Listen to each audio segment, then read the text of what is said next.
What's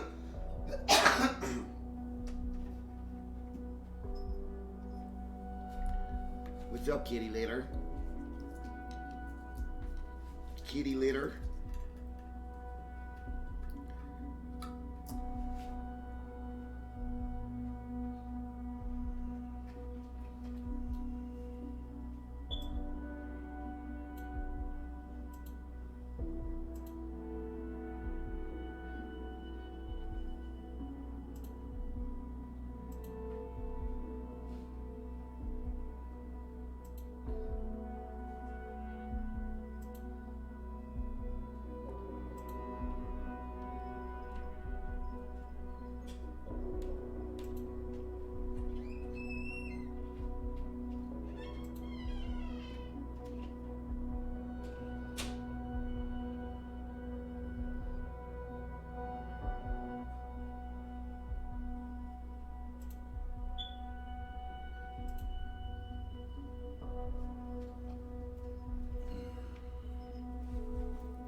See if this camera works. Okay, we got that working. That's good. Let's go.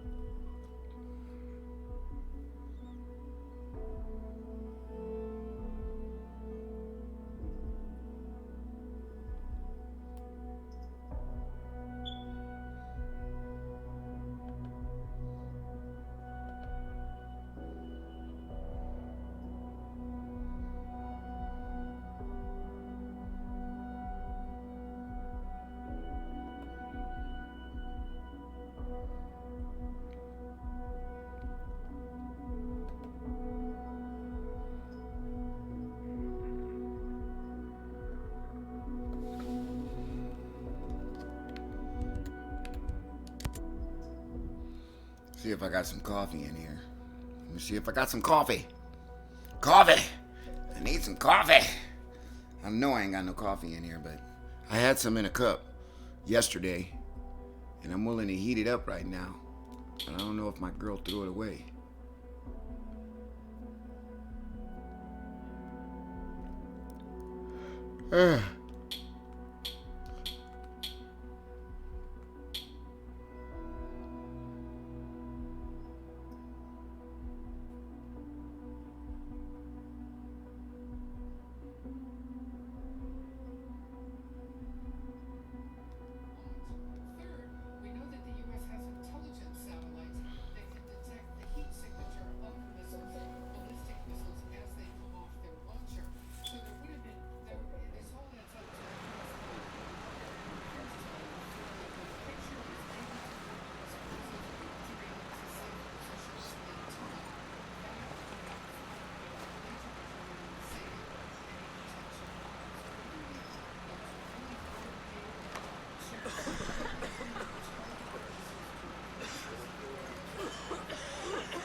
trying to live in peace.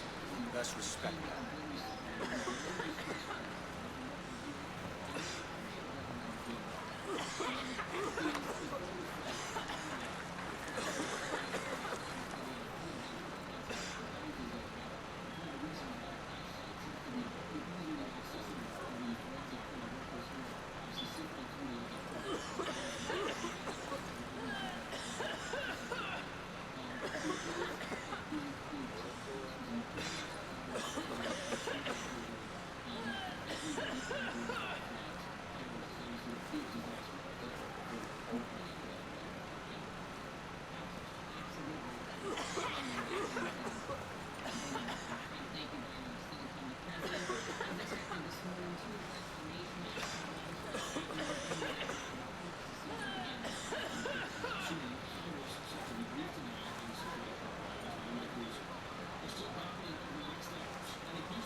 All right, guys, I'm back. I got my coffee.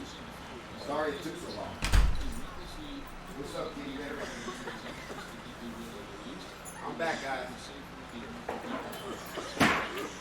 I know Hot Boy's in the room. I know Hot Boy's.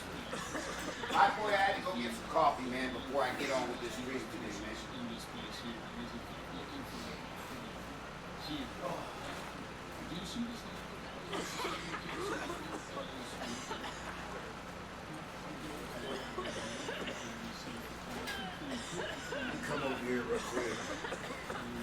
Let me come over here real quick and press start. So you guys, I know you guys been waiting for a minute. Oh, I just went and got me some coffee, guys. So now I'm back. Dr. Paranoid, what's up, Bad Bry? William Herman, what's going on, man? I'm back. Oh, I'm alive, man. I pretty much, if you guys can hear me, I pretty much went and got some coffee. I didn't have any coffee here, so, you know, in order for me to get one of them big long streams in today, I got to get some coffee in my system. So, what's up, man? Nah, man, Hot Boy, if you're here right now, man, I'm not coughing. It's not me. That's really funny that you say that, because I walked out to go get some coffee, and obviously my girl's son was smoking, which is no big deal. But obviously, if he was coughing, then you must have heard him cough, not me. I told you guys that I was on the wagon, man. I'm on the wagon right now, meaning like I'm not drinking and I'm not smoking, at least for a minute.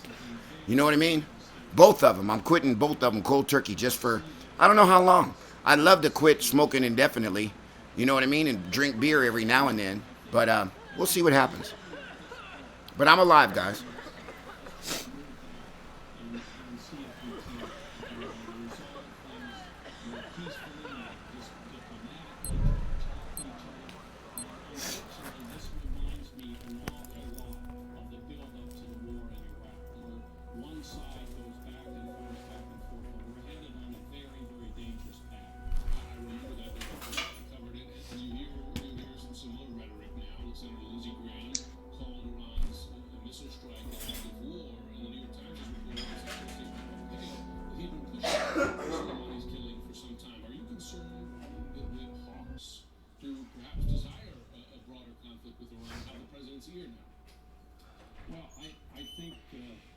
We should all be pausing and figuring out how to de-escalate and try to do everything we can. If the president comes out and makes a statement that's very aggressive and escalates this again, he's clearly put us in a wrong footing. And if he's going to do that, he has to come to Congress. Congress is the one, on behalf of say why he wants it over, how expenses are running, and he's got to make the case to the Congress rather than this back and forth trying to build it up to suggest that somehow we have to go to war because we built it on tax. Ah, man. You will often hear this after the president will Fuck. public health orders military action. Congressman's approved that's constitutional. The fact is, over decades now, through local administrations and oftentimes through, Kill all the hostiles. Every last one. A new surveillance system has just been ID'd. most recent history here, Congress has not exactly defended its constitutional rights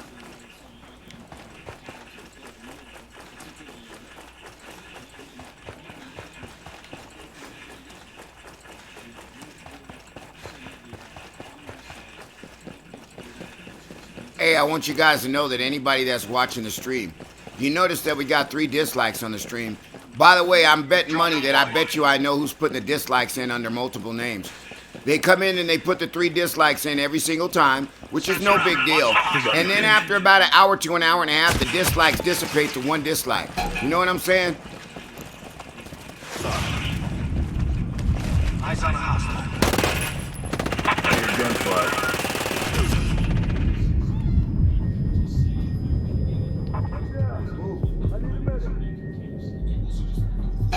Chucking a sensor. The surveillance system is ready for access. Eyes on a hostile. Start hacking. They lost me.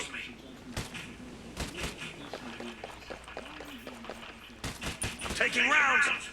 Enemies down. Only one hostile left standing. I'm taking rounds. Somebody help me out. I'm taking rounds.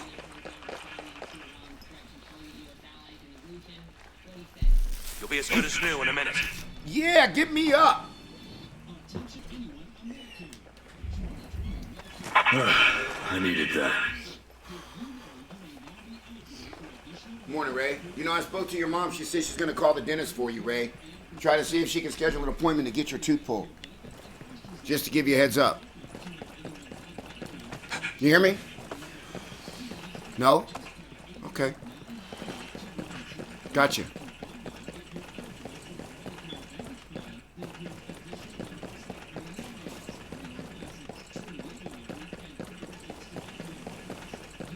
They're watching me.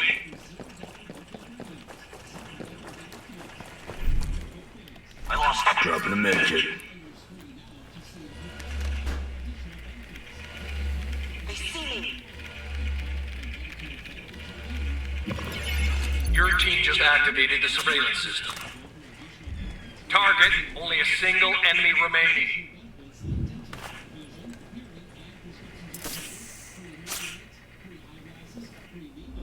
Enemy forces have been defeated. Your motherfucking son is so fucking rude. He is a rude motherfucker, boy. You gonna ignore me in this motherfucker, huh? Okay. We gonna fix that right now.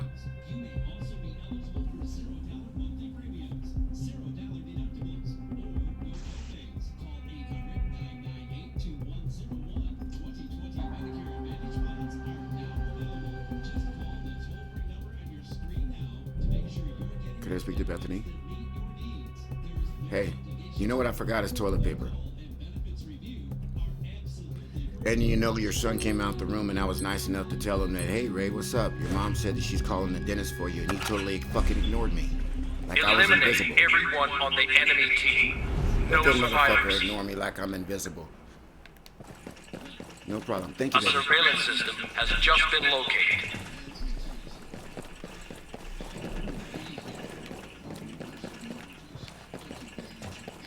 Where are you going? Get back in the fight. That shit ain't gonna happen in this motherfucking house. I'm gonna say that right now.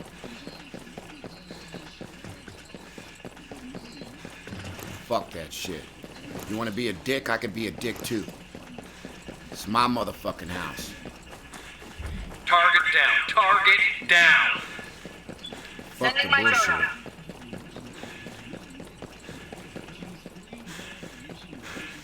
Tossing a sensor.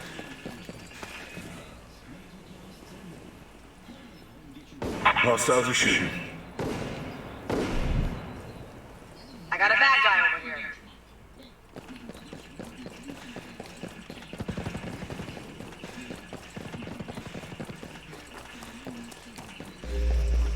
The surveillance system is ready for hacking.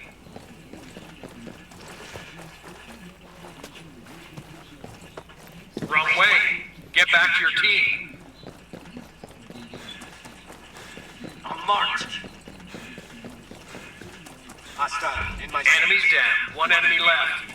Get back to your team and win this thing.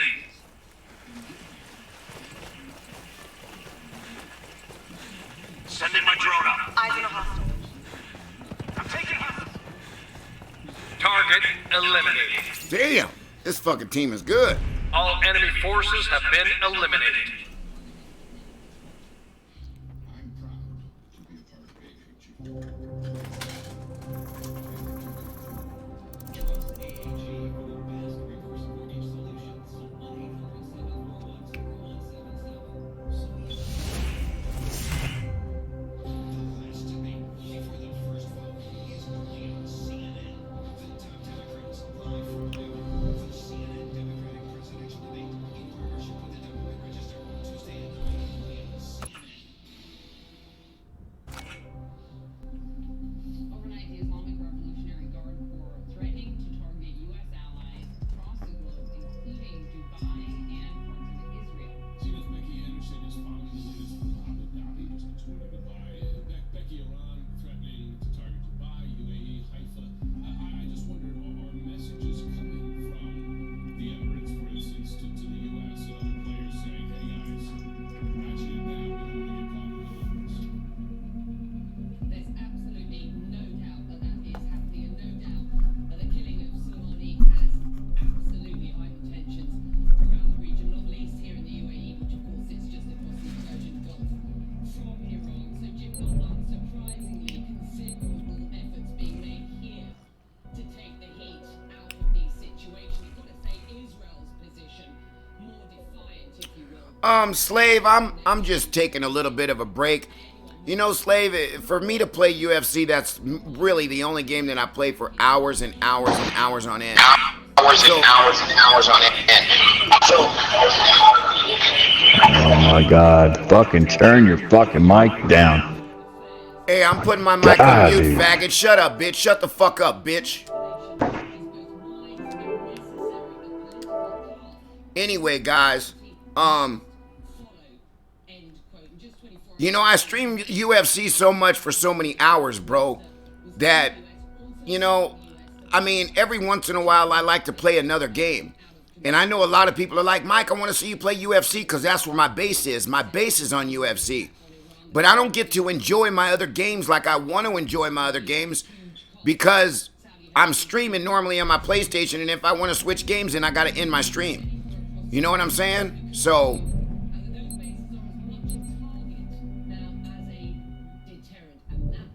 what's going on, Shadow? Well, let's hope I'm going to be kicking some ass right now, Shadow. We'll see what's up, brother. Well, I'd love to link up, Shadow. I would love to link up and play in a squad if you're playing Ghost Recon, man. Seriously.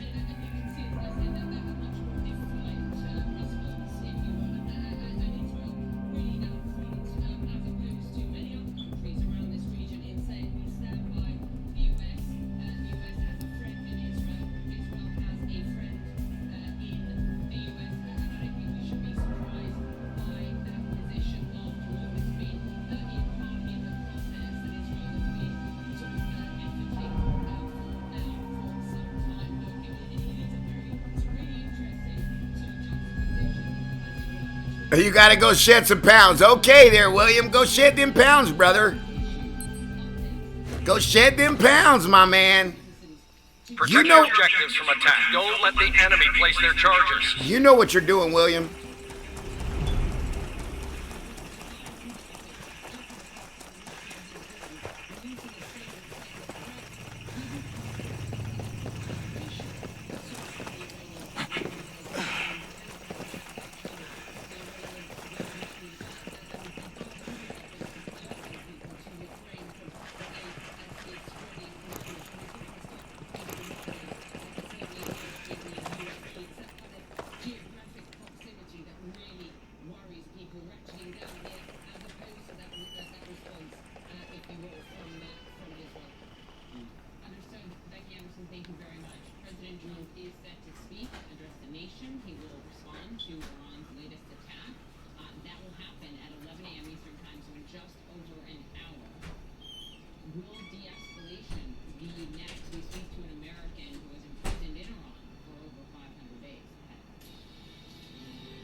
We asked our members, why did you switch to USAA auto insurance?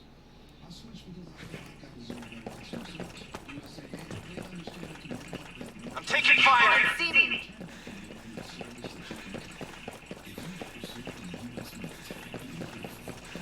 They got visual on me. I'm taking... Target down. Target down. Cover me. Sensor going out. Watch out! Frag! I'm taking fire. A teammate's been hurt. Somebody get me a medic!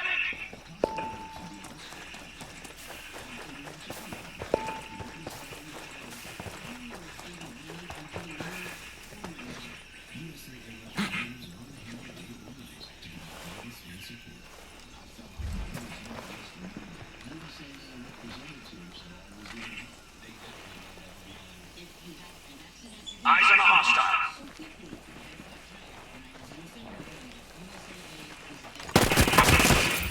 Enemies down. Good kill. Hostiles are firing. They got eyes on me. They just shot. Oh, come on, man. Where's my backup, man? Damn.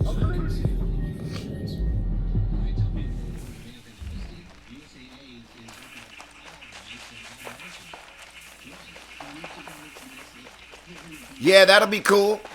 You know, I don't know what it is, Shadow, but nobody's playing this fucking game. I haven't seen No Respect playing this game. One of your teammates You know, is injured. Flesh Wounds plays this game, but I'm not fucking with Flesh Wounds because Flesh Wounds' friends are a bunch of fucking knuckleheads. You know what I'm saying? I'm not fucking with Flesh Wounds. A teammate's been hurt. Goddamn it. But, you know, anybody else that wants to play, whether it be No Respect, you know, you, Shadow, I'm down to get it in, man. Teammate down. I gotta get into a squad. That's what I gotta do. I gotta get a Team squad. has been eliminated. All ghosts are KIA. For psoriasis, 75% clearer skin is achievable with reduced redness, thickness, and scaliness of clots. For psoriatic arthritis, Tesla is proven to reduce... You know, I think that's such bullshit that YouTube allows these guys to come in and put dislikes on the fucking channel. And they don't even stay on the channel for fucking 1 minute. You know what I mean? They got notifications turned on. YouTube's gotta fix that. If a guy's got notifications turned on a channel and he puts dislikes on a channel, they gotta change that. Why would you have your notifications turned on a channel that you don't like unless you just want to go in there and be nasty and put a dislike on a video because you don't like them? You understand where I'm coming from, guys? Anybody watching the stream? You know what I mean? If they have their notifications turned on and they come and put a dislike on a video, that's automatically should be wiped out. You shouldn't even get that dislike on the video because they should not have their notifications turned on if they're going to go hate on a channel purposely to be negative on purpose. You understand where I'm coming from? It's the same motherfucker coming in, 3 names. You know, he's come in for the past 3 or 4 or 5 days, same fucking name, and he'll come in with 3 accounts and he'll put dislikes on. And then in an hour and a half, you'll only see 1 dislike. You'll only see 1 dislike in an hour and a half. So all that effort that he's doing to put 3 dislikes in ain't doing shit. He doesn't even realize, the dumbass that's putting the dislikes in doesn't even realize that the dislikes are going to get wiped out in an hour. Those 3 dislikes in 1 hour are going to get wiped out. You're only going to see 1 dislike on there in 1 hour. That's it. So, you know, the dickhead that keeps doing it, it's got to be a kid. 100% it's got to be a kid. Can't be a grown man. Grown men don't play like that. Grown men ain't going to keep putting dislikes on your fucking channel and change their name and stuff like that and waste their energy. It's got to be a kid.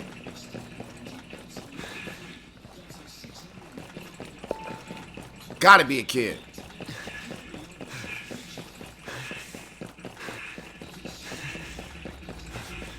They see me. President's response to Iran's revenge attack happening in just a little over an hour from now. We'll hear from the president at the White House. We're sending global affairs delegation presiding was a thing or two about Iran. He was imprisoned there for 544 days on vaguely defined charges of espionage. Covered Iran for years before. About 10:30, right. Okay. In July 2014, they Shit, usually I'm asleep about 10:30 at night, brother. I mean, I really want to get some good games in, man. Really, with some good guys. You know, with a good squad there, Shadow. Sensor out. Hostiles are firing.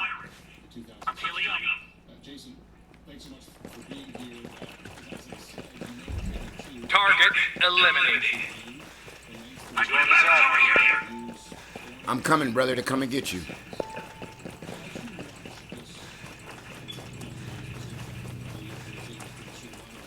Pick up your business. Golly gee whiz.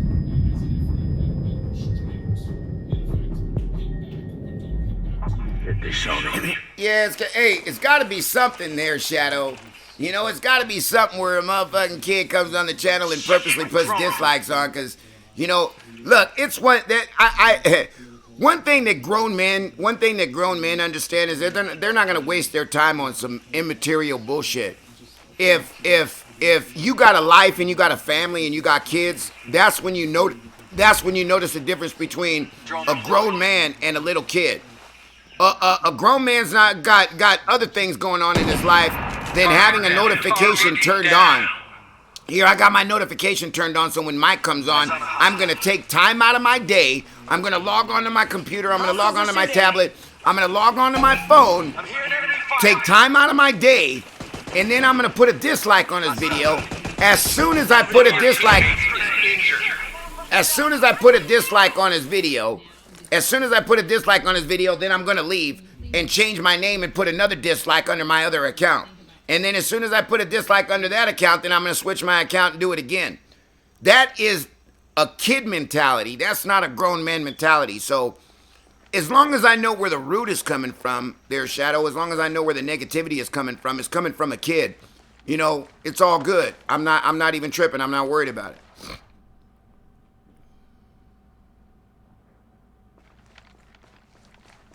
Yeah, give him a call, man. Tell him let's play some games, man. Tell him let's play some Ghost Recon.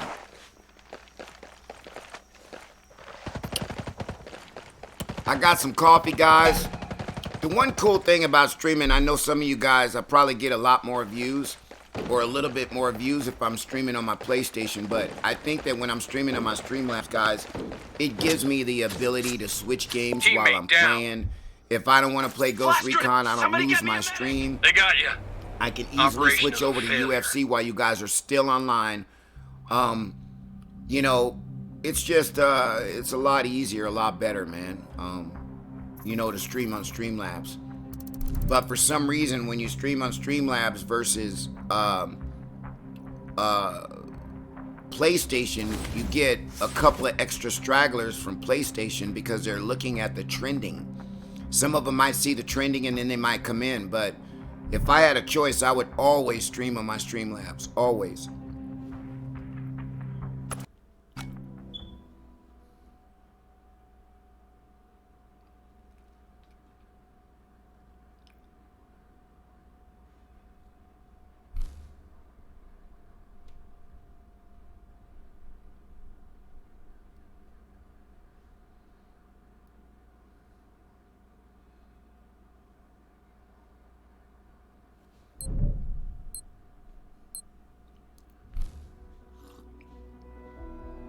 That's the only reason why this guy's gonna get fucking reelected is because he fucking attacked Iran, dude.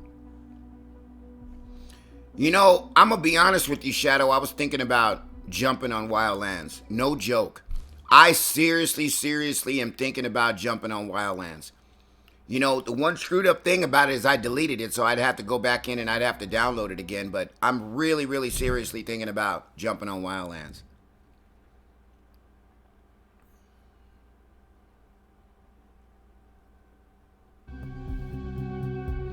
By the way, I want you guys to do me a favor, Shadow. Make sure you don't miss it if you can hear me. We got a live vlog coming up, a live vlog. Not a vlog, but a live stream coming up on Friday. We are going to be streaming TUFF-N-UFF here in Las Vegas, and we got William Herman that's going to be fighting live. So I'm really trying to promote the stream for Friday. I want everybody, Slave Riot. You know, the economy is booming as well. You're right, Slave. You're right about that, brother. And the economy is going to actually go even boomier now that we're in a fucking war. You know, the jobs and everything are going to go up even more. So, but anyway, to make a long story short, what was I saying? Yeah, I would love to go back to Wildlands.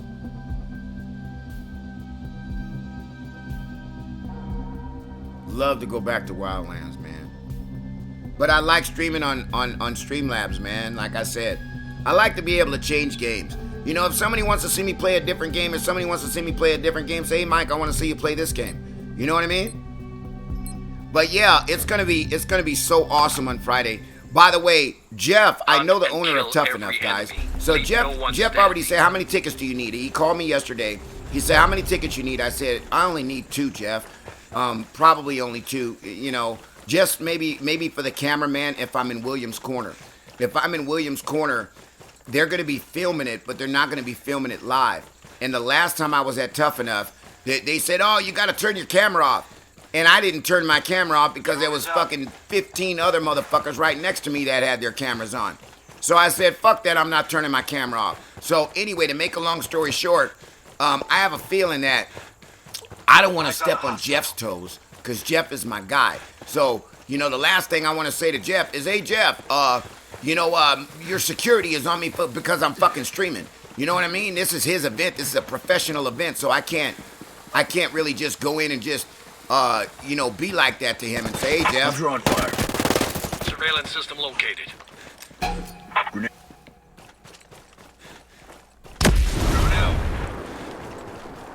I'm spotted. Enemy marked.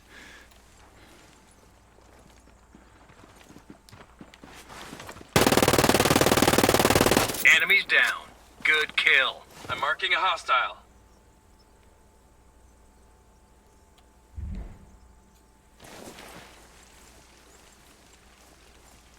So anyway, like I said, I'm only going to need maybe one other person to hold the camera and do the filming while I'm in William Hermann's corner.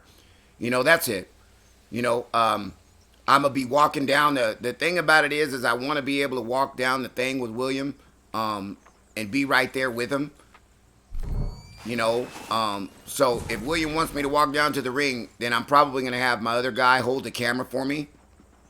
I might get in contact with one of my club brothers. His name is Big Homie. Get hacking. The He's surveillance about system is 6 ready to be foot fucking accessed. 20 and weighs about 250.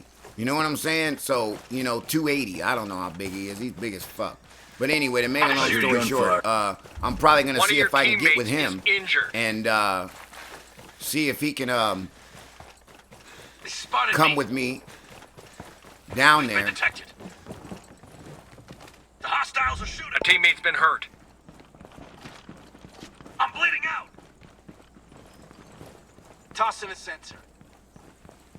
Where the fuck is he at? It's just you left now. Am I the only one? What the fuck? I need a medic! Oh my god, this is fucked.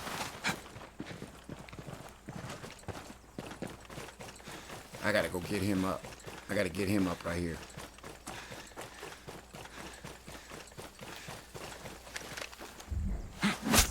I gotta go get the other guy up over here now. Healing. Cover me. They got me pinned. I'm taking fire. Teammate down. Somebody get me a medic! I owe you one. Now I gotta go pick this guy up 300 fucking meters away. What the fuck just happened right there? Oh, I don't have the volume up so I can't see. I'm down. I need a medic. Anyway, let me read what you guys are typing up, man.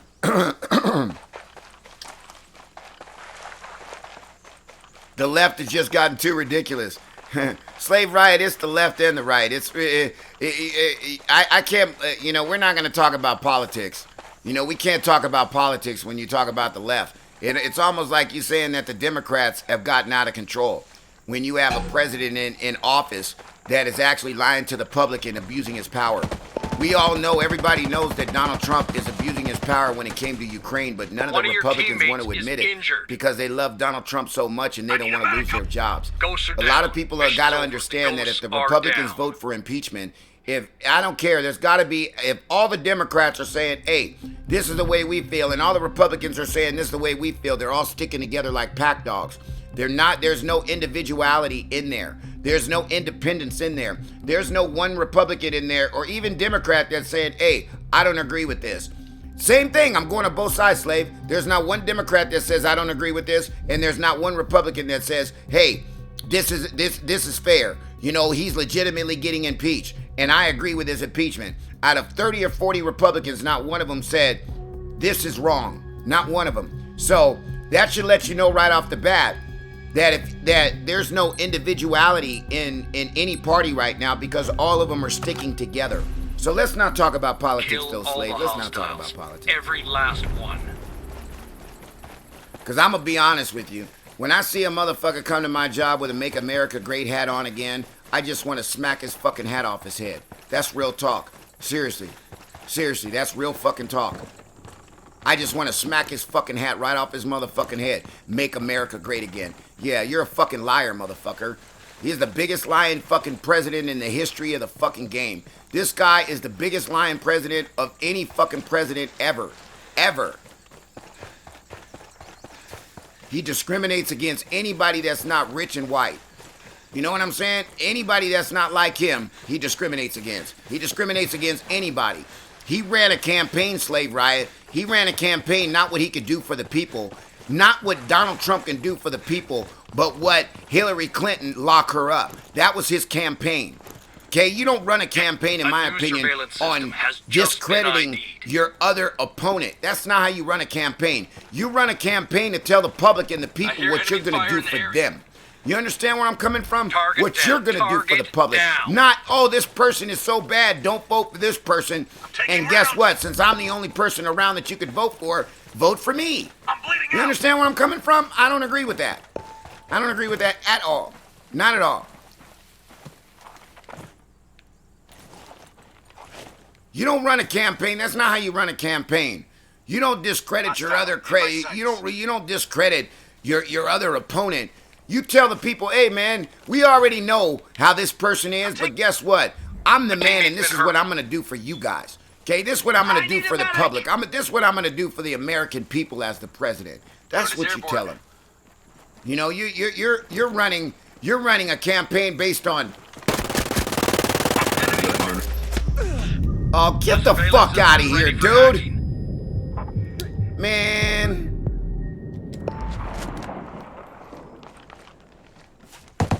You know, Hillary might be corrupt, but if you want to ask who's more corrupt, Hillary or Donald? You shouldn't be able to run for president, Slave Riot, if you have so many fucking people that sue you over a course of your lifetime. If you have more than 10 people sue you over your lifetime, whether you win the lawsuits or not, you shouldn't be able to run for president. A lot of jobs you can't get, Slave Riot, and you know as well as I do in America. You can't get a lot of jobs if you have bad credit. You can't get a lot of jobs if you have this on your record, if you have that on your record. It's harder to get into the military than it is to become a president of the United States. You understand?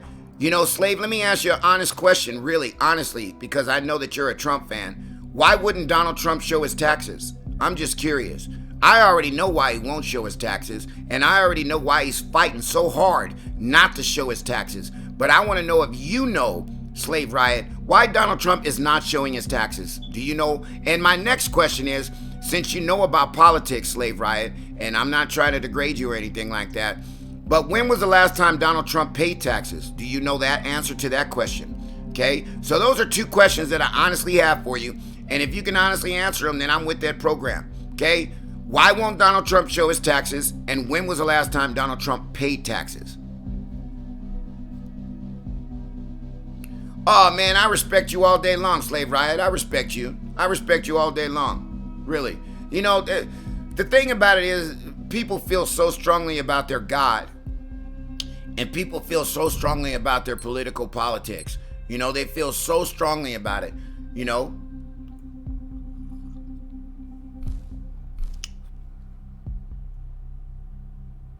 I respect you no matter what, Slave.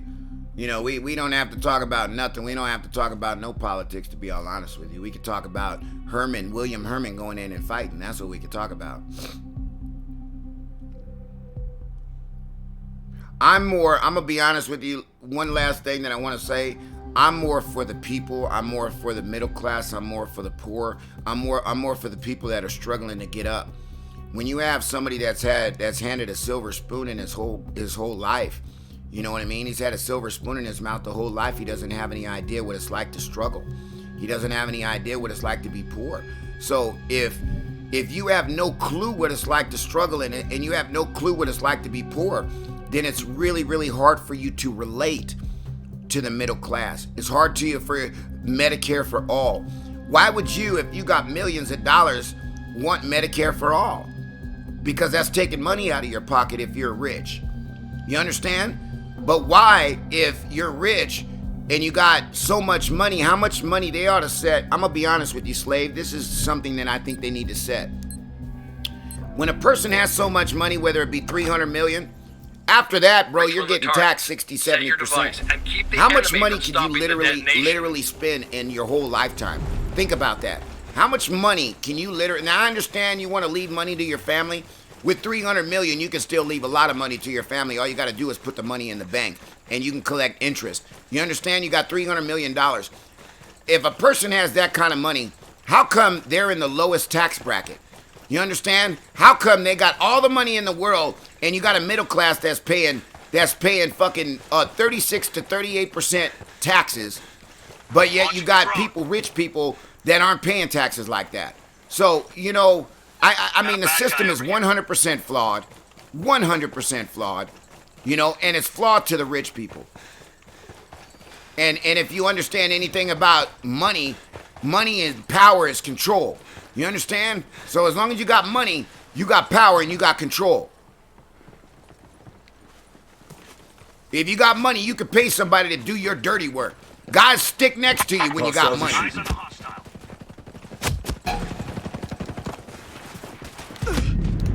This motherfucking team, man. Nobody's... Target eliminated. No, he didn't, Slave. No, he didn't, Slave. No, he didn't, Slave. No, he didn't, Slave. Slave Riot, that is not a true statement. That is an absolutely false statement. That is the biggest false statement. Let me ask you a question real quick. Real quick. If he showed his taxes to Rachel Maddow, then how come we haven't seen it? How come the public hasn't seen it? Okay? How come, now my next question is, how come his attorney said 6 months ago that we don't need to show his taxes? This is what his attorney said. And matter of fact, less than 3 months ago, the judge said that Donald Trump had to show his taxes, and then there was an appeal about that, and then the other Supreme Court judge said that he didn't have to show his taxes. That was 3 months ago. 3 months ago. So you said he leaked this tax information 2 years ago. If he leaked this tax information 2 years ago, they would have it on file that he leaked this information, and they wouldn't be asking him to show his taxes, Slave Riot. That's the real deal. So I don't know what information you got talking about he released his taxes and he showed his taxes. He leaked his taxes to Rachel Maddow. That the news commentator. That is an absolutely false statement. False statement. 3 months ago, they've been fighting to get Donald Trump to show his taxes, and a Supreme Court judge said he didn't have to show them. This was 3 months ago. 3 months ago. So, no, I'm just saying, I'm enlightening you. You can believe what you want to believe. The bottom line is, if he did show his taxes, why 3 months ago did the judge... If he already leaked his taxes, why wouldn't he show his taxes again? There's a lot involved in that, Slave. Don't believe all of what you hear, man. Don't believe all of what you hear. You got to put 2 and 2 together, Slave. Put 2 and 2 together. The guy's not showing his taxes because he has affiliations with Russia. The guy's not showing his taxes because he wanted to open up a Trump Taj Mahal in Russia. Do you understand where I'm coming from? Donald Trump said over and over again, I don't have any ties with Putin. I don't have any ties with Russia. You're an absolute liar. You are a liar. You don't have no ties with Russia. You don't have no ties with Putin. That is an absolute fucking lie, because you were going to go over there and build a Trump Taj Mahal.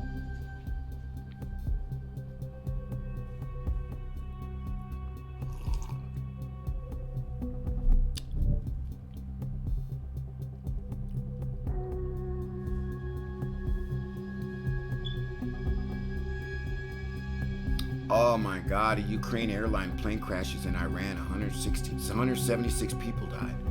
When was this? This must have just happened not too long ago. Like a couple of days or a day or so.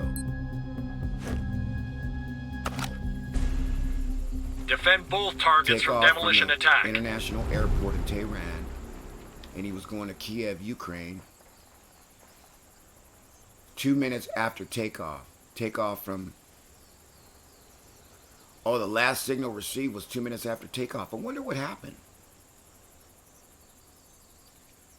Damn, 176 people died. That's a lot of people, dude. Do you know how many people, 176 people, are affected? How many families are affected with 176 deaths?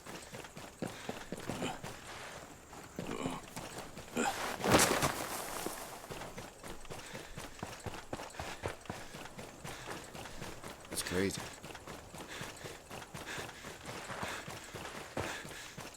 I'm gonna go play UFC in a little bit, though, guys. I'm gonna play UFC in a little bit, Slave.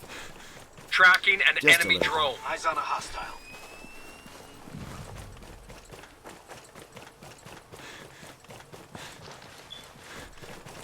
They just saw me.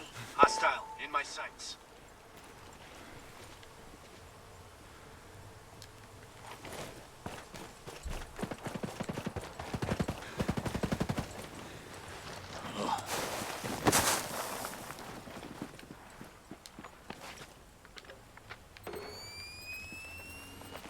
They're watching me.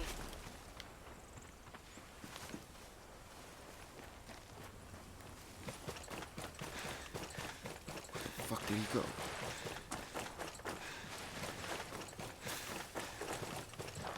Fuck did he go? Wrong way. Get back to your team.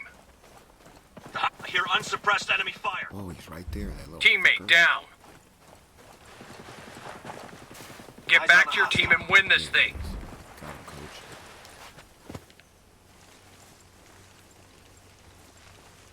Where are you going? Get back in the fight. I got you. I owe you one.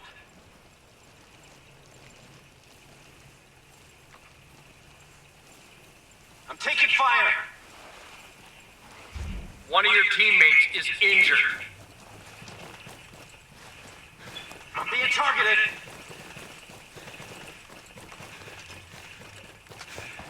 I got you. He got me pinned. A teammate been hurt. Oh, fuck. Boy, this It's King HD just keeps mollywopping my motherfucking ass, dude. This motherfucker right here, boy. They see me. This guy's got 475 points. This motherfucker just keeps whooping my motherfucking ass.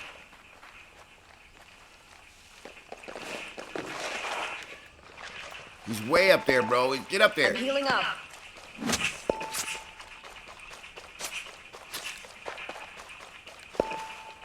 I shouldn't have went and got that guy up. You know, I don't know how come, I'm going to be honest with you, Slave. I don't know how come these guys get on top of a fucking ridge, out in the middle of the open, like they're not going to get sniped. Target down. Target down. God damn it, it hurt. I need a medic over here. And he's going to get sniped over here. I think that motherfucker's over here somewhere, right there. I think he's over here, right where my cursor is.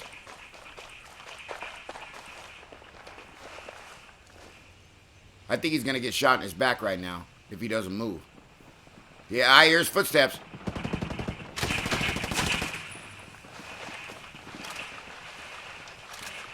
Come and get your guys up. Try to work your way to get us up, man. You get me up, boy. I got fast hands. Just get me up. He's on your 6. There's that bitch right there. Get his ass. One of your teammates Get his... is Oh, injured. man. I'm bleeding out! Ghosts are down. Mission's over. The ghosts are down. The Iran situation is not good, man. Hey, let me ask you a question, Slave, because you're still talking about politics. Let me ask you an honest question. And I only want you to answer this question. I don't want you to go around the bush. I don't want you to do anything about that. Anybody that's watching the stream, I want you to answer my question. Why did 6 years ago, answer the question, and I'm going to say it really slow, Slave. Why did 6 years ago, why did Donald Trump say that Obama was going to cause a war with Iran to get reelected? Why would he say that? Why would Donald Trump say that Obama 6 years ago was going to start a war, or whatever it was 8 years ago, is going to start a war with Iran to get reelected? Do you understand what's going on, Slave? Why he would say that? Why would he say that? Why would he say it? And then after he said it about Obama, then you're going to go and do the same thing that you said Obama was going to do. Answer that question. Answer. That's a big, strong, definitive question right there, Slave Riot. How can you accuse Obama? Oh, Obama's going to go in there and invade Iran to get reelected, and now you're the president and you do the same fucking thing that you said the previous president was going to do. Answer that question. That's all I want to know. Answer that question. Answer that motherfucking question. I'm going to tell you why. I could tell you why. He's fighting impeachment. And right now, Donald Trump is probably going through the trial, and he is not going to get impeached. He will not get impeached. And the fact that he started this war with Iran, a lot of Americans are wavering towards his strength as a president, even if they didn't like him. So, for example, Slave, I don't agree with Donald Trump with what Donald Trump does, but I do agree with this Iran shit. I do agree with Iran better check themselves, because Donald Trump is a crazy motherfucker and he's trying to make a name for himself. He's trying to go down in the history books. So if you fuck with Donald Trump's gonna go blow your whole country up. Trust me when I tell you. And that's the strength that I do like about him. You hear what I said, Slave? That is the one thing that I do like about him. He's a narcissistic motherfucker, but you don't want to fuck with him. I'm telling you right now, you don't want to fuck with him. And I love that about Donald. I don't like Donald at all. But I love that about him. I will say that. I love that. Well, lad in the house, what's up, pimp?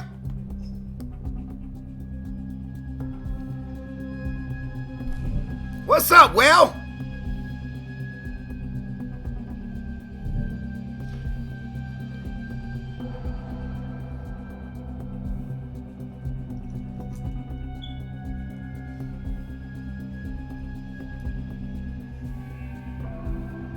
You guys got to make sure that you guys are here on Friday. Make sure you're here on Friday, everybody.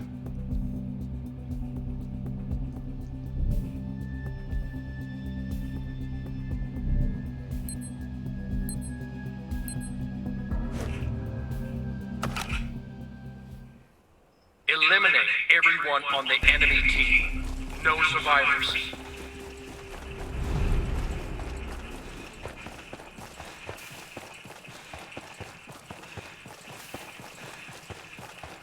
God, I want to smoke, man. Eyes on a hostile. I want to smoke, but I can't smoke, Slave Riot. I can't smoke well, lad.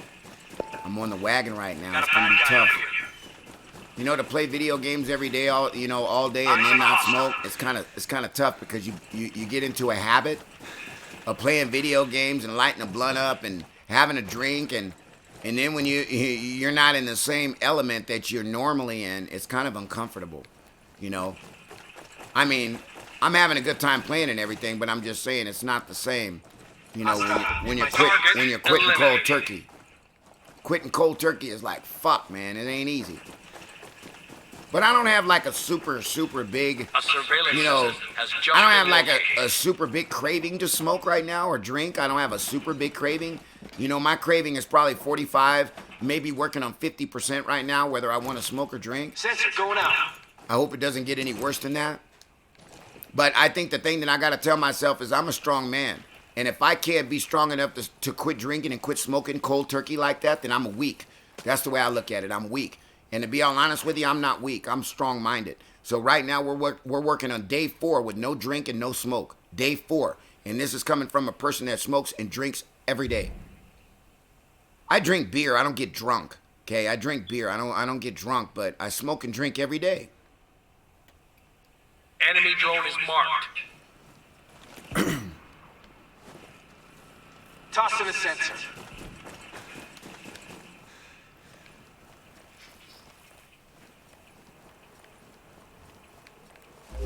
Enemy drone, get hacking. The surveillance system is ready to be accessed.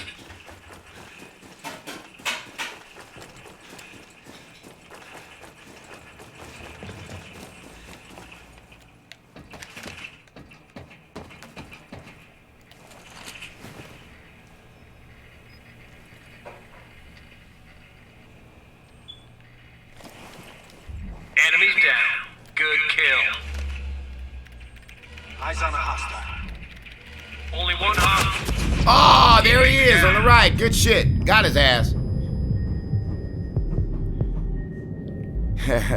They spotted me. Oh yeah, well, it's legal like a mug over here. We got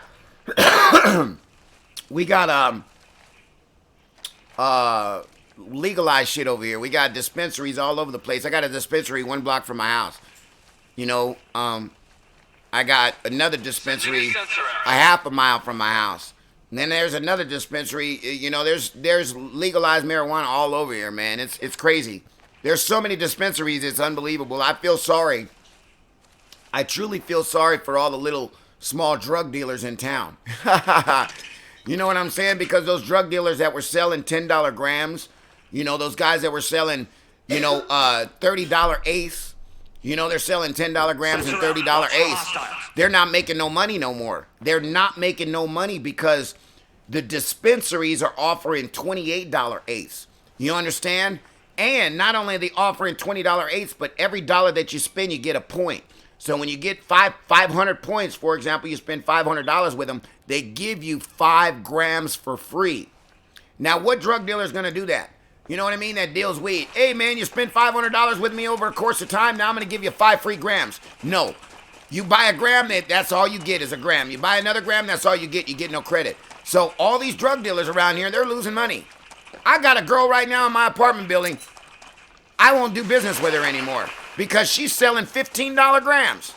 $15 fucking grams. She'll deliver it to me.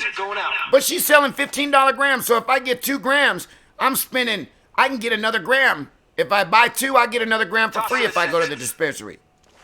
Think about it like that. Why would you ever go spend, if a gram is $10, you're going to go spend $15 on a gram. That means you paying half the price. You know, 1.5 the price of a regular gram. So, The enemy threat has been like I said, I know the drug dealers are having a hard time around in Vegas right now. They're having a hard time right now because them dispensaries are getting it out. Them dispensaries, they got $8 grams right now. You know what I mean? $8 grams, shake grams that are good grams. It's just shake. It's just, you know, it's just the shake. It's still good, but $8 grams. And I got my little female drug dealer right across the street over here that wants to sell $15 grams. Get the fuck out of here, man. Everything's going to go legal in a little bit there, well, lad. Slave Riot, everything's going to go legal. You haven't drank in years. Well, Slave, I wish I hadn't drank in years. You know what I'm saying? I wish I hadn't drank in years.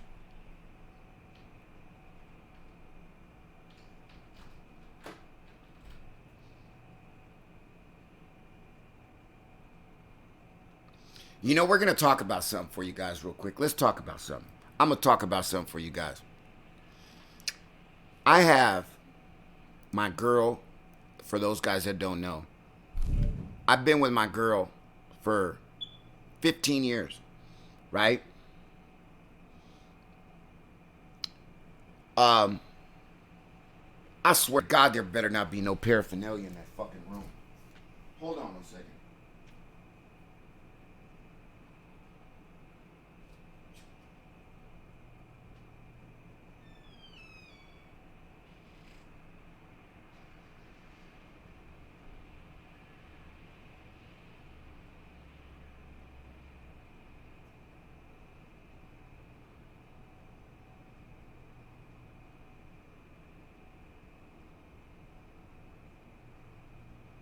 Anyway, let me explain to you guys, okay? I'm going through, I don't know what the fuck is up with this game. Let's go play some UFC, guys. Let's go. Hey, I know you guys want to see me play some UFC. Let's go play some UFC. This is the beautiful thing about playing on your Streamlabs. You can switch over.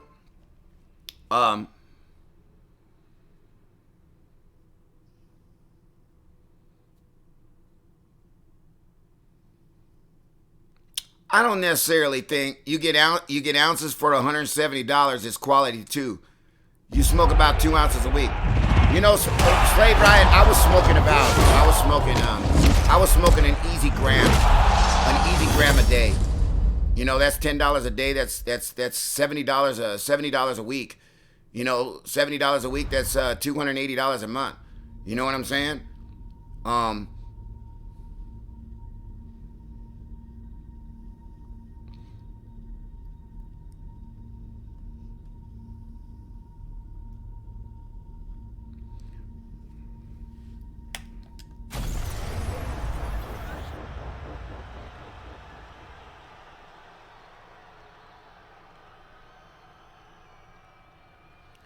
You know, a slave riot. I saw Ariel Awani a couple of days ago. It was an older video with Conor McGregor. I want to say it was about 5 years old, 6 years old, something like that. And Ariel Awani went and spent like a day in Ireland with Conor McGregor. Spent like a day.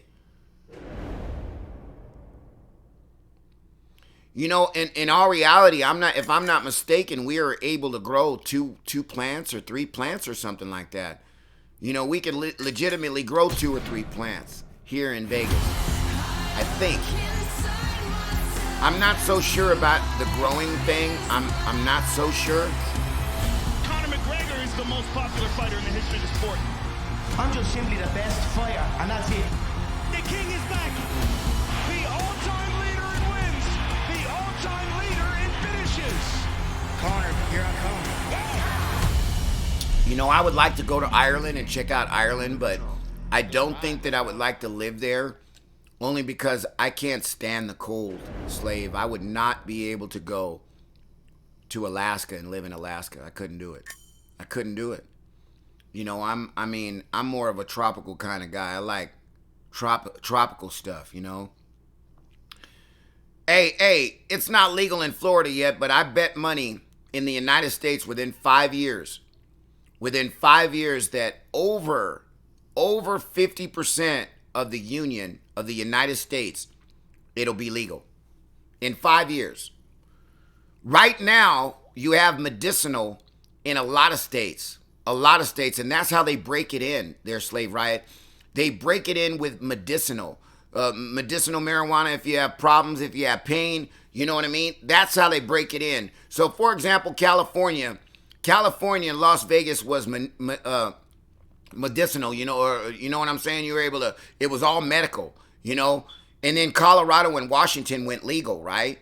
As soon as Colorado and Washington went legal here in the States, I think that the other states realized how much money that Colorado and Washington made, billions for 1 year over the marijuana stuff when they went legal. So they put it on the ballot here in Las Vegas. They put it on the ballot in California, and California and Nevada went legal. Right now, Arizona is one of the toughest states right now. And I think Arizona is one of the toughest states, but I think that you can get medicinal marijuana in Arizona, and that's one of the toughest states. So it's going to go, you know, if we got 50 states, we going 27 to 30 states are going to be all legalized marijuana in 5 years. I promise you. Of course it hurts the cartels. Hey, of course it hurts the cartels. You know what I'm saying? That them dispensaries are killing the cartels.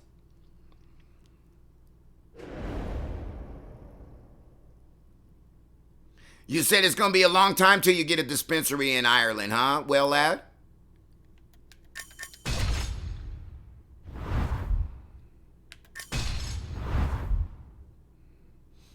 Middleweight takedowns. Bantamweight strikes. Heavyweight. So I need takedowns. Takedowns with a middleweight.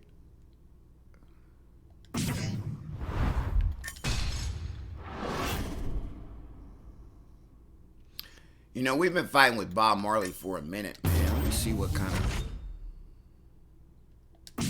I'm going to see, guys, if... I'm going to change Bob Marley to Michael Jackson. Maybe we can fight with Michael right now.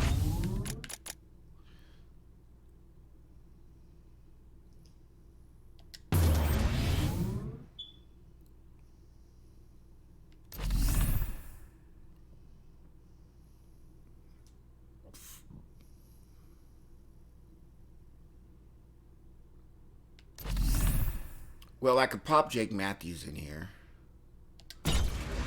And then we'll go back in here and put Michael Jackson.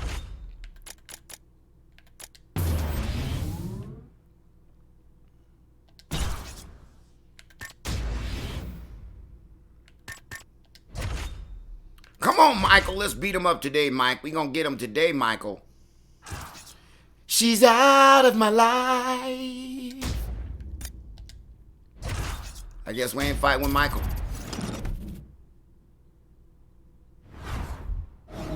We're going to fight with Death by ground and pound. I ain't played Death in a minute. Let's go, Death. Me and you, pimpin'.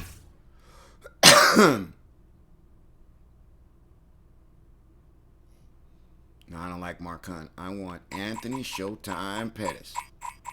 Anthony Showtime Pettis. Let's go, Anthony. Showtime. Let's see what posture we want. We want Christina Justino posture. Boom, there she is. And we want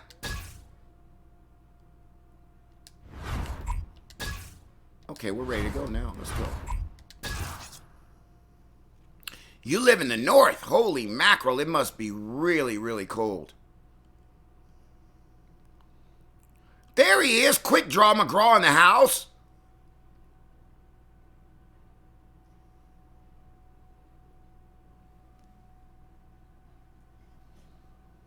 Quick Draw, what's going on?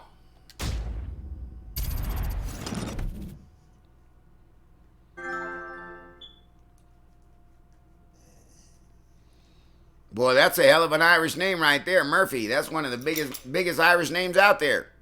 Murphy.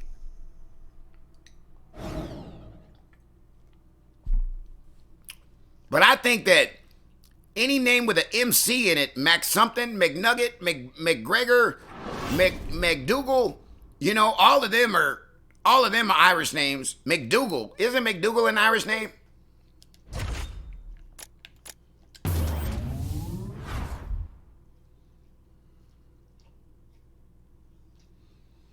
I need to eat breakfast, brother. God, I need to eat breakfast. I'm hungry.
We got to get grappling, stamina, endurance. Let's see what we got over here as far as multi boost. Let's put a multi boost on here.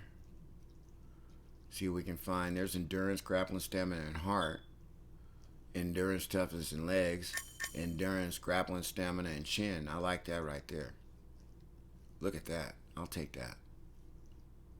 All right. Now we got ground and pound tap already. El Guapo. Dirty boxer. Now we could put overhand in here or we could put hooks. We could put the overhand in here or we could put the hooks. So which one do we want to put?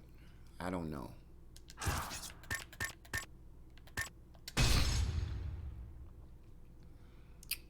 Game changer is the overhand. I think I'm going to put the game changer in there. All right, let's go. AZE, the only thing that I want to say, man, is that we're hoping to see some information by the very end of January or the first week of February. That's the only thing that I can say, you know, as far as information. You know, I haven't heard any more information. Everything has been on the hush-hush. Everything has been on the quiet. So I haven't heard anything, my man. Anything else, I should say. But like I said, we're hoping. A lot of people think that you're going to see something on the Conor McGregor-Cerrone. I don't think you're going to see anything on the Conor McGregor or Cerrone. I'm not saying that at all.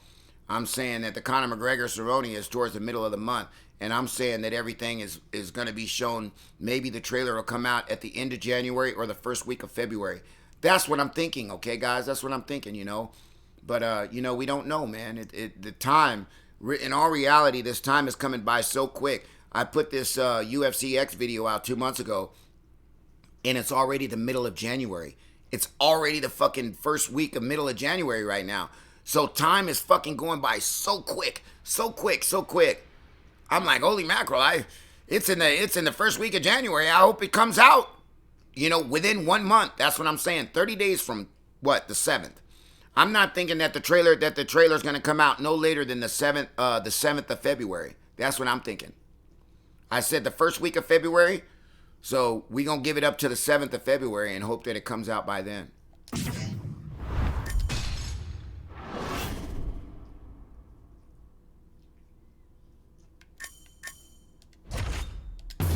I gotta make sure I got takedowns on this character. Hold on.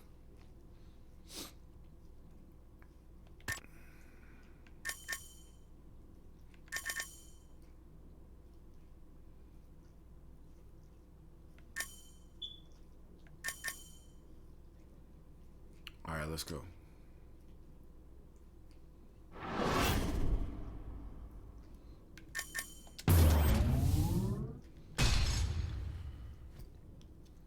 Hey, I appreciate that, ZE. Appreciate that, man. That's one thing that I do admire about me and my created fighters. You know what I mean? I love my created fighters, brother.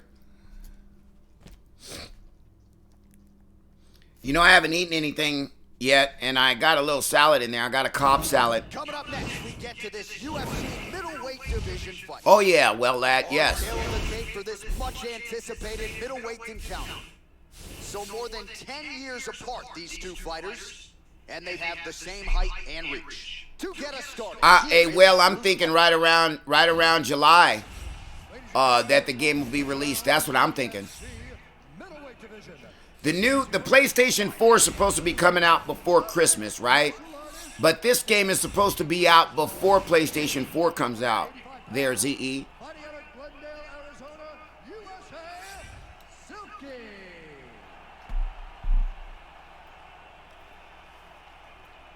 We're just going to try to be optimistic. Well, we have no control. We have no control over EA Sports. We have no control over the game changers. We have no control over the developers.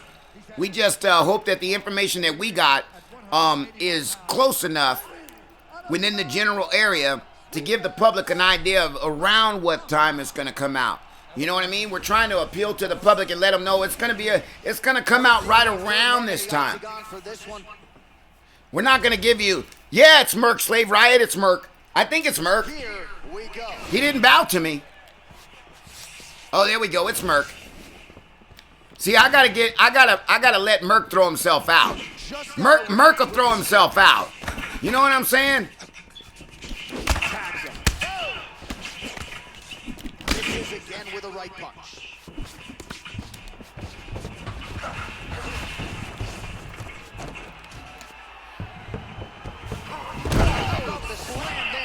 You know what I don't get?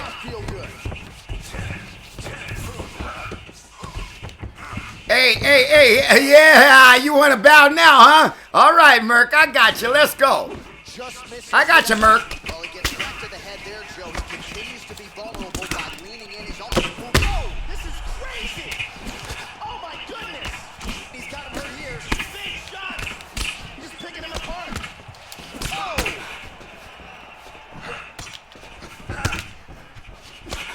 He blocks the punch.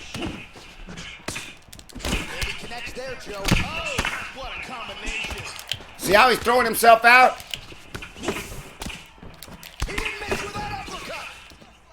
Well, he established the jab early and going right back to the well here. Now he's got the Muay Thai block.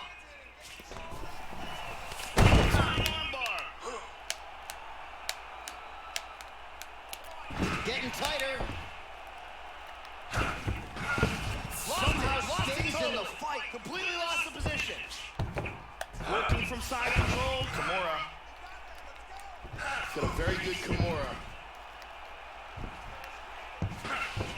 And he's free from the Kimura.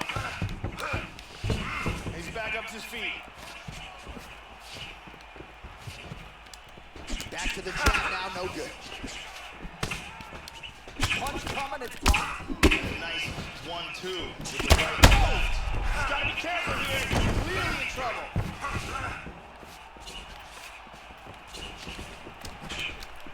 Oh, liver kick.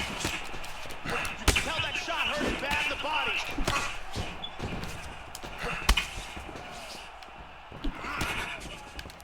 Very good defense on display here. Very good blocks. Final minute of round 1. Watch the shot here, Joe. Oh, both men exchange. And mixing it up beautifully. He's doing a very good job of parrying and blocking all the shots that are coming towards his head. Oh, flying knee.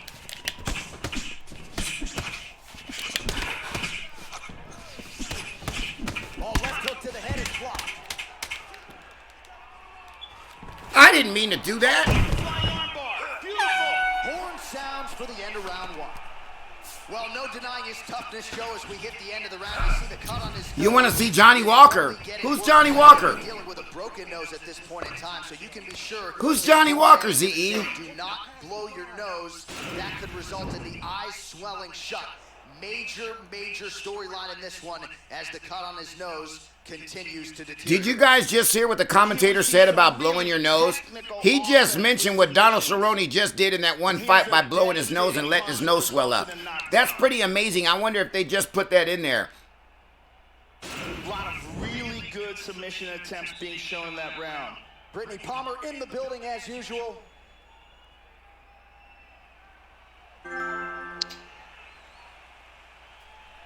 We'll join the party, Merc. Notorious, what's up, brother? All right, let's get to Hey, what's up, Mikey? How are you, sir? How are you? Oh, very, very nice, my friend. Good, brother. Good, brother.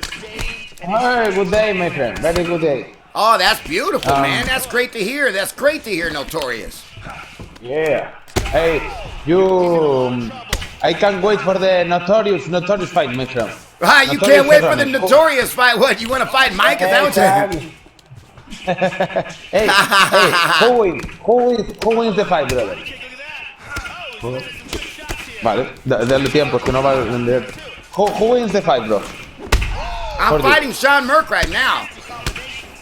Okay.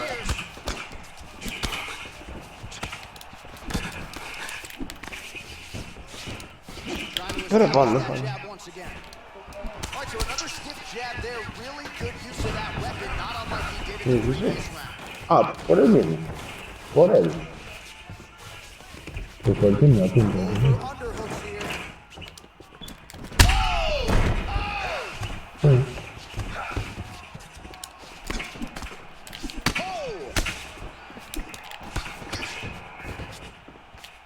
Oh, shit. He's hurt. He's hurt. This could be it.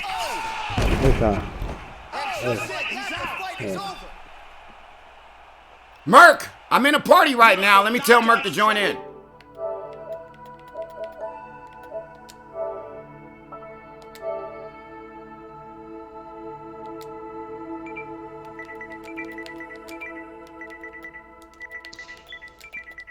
So, Notorious, what are you doing right now? You playing? Hey, I play, brother. You want to fight, bro? Oh, no, I don't want to play right now. I'm getting my daily objectives right now, Notorious. I'm good. Thank you, though.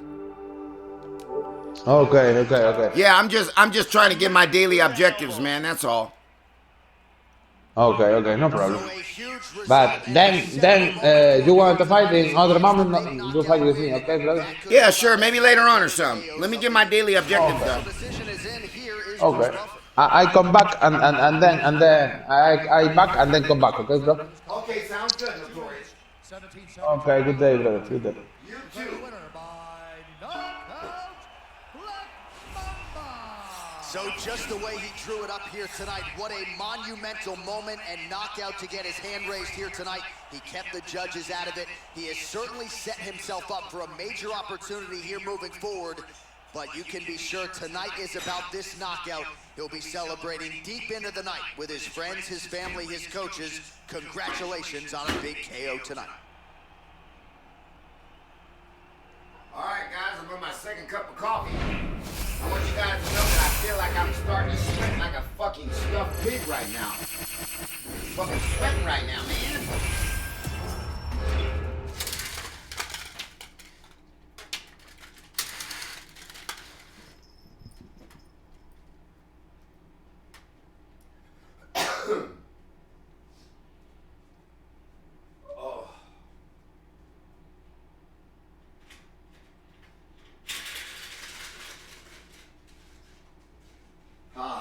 That motherfucker's locking the door now. Little punk. Punk motherfucker. Bitch nigga.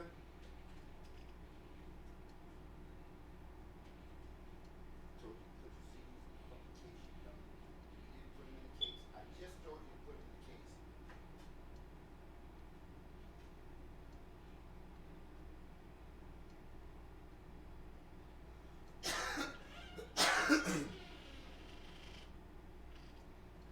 What's up, kitty litter?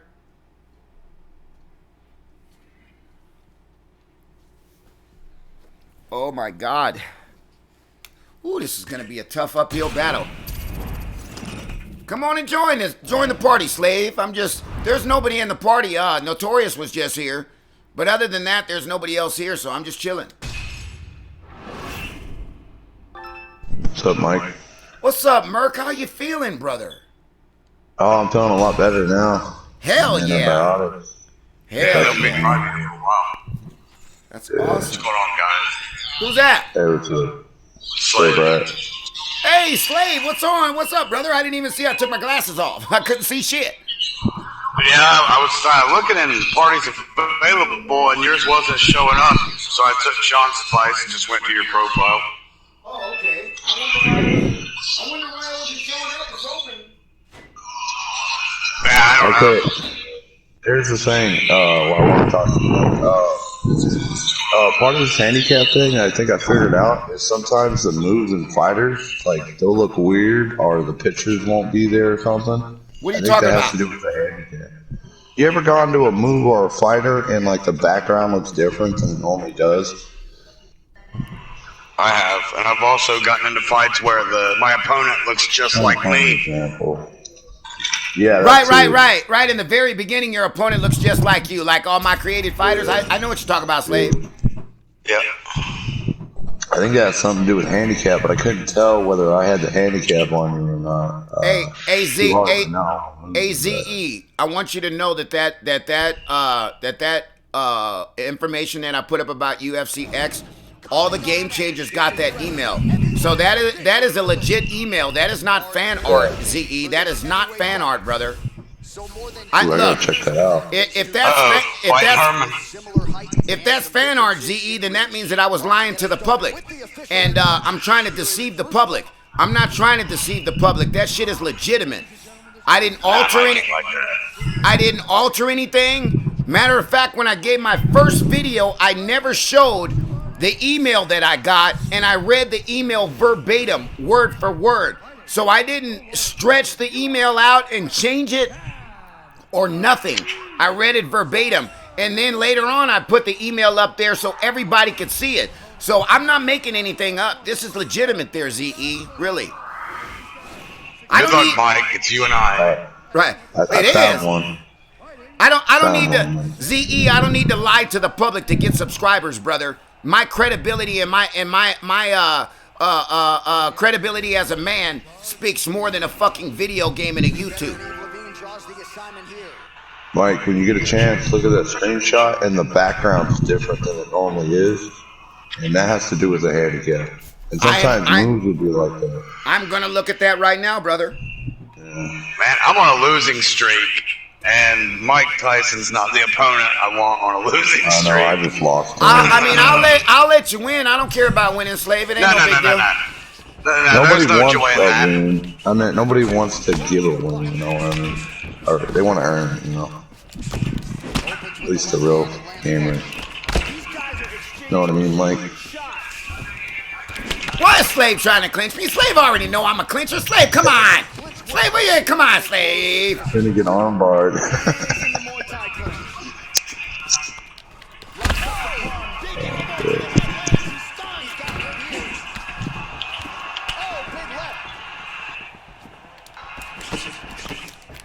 Caught him with a punch. Oh, beautiful kick. Yeah, I just equipped that. I got a new one.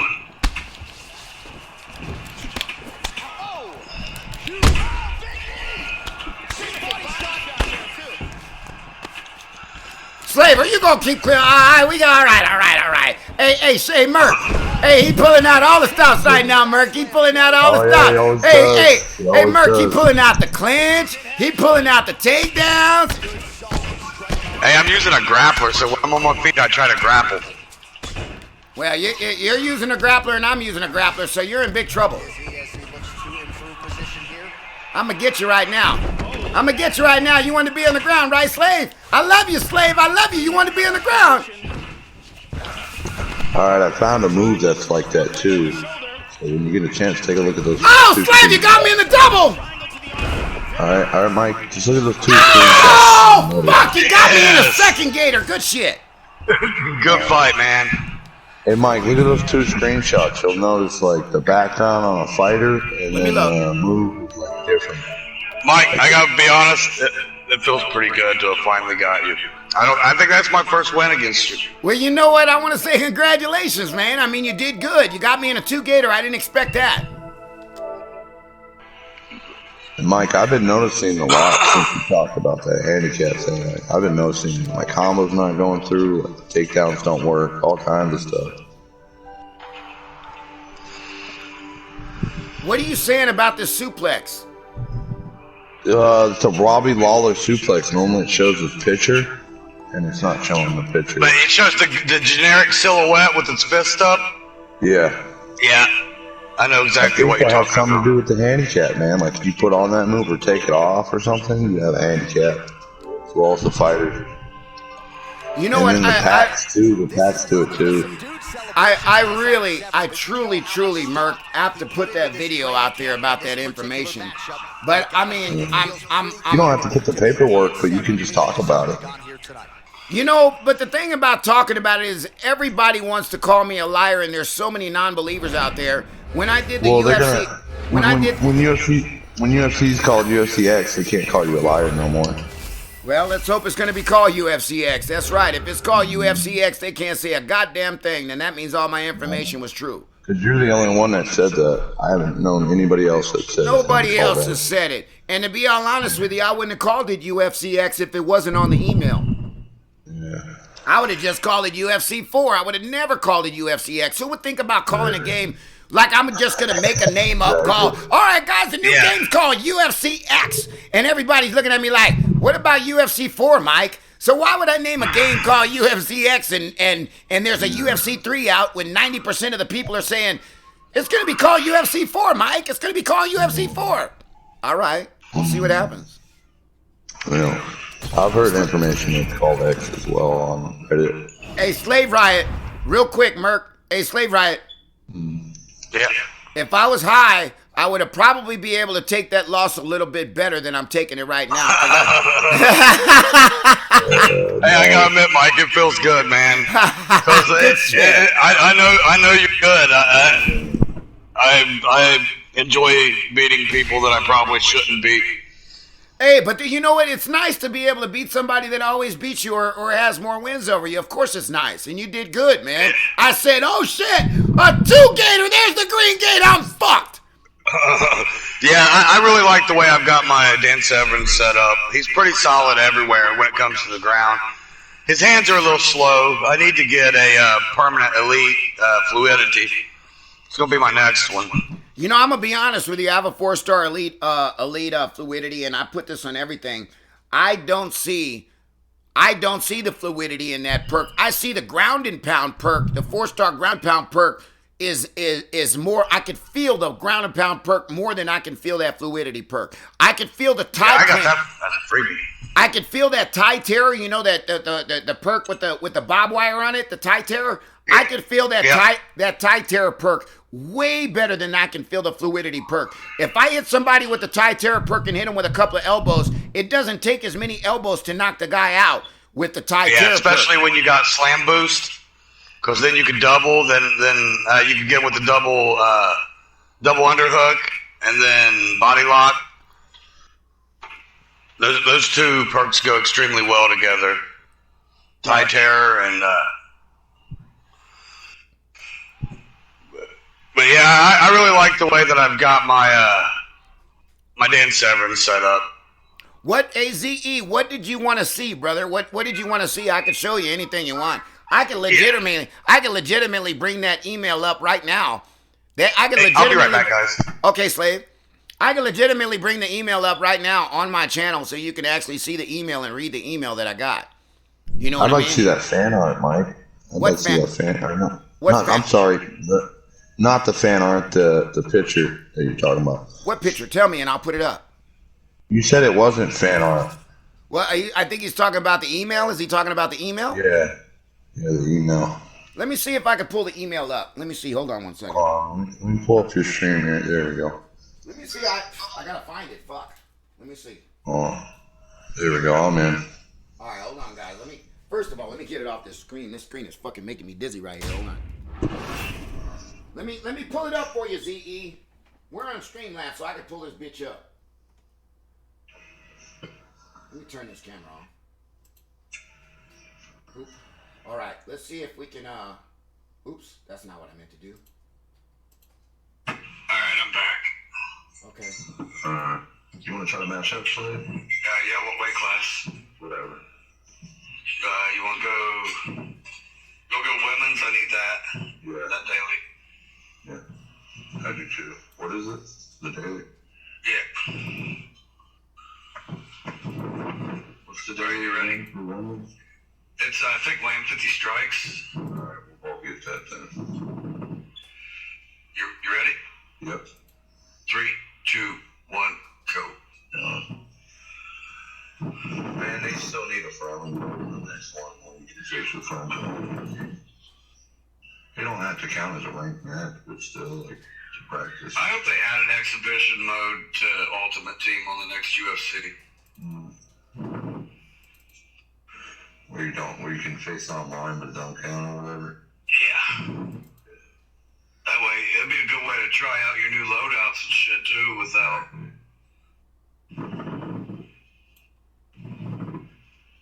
I'm transitioning. Me too. That's us. I hope so. I want to see who's gonna win this fight. Man,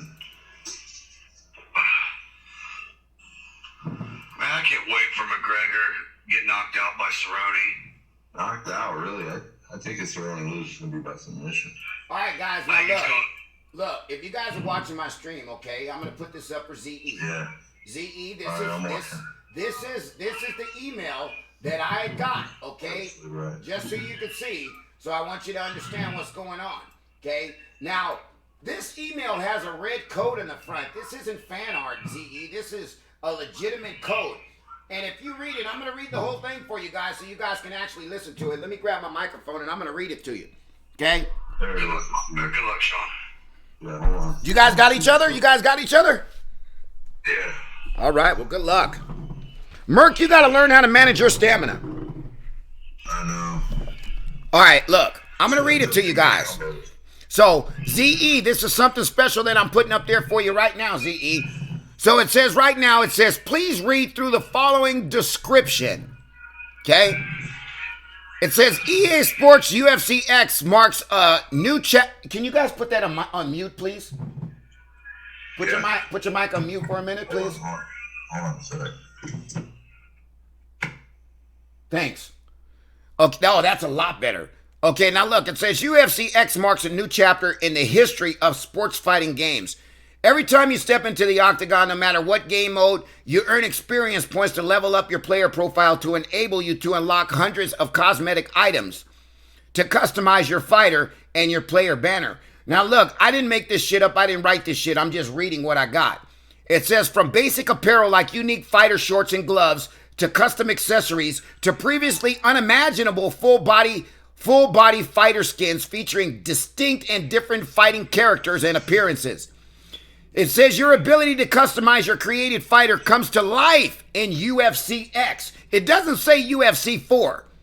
Refined controls make every part of the fight easier to pick up and play, while new high-impact gameplay presentation ensures that every strike, every takedown, and every KO feels more satisfying than ever before. I never made that shit up. I'm not writing that shit.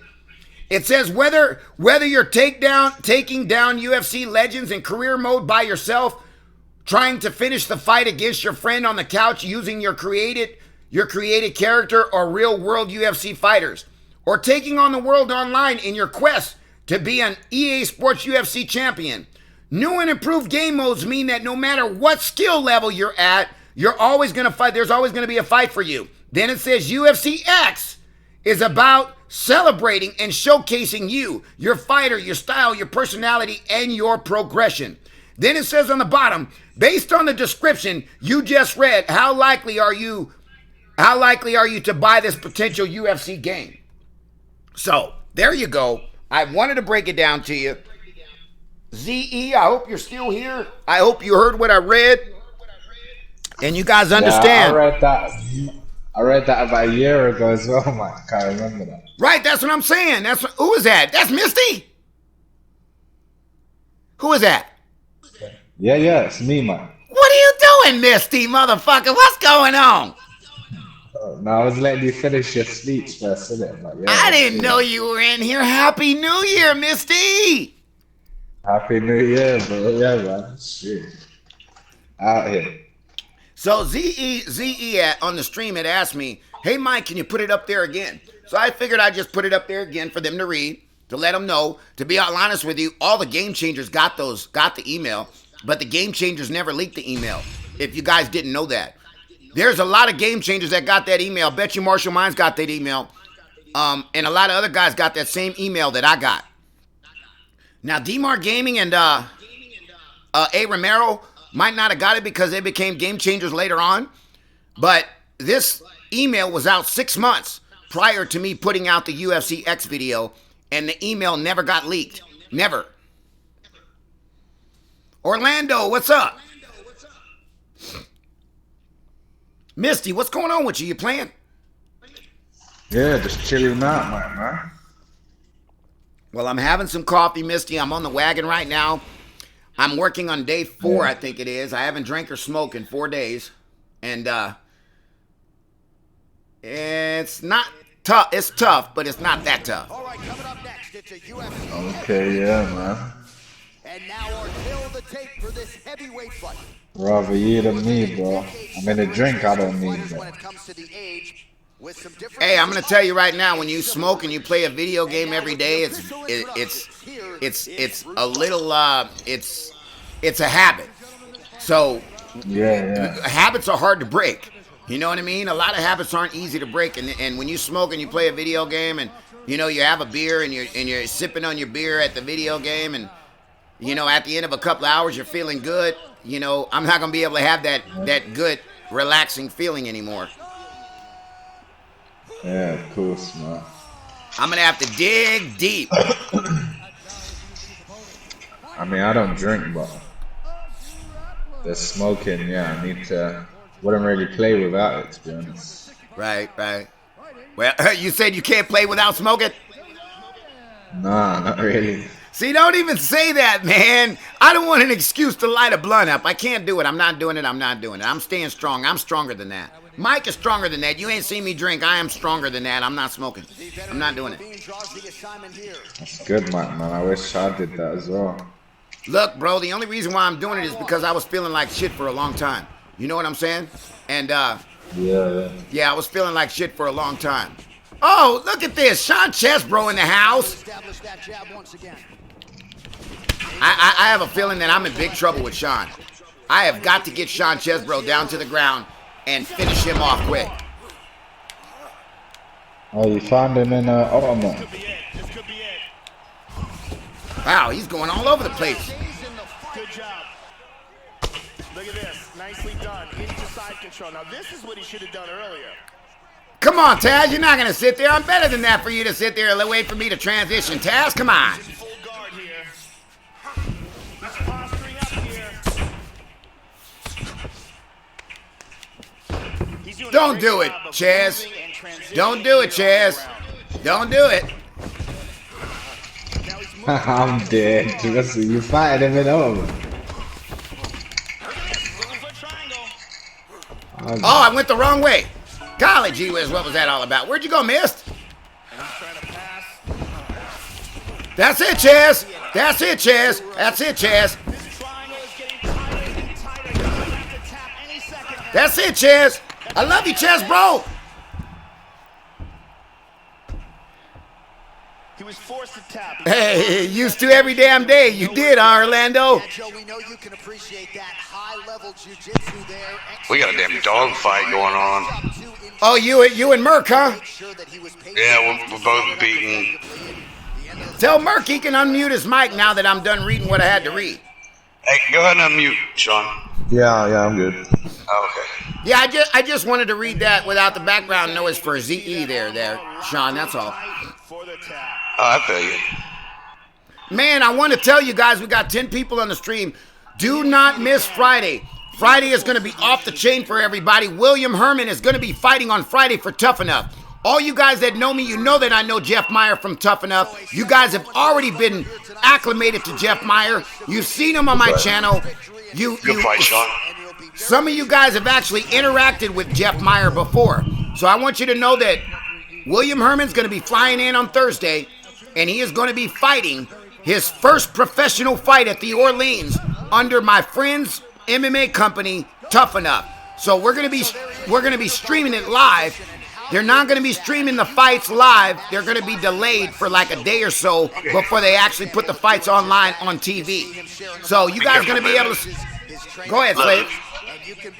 Oh, I'm sorry. Go ahead. No, you're okay. I was just going to say you guys are going to be able to see the fights live on my stream on Friday. So get ready. Make sure you guys don't miss it. And it's going to be off the chain, man. William is going to be here. I'm hoping William Hermann is going to be here for a week. And he's going to go to the open workouts, the weigh-ins, and everything with the Conor McGregor with me next week. So it's going to be an action-packed week, guys. Don't go anywhere. If you guys are new, please hit that subscribe button and turn your notifications on, guys. Sorry, Slave. Go ahead. Oh, no. I actually thought my mic was muted. I was saying bye to my girl. She's going to class. I thought my mic was muted. Oh, you're good, brother. I want to know what Good fight, Sean. Who won the fight? I did by knockout, but it was razor thin, dude. We were both gassed and beat up. I was desperately trying to stay on my feet because I know his grappler or his submission Rousey is nothing I want to grapple with. You know the cool thing about it is I don't ever offer or extend my house to really anybody, but I extended my house to William Hermann. So William is actually hopefully, you know, I'm not going to allow William to go. If he paid for his hotel room at the Orleans for a couple of days, then he could stay at the hotel for a couple of days. But after that, he's going to be. I offered him to stay at my house during that week. So hopefully, you know. Mike? Yes, sir. You this dude's manager? Yes, that's what he said. He said he wanted me to be his manager, and I said, well, let's get it in then. Me and my girlfriend and one of her friends are starting up a business called Dark Days Photography. And I was wondering how much would it cost to get a sponsor on your fighter's trunk? To get you want me to put something on his trunk so you guys get a sponsor on there when he goes in and fights? Yeah. I'll make a deal with you. You tell me how much a sponsorship is, and I'll put it on his shorts, and I'll put whatever you want on there. You just tell me what you want. You put it on my PayPal. And then I'll make sure that I'll put the sponsorship on his shorts. Hey, William Hermann, are you in? Matter of fact, I don't think William's here because he said he had to go shed some pounds. So I think he's doing some workouts right now. But if you want, we can put it on the shorts. You know what, Slave? You really don't have to do that. But, I mean, I'll take any donations. How about that? How about that? Yeah. You tell me you tell me what you want on the shorts. And because you're I'm about to make you a moderator. But... because you've been around for a minute, you just tell me what you want, and I'll put it on there, and then you just throw a donation on my PayPal if you like what you see. All right, yeah, that'd be awesome. My girlfriend has a bunch of logos that she and I made, and I'll have her to email some of them to you. Right. That way he can look and decide what one he wants on his shorts. Send me a message right now on PlayStation, and I will send you my email address right now. All right. So just send me a message and say this is Slave, and then boom, I'll send you the email, and then you can send me whatever pictures you want and tell me, you know, which ones you want or which ones you might want to go with, Or which one you want me to put on there first, and then we'll go from there. Well, we like them all because we created all of them. So he'll have his options as to what he wants his shorts to look like. But it's just like a bloody handprint that says Dark Days Photography. Okay. Well, we got... first of all, I can't necessarily... I mean, I'm assuming that he's not going to have a problem with it, but I got to talk to him first. I just want you to know. Right. You know, I know you don't speak for him entirely. Right. But I don't think that he's really going to have a problem with it, you know what I mean? Yeah. See, what we do is we focus like on horror shit. Like we had somebody who wanted to do like a Carrie thing. We actually got permission to use the auditorium at the college my girlfriend attends, and next week we're going to do that photo shoot. But she's going to be on the stage all covered in blood and shit. Really? Like we got kind of a horror theme going with it because we're both huge horror fans.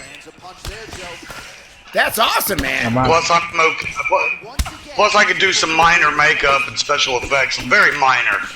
But I was fortunate enough to have a friend that won a contest that Fangoria magazine had back in the 90s, and he got to train with Tom Savini. So he showed me a couple things. He actually worked on a few movies, like Ace Ventura 2. He did a lot of the animatronic animals you see in that. And he also worked for the U.S. military creating animatronics and shit like that. He had to move from L.A. because he's got a skin condition that the sun, like, just gives him melanoma, like, almost immediately. Right. So he had to move from Los Angeles. But yeah, his name's Douglas Hudson.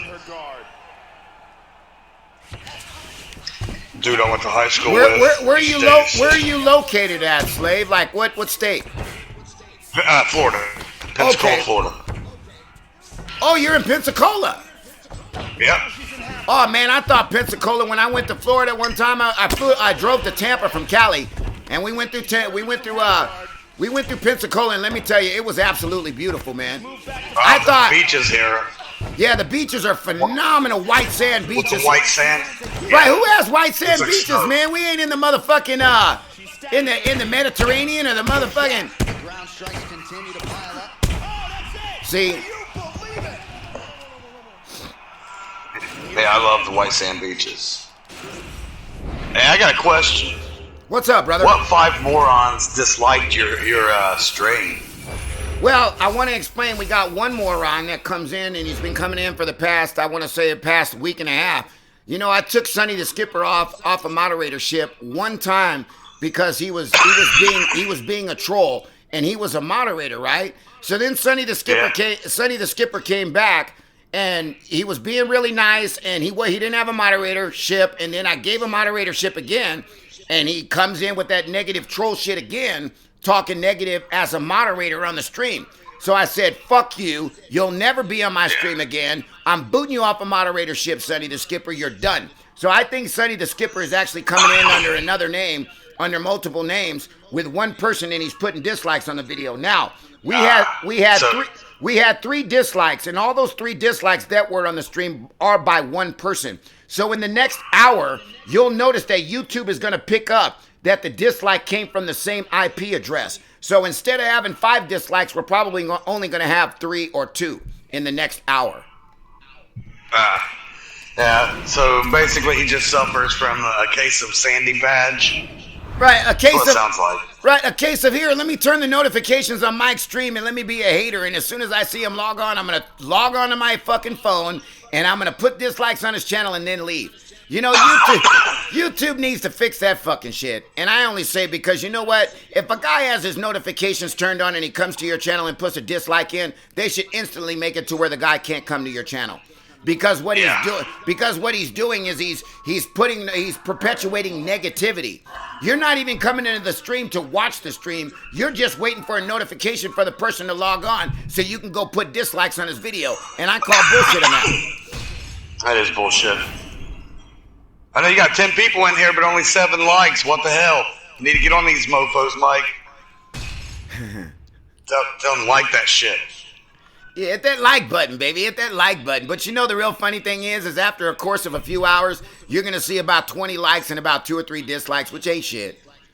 You're gonna have the haters out there, Slave. You're gonna have the haters out there. You know the funny thing about the funny thing about the haters is I got the haters trained. I got them trained so good. You more or less dictate what they do without them knowing it. Yeah, you know, they come in with the dislikes, and I say, okay, you got. Matter of fact, I love it when I get about 20 or 30 dislikes, because then all I do is just go in and turn the dislikes off, and then I look at the stream and say, guess what, guys? I don't know how much time you spent to put those dislikes on there, but it took me about 10 seconds to turn the dislikes off. So all the time and energy that you spent to change your name and put a dislike in and change another name, hey, it took me 10 seconds to just immediately block it. Yeah, plus what he doesn't understand, it's giving you views and viewing time. Exactly. So he's not really hurting you, like.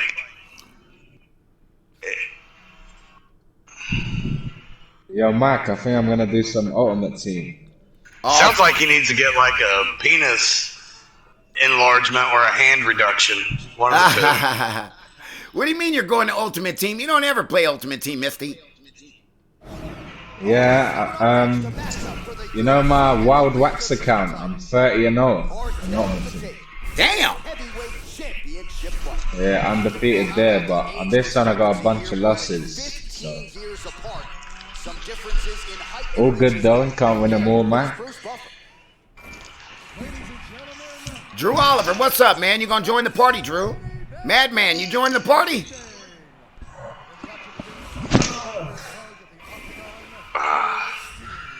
But I only do heavyweight really, or middleweight. What about you guys? Right now I'm fighting in all weight classes, but I'm thinking about closing down my middleweight because my Rampage isn't set up very well. I'm Misty, I'm fighting in 3 classes to get objectives. I'm just gonna do heavyweight only, I think. Yeah, I'm only wrestling really, not doing much striking, so. Yeah, heavyweight I have a wrestler set up. Notice most of my fights at least go to the 3rd round. Man. The good thing is, I say, in heavyweight is they get tired if they throw the kitchen sink at you, and that just works into the game plan of the wrestling, innit? Hey, Drew Oliver, what are you referring to? I wish you would get in the party and clarify what your statement is. Yo, Mike, what's up, dude? Check it out, man. On my phone, I got a notification where I showed you a video right from recommendation, and I gave it to a 5-star dude. You're actually getting up there, man. What does that mean, Drew Oliver? What does that mean?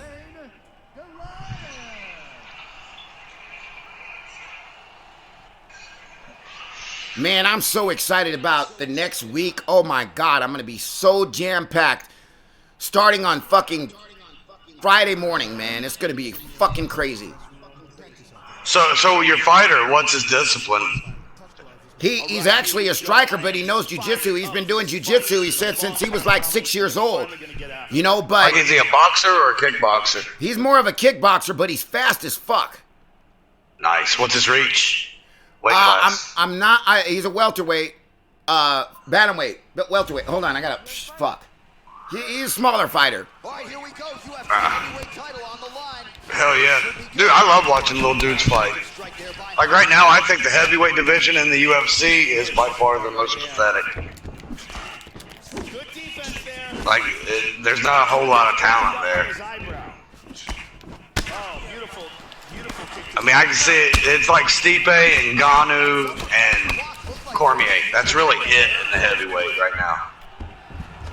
Light heavyweight's coming up with like fighters like Johnny Walker, and even though he lost his last fight, but he's still like 6'6" or some shit like that. I gotta find out what Johnny Walker you talking about, cause I'm thinking Johnny Walker. Who's that? He's got some growing to do, but the potential is certainly there. You know, the thing about it is my man Herman, he's going into his first professional fight. So it's very, very important that he wins this fight. You know what I'm saying? He's got to win this fight. Yeah. You're streaming it, you said Friday? Oh, yeah, and the thing about it is TUFF-N-UFF is not going to be streaming the fight. Or it's not going to be live. You know what I'm saying? So the only way that anybody is going to be able to watch it live is if they're watching the stream. Right. Have you reached out to? Do they show them on what is it, UFC streaming service that they've got? Fight Pass. Is Tough Enough on Fight Pass? It's not gonna be streamed. You know what? I need to call Jeffy up. Cause Jeffy said, you know what? I'm gonna bless you guys. I'm gonna let you see if Jeff answers the phone right now. But yeah, I try to get that shit on Fight Pass. Cause there's a lot of eyes on that shit. Well, I'm gonna call Jeff up and ask him right now. I'm gonna ask him real quick. Hell yeah. But yeah, market the shit out of that dude, especially if he wins. Market the shit out of that dude. Well, you know, the thing about it is I believe in him. If I didn't see his video, you know, there's a lot of guys, I ain't gonna lie. There's a lot of motherfucking guys that say, hey, Mike, I'm a fighter, you know, blah, blah, blah, I'm gonna be fighting, you know, and they're not coming through. But this guy straight came to me and said, hey, Mike, I'm gonna be fighting. It's my first professional fight. I want you to manage me. I'm like, okay, let's see what you're working with. And so I looked at some videos and I found out that he's legit. And then after that, I was like, okay, you know, now that I know that this dude is legit, then we're good to go. Nice, dude. I love mixed. That's one of my dreams. I'd love to manage a fighter. Like I got to corner a couple of fighters, like back in the day, amateur fighters. Because I used to train at a gym called Cornerstones, and they had like 4 or 5 different dudes that fought amateur. And I got to corner a couple of them, and it was such a great experience. Like, you know, even the one thing that I gotta say, Danny, even if he doesn't win, that doesn't mean anything. I mean, he can go in and take a loss. The guy that he's fighting is 2-0, I think. You know, even if he doesn't win, we still have to give him support. We're not going to give up on the guy because he loses one fight, Danny Castro. You know what I'm saying? You know, if he has potential, everybody loses. It's how well you take your losses. And if you lose in the beginning of your career, I would rather you lose in the beginning of your career like a Masvidal and then all of a sudden come back and be the motherfucking man. So you know Masvidal's got double-digit losses. But as far as fighter of the year for 2019, you got to give it to Jorge Masvidal for the best fighter of 2019. I'm going to be honest with you. Henry Cejudo is a tough argument. You know what? He did win a belt, his second belt. Like, I don't even like Cejudo at all. I think he's the definition of cringe. But I got to give credit where credit's due. I feel like Justin Gaethje, 4 knockouts this year, that's pretty good. Celebrates with his corner after just a I mean, I try to look at things realistically. Jorge Masvidal beat Darren Till, who is a great fighter at 170. Knocked out. No, he didn't. He knocked Darren Till's ass out. Okay, yeah, second round knockout. Right. But the Ben Askren, I think Ben Askren was out of his pay grade in the UFC. I really do. And the fact that he shot in the first 5 seconds when everybody knew, like, to me, that was a really bad call by him. I feel like Ben Askren had as much to do with his knockout as Masvidal. And then Diaz, right? The Diaz win. Diaz isn't very active these days. So, even though he looked really good against Pettis, it's really hard to say. But I'm not ready to declare Masvidal King Turd just yet. No, I said fighter of the year for 2019. Yeah. I didn't say that he's the best in the game. I never said that. Yeah. I'm saying I know. I realize what I'm saying that the way that the UFC marketed him this year, that he beat Darren Till in a commanding fashion. He got the fastest knockout in UFC history. He did get knocked down early against Till. So he showed that he can come back from adversity. Right. He's a bad dude. But, I don't know, I feel like everybody's jumping the gun on him a little bit. Just a little bit. I want to see him fight like Wonder Boy. Or it's looking like he's going to be fighting Usman. I think he's going to have a hard time with Usman. Because Usman's strong. Do you know that, Slave Riot, do you know that Mike actually called the fight? Hey, what's up, great benefactor? I got my Rode mic right here, brother, sitting right here. Boom, boom, boom. Do you know that I actually called the Nate Diaz fight? Meaning, like, I called it before. I called what was going to happen and how it was going to happen before it ever happened. Did you know that? That's pretty crazy. That's pretty random.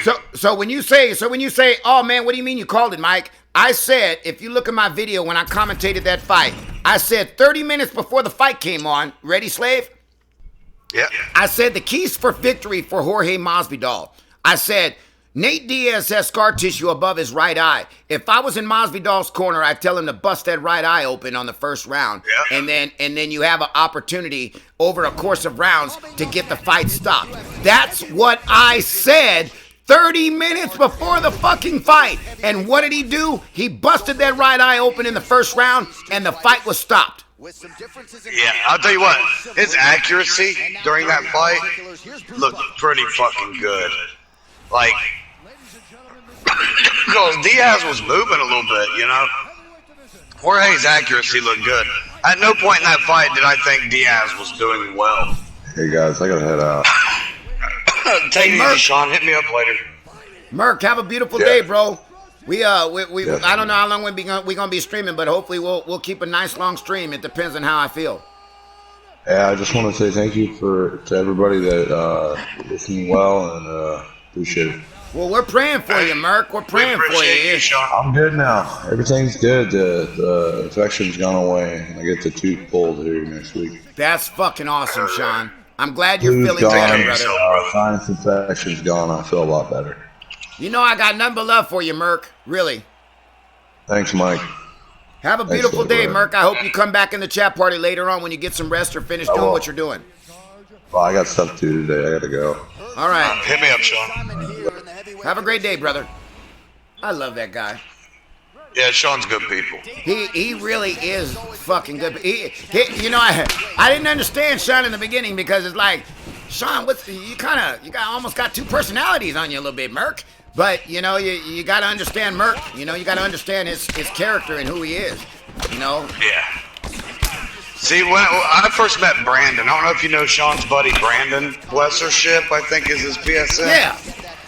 I first met him, and then Sean sent me a friend request because we were in a party together, and I accepted it. Then he deleted me for some reason. Then I sent him one, and we've been good friends ever since. That's been maybe a year ago, year and a half. Shit, I'd say I've known you for almost a year, Mike.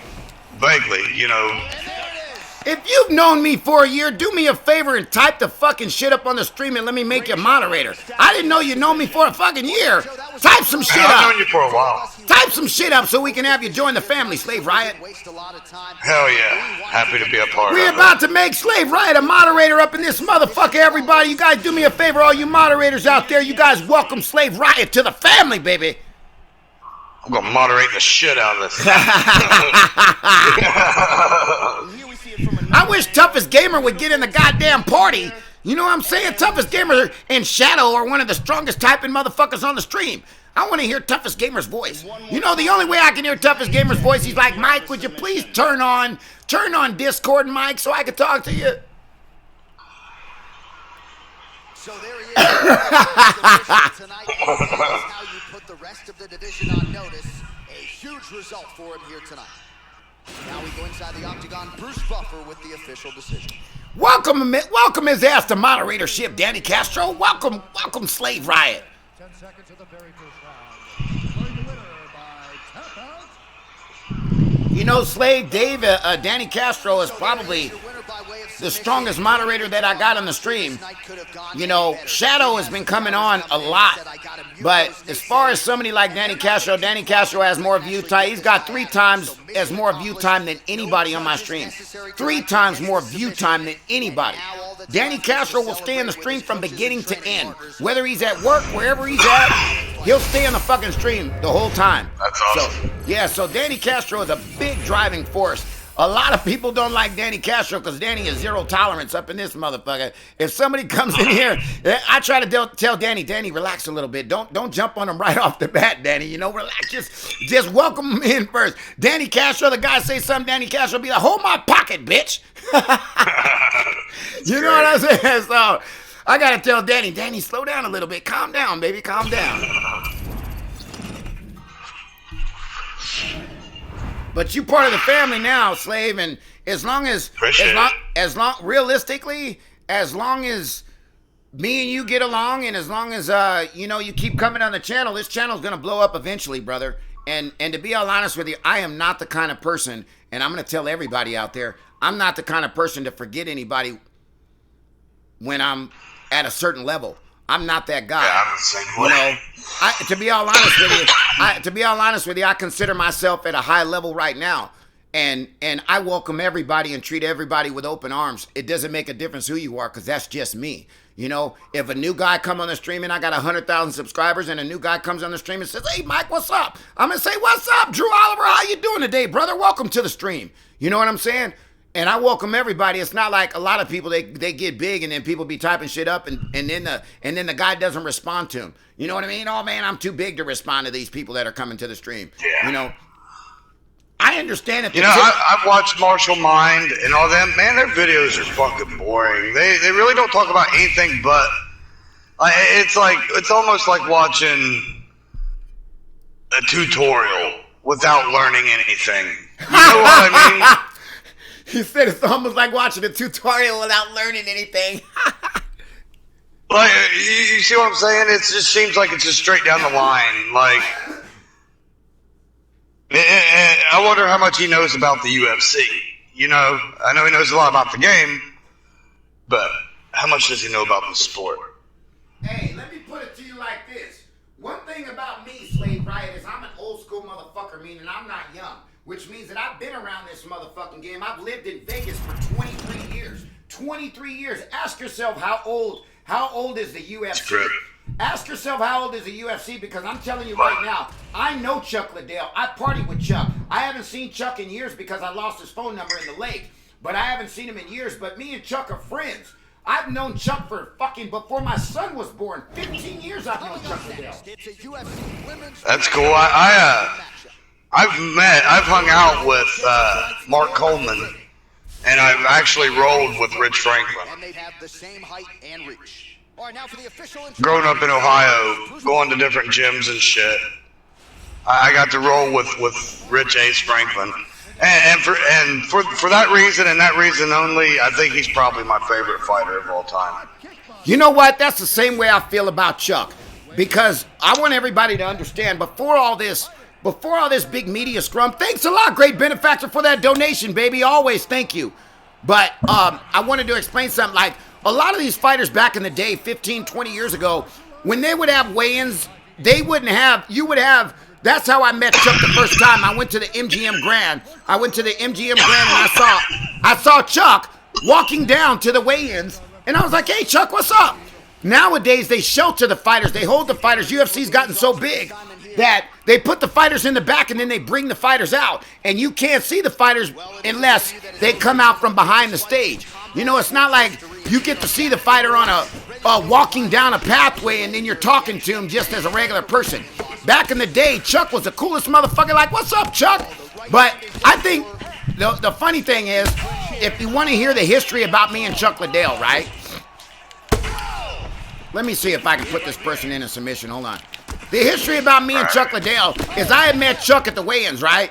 And I saw him walking, and then I wind up talking to him. So he saw my face, right? So a couple more times I think I had saw him at an event, and I was like, "Hey, Chuck, what's up?" Now, after that, are you ready for this?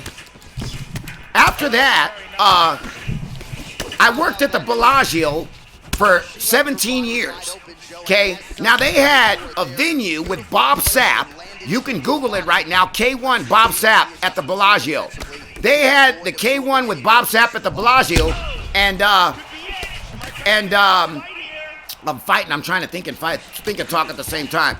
And I went backstage. A friend of mine I said, "I'm going to take you to the K1," and he has his girlfriend, which is a stripper. Beautiful fucking woman, right? So I said, okay, this was before all the security was really fucking heightening shit, and you were able to go in without having a badge and get in. So what happened was, I told my best friend, or my friend, I said, "Hey, do me a favor, tell your girl to dress up really nice, and we'll act like she's a cocktail waitress, and you guys just follow me, and I'm gonna take you in the back way that nobody knows how to get in." So I took him in the back way, and I just said, if anybody asks, just tell you're a cocktail waitress, that kind of thing. So we took him in the back. Now, when I took him in the back, we wind up being all the way behind stage. Behind the stage where Bob Sapp's room was. Well, on the outside of Bob Sapp's room, Chuck Liddell was right there. I said, hey, Chuck, what's up? He says, hey, how you doing? Now, Chuck is probably wondering what the fuck I'm doing backstage at the K1. So he's probably thinking I'm somebody. Other than the fact that I work there. He's not thinking probably that I work there. He's like, what the fuck is he doing back here? He must have something to do with it. So now Chuck goes like this. I said to Chuck, hey, man, my buddy's girl wants to take a picture with you. And she wants to stick her boobs in your face. He says, okay, well, come on, let's take a picture. So he took a picture with her, and she stuck her boobs in his face and took a picture. And after that, that's when I got Chuck's number. And you'd hear Chuck saying, all right, right after the fight, we're going to the Blue Note.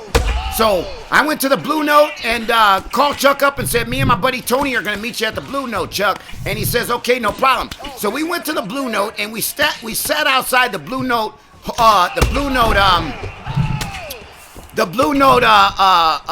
club, right? We stood outside the Blue Note club, and then Chuck walks up with about 7 motherfuckers. And I looked at Chuck, I said, hey, Chuck, my buddy Tony's with me, Oh, no problem, come on. So Chuck looks at the front guy, and he says, the guy at the end right there, the Mexican guy at the end, that's the last guy. So we actually walked through 3 checkpoints inside the club to get to Chuck's private little spot up there where he was at. At the time, if you know Mike Swick, you ever heard of Mike Swick? All you guys know Mike Swick if you know UFC. I was actually able to get in a conversation with Mike Swick and talk to Mike Swick. I was actually able to get with Chuck Liddell and say, hey, Chuck, I gave Chuck a big hug when we were in the back area, and I had a real private conversation with him and said, Chuck, I really like you, man, as far as a fighter, and I worry about you every time you get in the ring.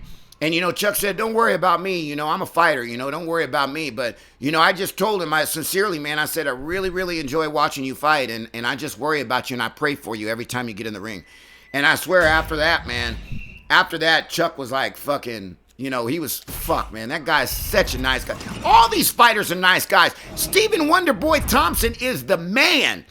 He is the fucking man. Brian Ortega, I walked up to Brian Ortega, right? About to talk to Brian Ortega and get my picture with him and stuff like that. I walked up to Brian Ortega and I got my chain on. Now, if you're watching my stream, let me show you the chain that I showed Brian Ortega. Okay, Brian Ortega, this is my chain that I got. Now, if anybody knows anything about this chain, you guys got to understand what this chain means. A lot of people don't understand what that chain means, okay? But I'm wearing this chain, and I walk up to Brian Ortega, and you know what Brian Ortega says to me? Brian Ortega, do you know what that chain means, Slave? Let me wait 1 second and see if you can tell me what that chain means. I can't really see it because there's a chat bar over. Yeah, I can't really see it well enough to. But anyway, it's a 1% chain. It's a 1%, oh, okay, yeah. It's a 1%er chain. So when I walked up to Brian Ortega, I've got a video right now that I'm going to show you right now in the video. And matter of fact, I'm going to put it on for you guys right now. Brian Ortega says to me, he says, 1%er. He says, he goes, 1%er, huh? And I said, what you know about that, Brian? He goes, I know a lot about that. I said, oh, really? You know a lot about that, huh? Watch this. You guys think I'm joking. Let me pull this video up. You guys think I'm joking. Mike is the man. I'm going to show you how good I am. What kind of bike you ride? Harley. Road Glide. Nice. I don't have a motorcycle, but I do keep a muscle car around. I'm about to, I ride with a club, and I've been riding with a club for years, so.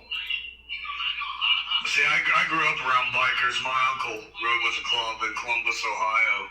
Did he ride with a Mexican club, white club, or a black club? It was white with a few black people. This was 1980s. I was pretty young. But yeah, I remember one of them worked with my grandpa at the bakery. His name was Calvin. He's a great dude. He worked at the Wonder Bread Bakery. I'd go across the street and they'd always give me Hostess cakes and shit. Hell yeah. I've always got along with bikers. Like, I've known them my whole life. Used to sell weed to them when I was a teenager, too. Right. You know, to be honest with you, bikers are really cool motherfuckers. It's just that you just don't want to step on their toes. You know what I'm saying? You don't want to step on their toes. Yeah, you gotta show them respect. And, yeah, you keep your mouth shut. If you don't agree with what they're doing, you keep it in your mind. You just let it ride. Question for you, Mike.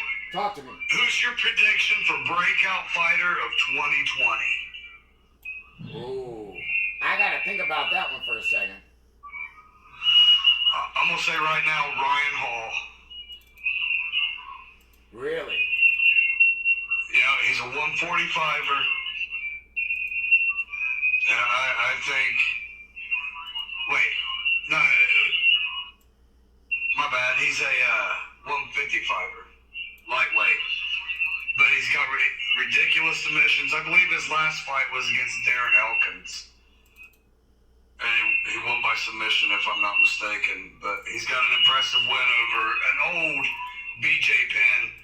But this dude's leg locks are sick, and the way he can just roll into it off the feet, like, and his stand-up is improving as well. Really? Okay. So that's the breakout guy you're talking about, huh? That's who I'm predicting, Ryan Hall. Actually, he's a featherweight. I was right originally. Yeah, he's a featherweight. If you're not familiar with him, I would recommend YouTubing him and checking him out. Like, his style is kind of silly because he'll just flop to his back and like, he looks kind of silly starting out, but eventually he gets your fucking leg.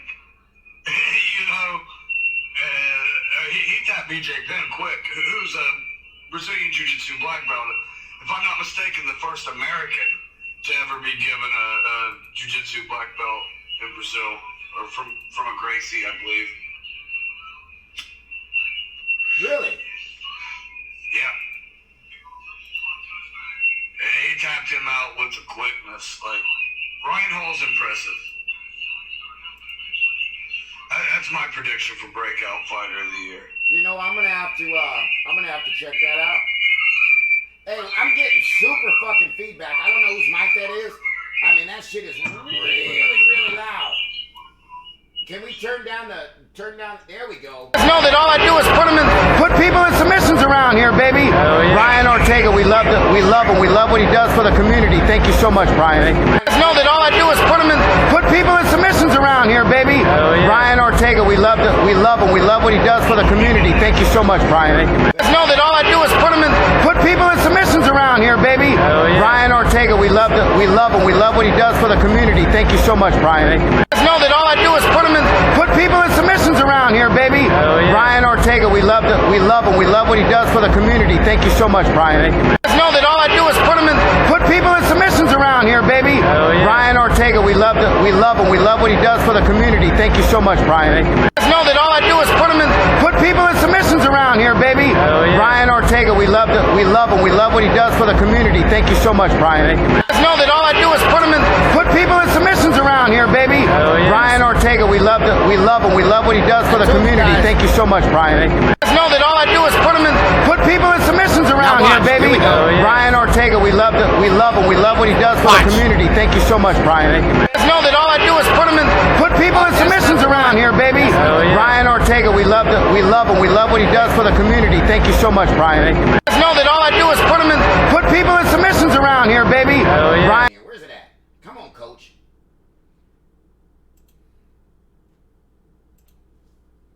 Let's see what we got here. We got all kinds of videos and, you know, shit with all kinds of fighters in here, man. I got so many, I got 15 fighters on video, man.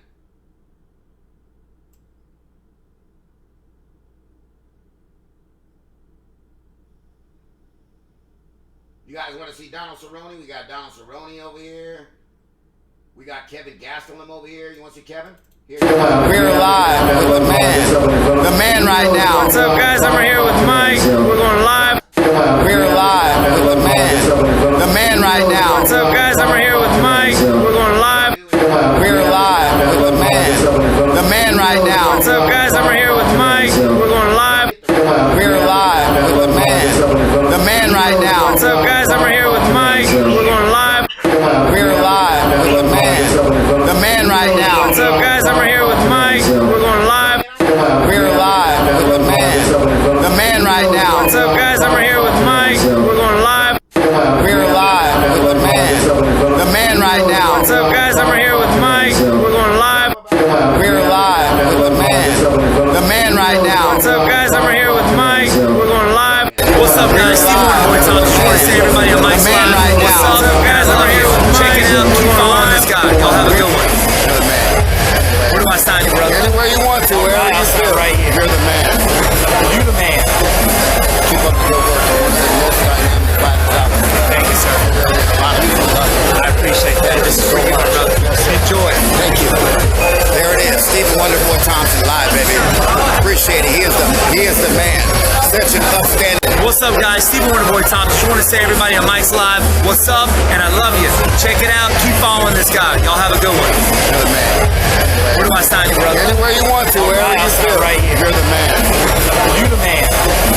Keep up the good work. Thank you, sir. I appreciate that. This is for you, my brother. Enjoy. Thank you. There it is. Stephen Wonderboy Thompson live, baby. Appreciate it. He is the man.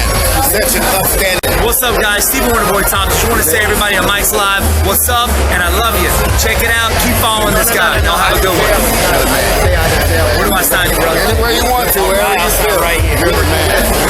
You the man. Keep up the good work. Thank you, sir. I appreciate that. This is for you, my brother. Enjoy. Thank you. There it is. Stephen Wonderboy Thompson live, baby. Appreciate it. He is the man. Such an upstanding. What's up, guys? Stephen Wonderboy Thompson. Just want to say everybody on Mike's live. What's up? And I love you. Check it out. Keep following this guy. Y'all have a good one. You're the man. Where do I sign you, brother? Anywhere you want to, wherever you feel. Right here. You're the man. You the man. Keep up the good work. Thank you, sir. I appreciate that. This is for you, my brother. Enjoy. Thank you. There it is. Stephen Wonderboy Thompson live, baby.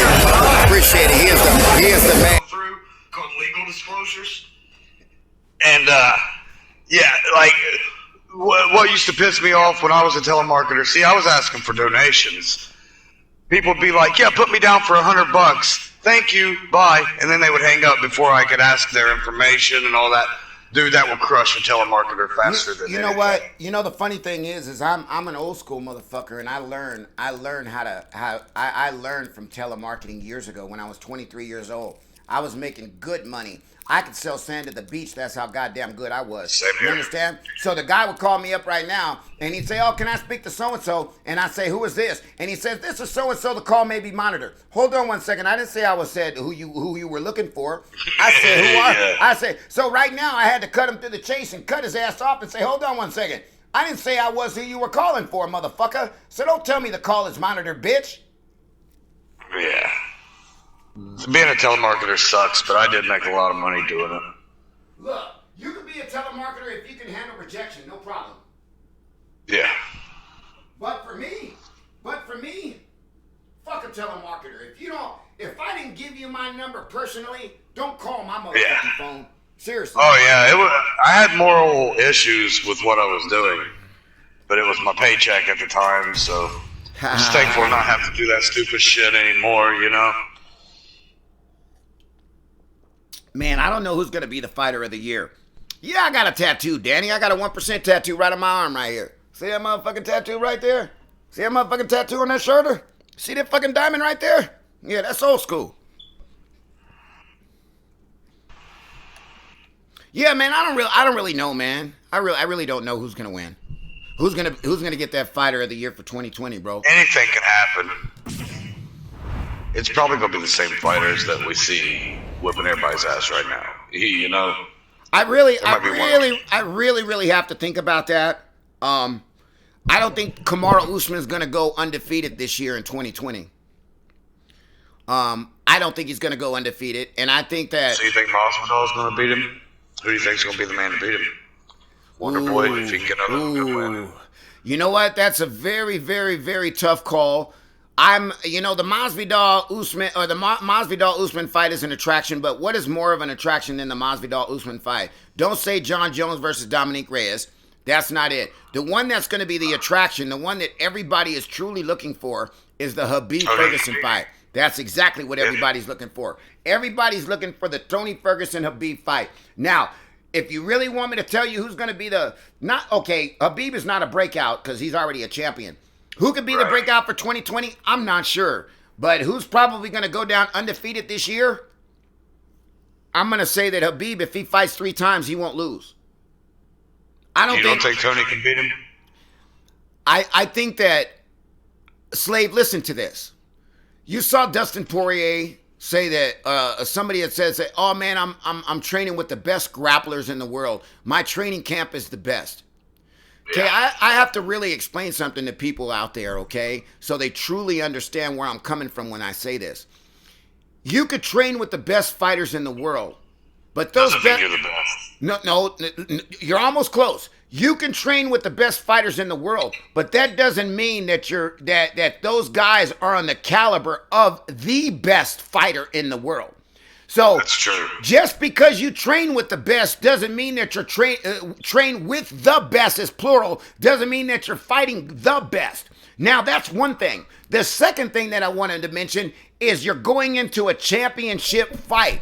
You're not training your guy, and you're not training with your guy to go in a championship fight when you train. Like you guys aren't fighting for a championship right there. You're just training. So to go into a championship fight with the best is what separates everything. So I believe in my bottom of my heart that Khabib is one of those next generation fighters where if he gets you to the ground, you can't get up. He's not going to let you up. And I think that he is so goddamn strong on the ground. In my opinion, I think he's the best guy on the ground right now, by far. And I think that if Khabib gets Ferguson to the ground, it's going to be a fucking tough night for Ferguson, just like it was a tough night for fucking McGregor.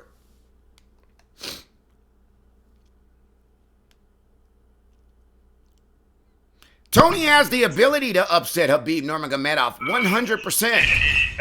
I look at it like this: if they're on the mat, if Tony's back is on the cage or on the mat, I feel like he's gonna be all right as long as he's away from the cage. There is no way that if Tony Ferguson is on his back, that he's gonna be able to handle Khabib. No way, not even close. I don't know. No way. Because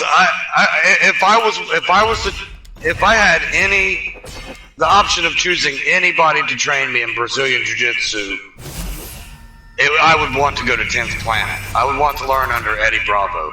I feel like he's going to pose some threats for Khabib that Khabib hasn't really faced yet. And, Conor McGregor did well off his back against Khabib for the first round.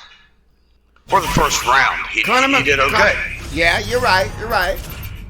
And but Tony's going to be attacking with elbow. It's going to be interesting. I feel like Khabib's going to get cut up. Tony's almost got those Kenny Florian elbows, like razor blades. I think it's going to be a good one. I hate to say it, but I think Khabib is going to win. You want to know who? Why do you hate to say it? Because I like Ferguson. I think Ferguson's an interesting dude. Okay, ask me who I'm rooting for. You didn't ask me that.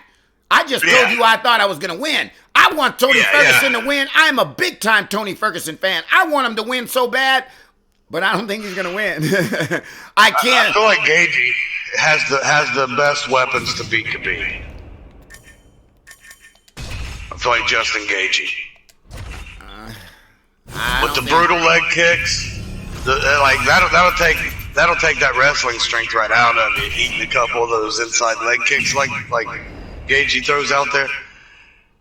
But Khabib might be unbeatable. Can I say one thing?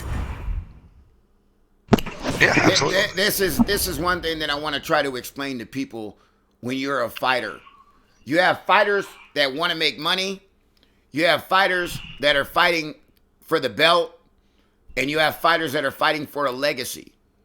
There's three different things. Ask yourself, is Donald Cerrone fighting for a legacy? Is Donald Cerrone fighting for the money, or is he fighting to get a championship belt? Right now, you got to answer the question: is Donald Cerrone's fighting for money? He knows he's not going to have a chance to get the fucking belt again, and he's definitely not fighting. He's definitely not fighting for a legacy because he's already got a legacy. He's got the most knockouts and the most finishes in UFC having history. Connor's head on your wall would be a pretty good. You know, but when I say what I was trying to lead up to, Slave, is you have guys that are fighting for money, you have guys that are fighting for a belt, and you have guys that are fighting for a legacy. If you have guys that are fighting for a legacy, those are the guys that you really have to be careful about.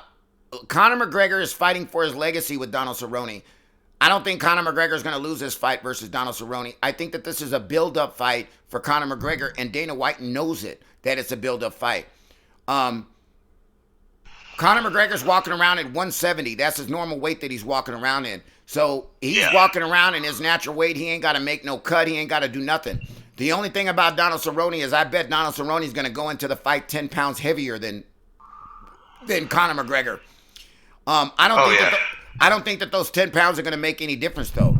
You know what I mean? I think his cardio will still be better. Like, I think it might help him in clinch situations, but that'd really be about the only advantage I could see out of it. Right.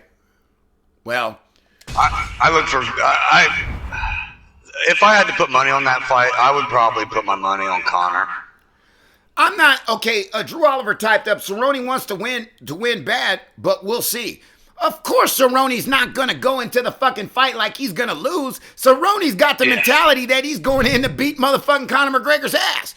That's it. Of course, you cannot have a Drew Oliver. You cannot have the mindset that of course he's going in because he wants to win. You know what I mean? The guy's not going in saying, hey man, I'm gonna throw this motherfucking fight. This guy's going in to say, I'm gonna take motherfucking Conor McGregor's head off. But Dana White knows that that's not gonna happen. Dana White knows that Conor McGregor has got to win this fight. He's got to win this fight. Right now, Conor McGregor's marketing went down. He's not worth as much money as he used to be when his name was way up there. You know what I mean? But he has the ability to come back and have and rally back into the UFC even after his loss to Khabib and even after the bullshit boxing match with fucking Mayweather. You understand? So he has the ability to come back and still be one of the best. I never thought Conor McGregor was the best. I never thought he was the best.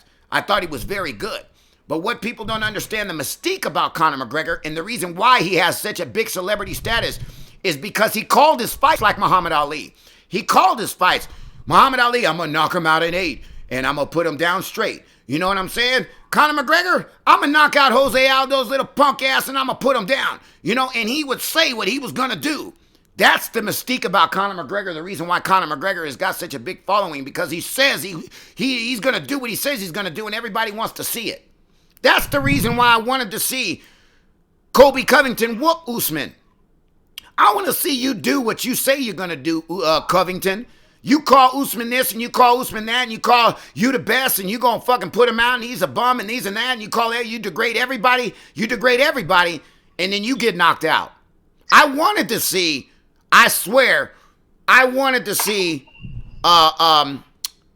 Covington win. And you want to know why I wanted to see him win? Number one, I wanted to see him do what he said he was going to do. And number two, he called Dana White Uncle Fester, and he said that Uncle Fester was not going to put the belt around his waist when he wins.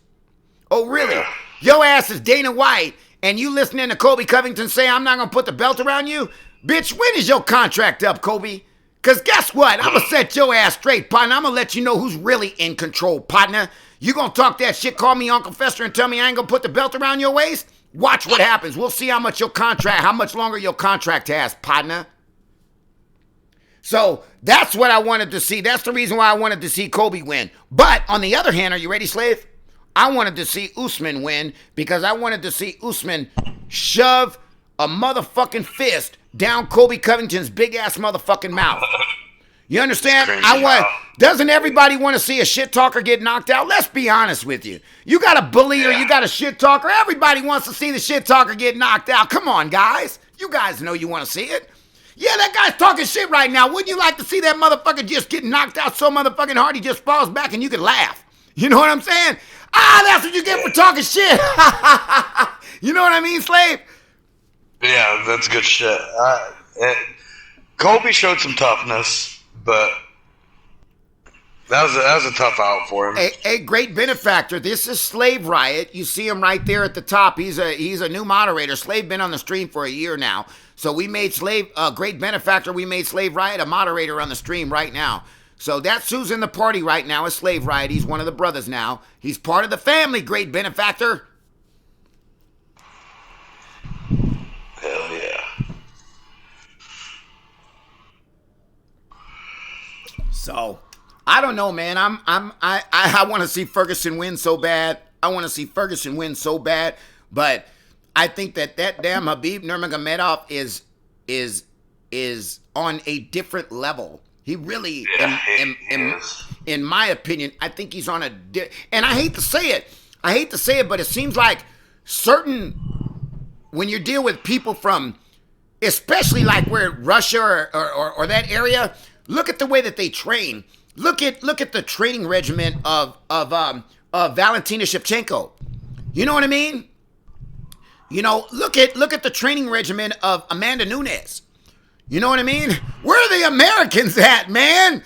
These motherfucking people all over the country are taking over the UFC. We thought Americans had the baddest fighters in the history of the game. Look at Zabit. You know what I mean? Yeah, we got John Jones, Stipe. Are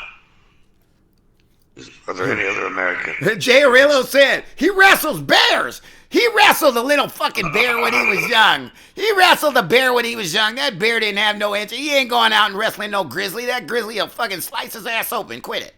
Yeah, eat him in minutes.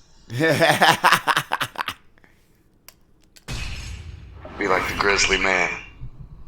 They'll only find his watch. Right. But I don't know, man. I think that the UFC has progressed so much. I'm really excited about the way that the UFC has gone. The UFC couldn't get sanctioned in any place but Vegas. Then they got sanctioned in California. New York was one of the hardest places for them to get sanctioned. Then they get sanctioned in New York. Then all of a sudden they're going down to Brazil and going down to going to Russia and going to Japan and doing all these UFC events all over the world. Man, Abu Dhabi. Right, Australia, right. New Zealand. I'm not a fan of Cormier, though. I'm going to be honest with you. I am not a big fan of Daniel Cormier. Does anybody want to know why I'm not a fan? I'm going to tell you why I'm not a fan. Look at the stream. This is why I'm not a fan of Cormier. Now, you guys know the stream. That's why I'm not a fan. By the way, I want you guys to know. Everyone has a plan until they get punched in the mouth. This is the goodies that you get to see on my Streamlabs.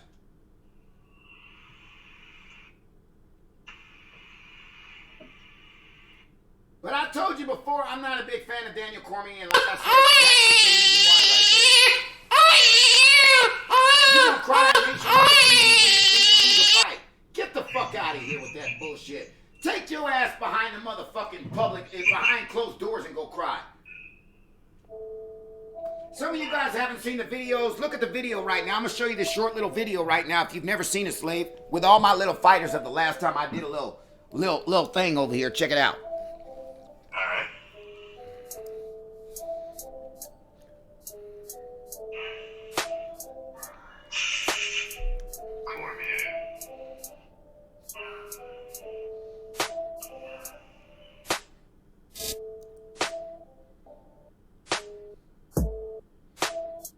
I had to throw that in there. I know you guys, there's some real big Cormier fans out there. I just had to throw that in there, man. I'm sorry. Great benefactor. Great benefactor just donated $5 to the stream. God damn, Great. I'm gonna have to hook you up, man. Every fucking day you always hooking me up on the stream, man. I'm gonna have to hook you up, Great. Look at, there's Henry Cejudo right there. You know, Henry, when I saw him, he had his arm in a sling, and I know for a fact that his arm, he was in pain. You know what I mean? There's Kamaru Usman. That Kamaru Usman video right there was when Colby Covington interrupted him during the open workouts when he was supposed to fight, when Woodley was going to fight Usman. There's Anthony Smith right there. There's Robbie Lawler. We got Robbie Lawler in the house. Matter of fact, I got my signature right now. You see him signing my jersey. I got a Chargers jersey with his signature on right now. I might post on the online. There's Kevin Gastelum, right? Kevin Gastelum. What's up, guys? Steven Wonderboy Tom. Just want to say, everybody on Mike's Live, what's up? And I love you. Check it out. Keep following. Now, this is just some of the fighters that I've encountered. You know, I mean, I've got video with a lot more fighters than what you guys see. Look at Brian Ortega. He is the man. I love Brian, dude. He is the fucking man. Even though we haven't heard from Brian Ortega since he got beat the fuck up. But I love Brian Ortega, guys. There's John Jones. That might be fighter of the decade. He's definitely the fighter of the decade if he didn't do drugs. There's Stephen Wonderboy Thompson.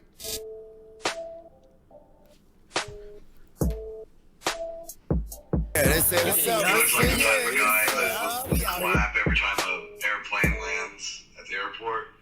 It's great. He whips somebody's ass looking like that. You know, one thing that I thought was really cool, Slave, is when I went to the Joe Weider experience. That's when I saw Bill Goldberg. I saw Francis Ngannou. I got pictures with Francis. That's when I saw Tito Ortiz. Who else? I know I saw Ken Shamrock. Ken Shamrock looked fucking phenomenal. Unbelievable how good fucking Ken Shamrock looks. He's got to be on roids. I hate to say it, but Ken Shamrock got to be on roids. But oh yeah, he is. But that's when I met all those guys right there, and I'm trying to think who was it? I met the Schmo. That was the first time I met the Schmo. He had his little girlfriend with him, and he was fucking filming. I was right next to him. What was I gonna say? Fuck.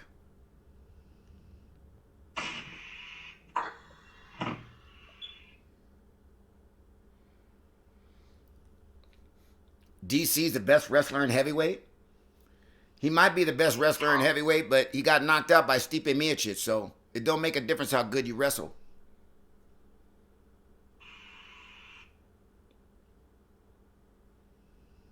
I bet you money, though, before Daniel Cormier fought Stipe Miocic, I bet you money, before he fought Stipe, that he couldn't sleep at nighttime because of the 2 losses to John Jones. I bet you money that Daniel Cormier couldn't sleep for 3 months after the second loss. Yeah, he didn't take the second loss well at all. And it was a pretty brutal loss, too. Coming up next, it's a UFC heavyweight division collision. Hey, you know, what's his name? Was it John Jones? Who was that? I don't know. I can't remember. I'm not smoking and drinking, so my mind's kind of fucked up right now. I just smoked. Actually, I've pretty much been smoking all day.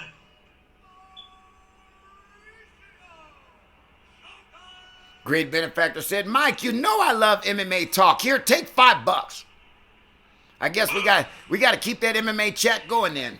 Dude, I'll talk MMA all day. No one around here, I mean, they know the popular fighters, but no one around here can really hold a decent conversation. You guys ask me right now how Conor McGregor's going to beat Donald Cerrone. That's a tough one to call. I don't think so. He's going to have to do it early, but everyone knows that. Everybody knows he's got to do it early. You're absolutely right. I feel like if Cerrone can make it an ugly fight, keep it up against the cage, lay on him, it'll be interesting.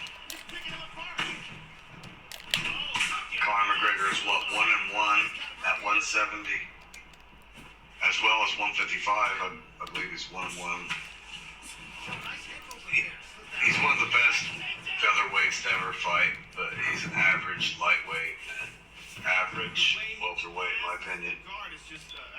So I wouldn't say Cerrone's on top of his game either. It's hard to say.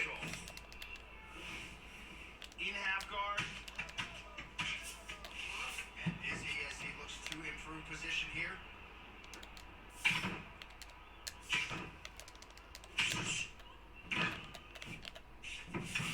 Excellent movement here on the ground. What do you think about Joanna versus Wiley Zhang?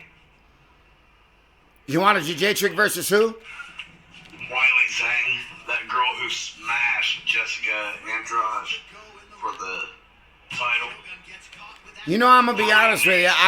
It's really hard for me to call females, and I mean the only reason why I say that is because really the only two females that I think that are legit right now, and Duranda May and Nunes, that was almost a sparring session. I'm gonna be honest with you. I think that Amanda Nunes has a lot of respect for Jermaine Duranda May, and that she didn't want to put a lot of pressure on Jermaine and really hurt her. You understand? So if you had to watch that fight, you notice that Amanda probably could have really put the hammer on Duranda May, but she didn't. You know, if you really look at that fight, you say to yourself, why is Amanda holding back? You know, why how come she doesn't seem like she's really like really digging into this girl? But I think that, you know, she realized that Jermaine May knew that she was going to lose the fight, and she was losing the fight, and they just kind of went down to the ground and just kind of played a little grappling game so nobody got hurt. Yeah, that was a dull fight. I wanted to see him stand up more. Because I know Duranda May, she's dangerous. Nunes is probably the most dangerous female alive. She's definitely one of the most fucking famous females alive. She's fucking a beast. You know, I mean, she is an absolute beast. I can't speak enough for Amanda Nunes, but then on the other hand, you know, you kind of say to yourself, well, who, you know, is really Amanda Nunes the best female out there? There's not another female out of all the females out there. I mean, all the females in the world, she's the best like that? She just, like, nobody can beat her? Someone will step up eventually. All champions get figured out eventually. And here's a nice They all shot, do. lands perfectly. Eventually, John Jones will get figured out. Just as Anderson Silva did, Chuck Liddell, they all get figured out. I love Valentina Shevchenko. Did you know I got a signature, 2 shirts with her signature on it? Yeah, she's one of the best strikers in the UFC period. Hey, Slave Riot, have you seen my merchandise? No, I haven't. You haven't? Are you watching the stream? Yeah. Okay, let me show you my first shirt. I'm in a fight right now, so let me get out of this fight. And as soon as I get out of this fight, I got the shirt right here to show you. So remind me, like, hey, Mike, let me see that merch. All right. Hold on, give me a second. I got a lot of losses to this guy, so I got to try to be real careful about how I approach the situation with this guy.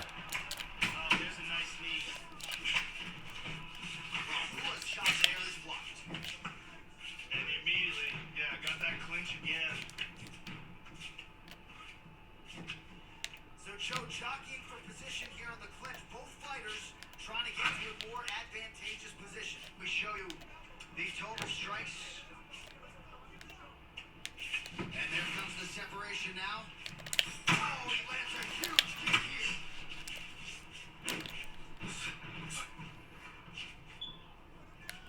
Oh, what a leg kick.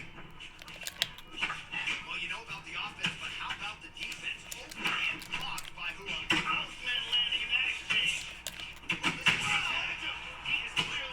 Here comes the knee and the spinning elbow, fucking cheese. Fucking cheese, bitch, nigga.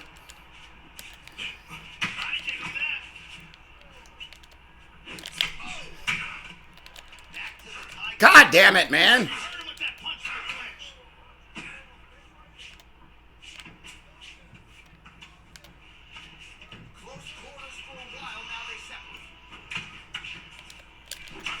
See the cheese, the spinning elbow, fucking cheese? Fuck your cheese, double fucking spinning elbow. Fuck out of here with that shit, man.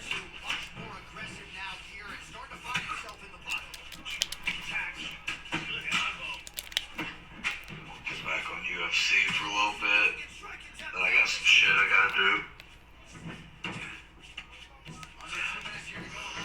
Oh my God, I feel like I need to smoke. I'm not gonna smoke though.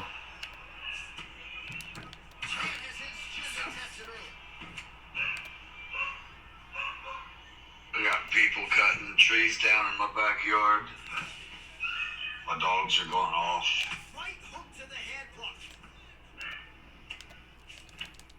My beagle out there acting like he's gonna fucking do something. Oh, back to the high clinch. Been there before. Under a minute now to go on the round. Nice punch in the clinch. Oh, there's that high clinch. Oh, he got his hands again. He's hurt. This could be it. Oh, very nice. Yeah, you're not streaming the game, by the way. What? It's your merchandise. Oh, fuck. Thank you. Let me get back over here. Damn, my bad, guys. Fuck, you guys are probably wondering how come I'm fucking dead over here. Sorry, thanks for letting me know, Slave. Actually, we can thank the real king. What'd you say? We can thank the real king. Thank you, Real King. I didn't know. I thought I wasn't even looking at the stream right now. I was just fucking fighting and shit. Sorry, my bad. Oh, by the way, look at the merch. Here we go. By the way, Slave Riot, we got Valentina Shevchenko's signature right on Herman Monster on the front. So you can see her signature right there on his right shoulder, right? And this is a shirt. And then if you look at the back says, "Don't get mollywopped," and it's got Herman Monster. You know what I'm saying? And that's what the shirt looks like. You know what I'm saying? Oh, yeah. So, that's pretty cool. And then it's got the little mic, the Mike's Live on the side. On the side of the shirt right there, you can see the little Mike's Live right there. You know, so.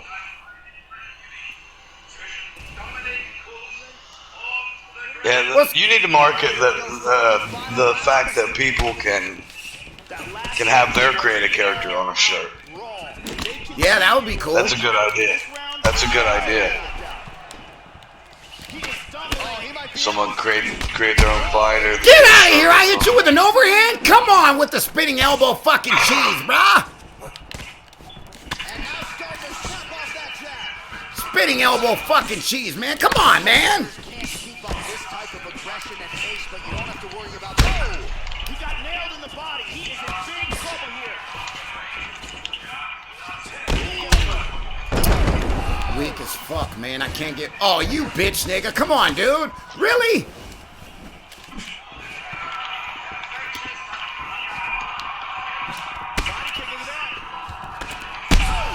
This fucking spinning elbow, cheesy fucking knee fucking crave, dude.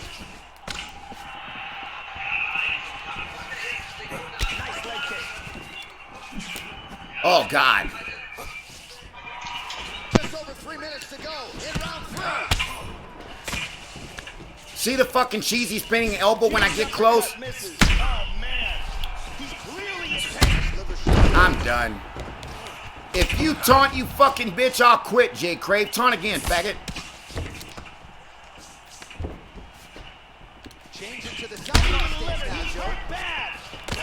See, that shit is weak, dude. What a leg kick. Oh, very nice. God, my body is fucked. Well, Joey seems to have his opponent's timing down. He has landed some good shots, but... See this bitch back up the whole time? Good shit. Fuck. Wicked knockout here for the win. All right, the official decision is in. Here is Bruce Buffer. Fucking bitch-ass fucking game, man. I hate this fucking game.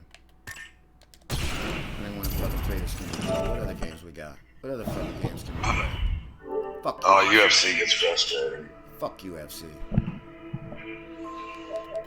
I just got knocked out in about 45 seconds.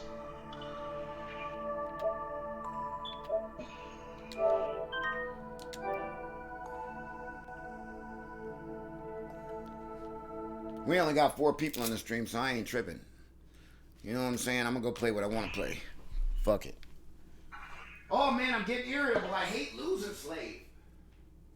I don't like it either, but I'm getting used to it. I haven't had much luck with it. You said you're getting used to losing, huh? That's some fucked up. Good, man. I'll go on like 7 fight losing streaks, like to where it just seems like nothing I do works. Every transition is fun.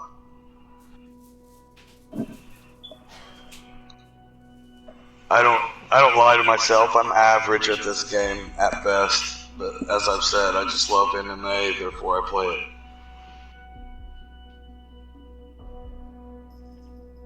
Until they make a better game, I'll continue to play it.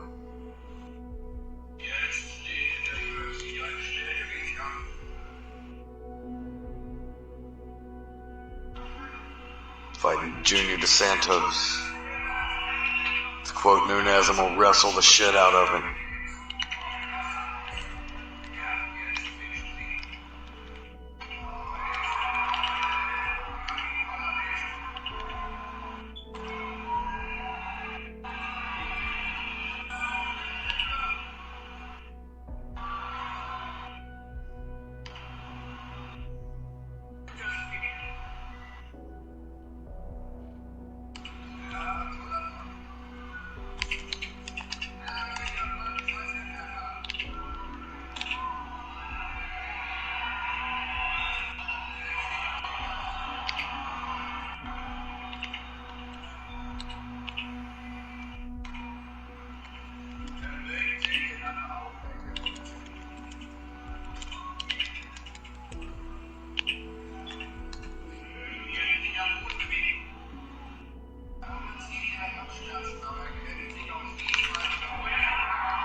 Slade, did you say you smoke?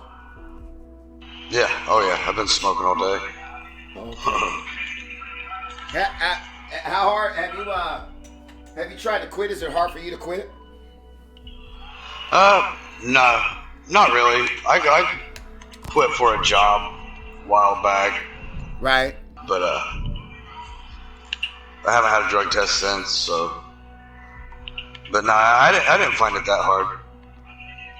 You know, I quit. You know, I worked at the Bellagio for 17 years, and then I took a couple-year break, and then now I work at another big place, and you know, they had to drug test me over there. I passed the drug. You know, I had to go clean for I think it was 2.5 months or almost 3 months or something like that. But I was drinking vinegar, and you know, I went and got that shit for my cause they do hair tests out here. You know, if you do a piss test, that shit'll go through your system in 45 days. But a hair test, that shit's like 90 days in your system. So I shave my armpits, shave all my hair, you know what I'm saying?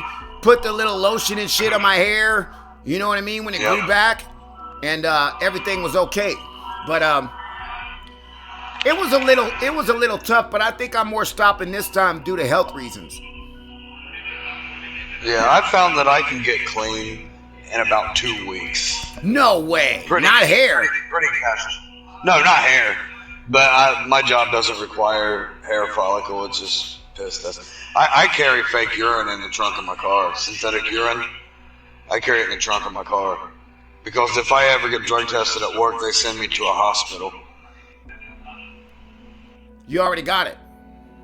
Yeah, I got synthetic urine. I work at GE, so I work with cranes and shit. So they, if I even just bump something while I'm moving something, they're gonna drug test you. Right. Yeah. My girl had a beautiful fucking job working in Southern California at this park district, right? She was making $18 an hour or something like that. Cush motherfucking job. And what does she do? She drives a fucking company truck and accidentally backs up into the pole. Doesn't really do no damage, maybe a little teeny dent. She wound up losing her fucking job. And now her cousin Her cousin's working and took her position over. Her cousin's making like $28 an hour running her own shit. Got her own little office and shit like that. Yeah, I fucking make wind turbines. Right now I'm kind of laid off. It's called TLO, temporary lack of work. I'll go back to work like first week of February. Well, it's kind of nice to make a little bit of money and then take a break, right?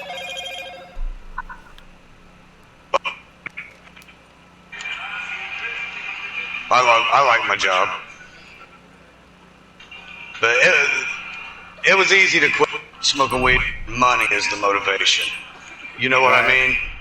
It's easy to do a lot of things when money's the motivation, I suppose. But you know, I got oh, you know what I meant to do? I meant to call Jeffy.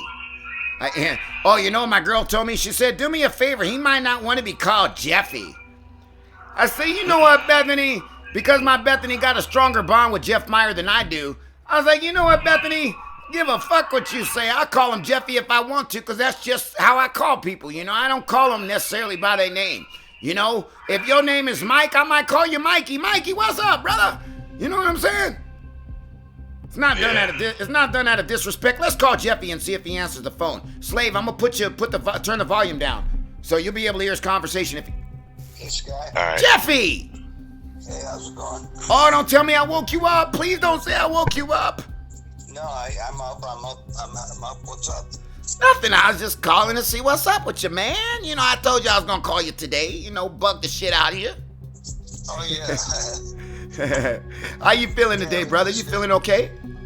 Yeah, I'm good, thanks. Just getting ready to head to the office. I got to meet up with a couple people there at 10, and just getting a little bit of a late start. But you know, I've been up since like 7, and then my roommates had Reach one of the objectives and destroy it with your charge.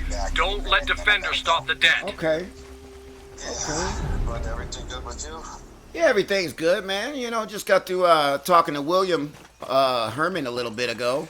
He's going to be flying in on Friday, so I just got to speaking to him, and that's all. I'm kind of excited about this weekend. I'm not kind of excited. I'm really excited. Awesome. Yeah, I'm really excited. So, you know, I was just calling to touch bases with you because I said, you know, I heard you were busy yesterday, you know. I was thinking maybe if you might have wanted to have lunch or something like that, maybe we can have lunch, or if you're not doing nothing. Oh, thanks. You know. I got lunch today with my friend Myra, but one of these days, I know tomorrow I'm going to be slammed. Right. But like next week, we could grab lunch. You got it. You got it. That'll be perfect, my man.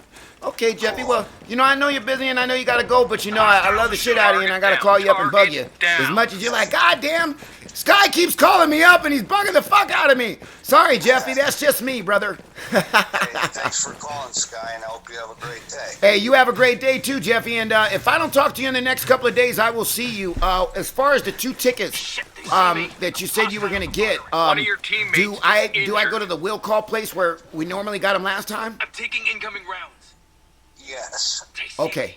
Okay, don't put them under Bethany's name if you can't put them under my name, because the last time I was like, they said, we don't have your name here, and I said, well, maybe try this name. They said, oh, there they are. So, Skylar Schuler, right? Yeah, I'll give you the name. I'll text it to you. All right, spotted me. You got it, brother. All right, Jeffy, or Jeff, I will talk to you later, brother, and have a beautiful and a blessed day, man. You too. Thanks for calling, bro. See you, Jeff.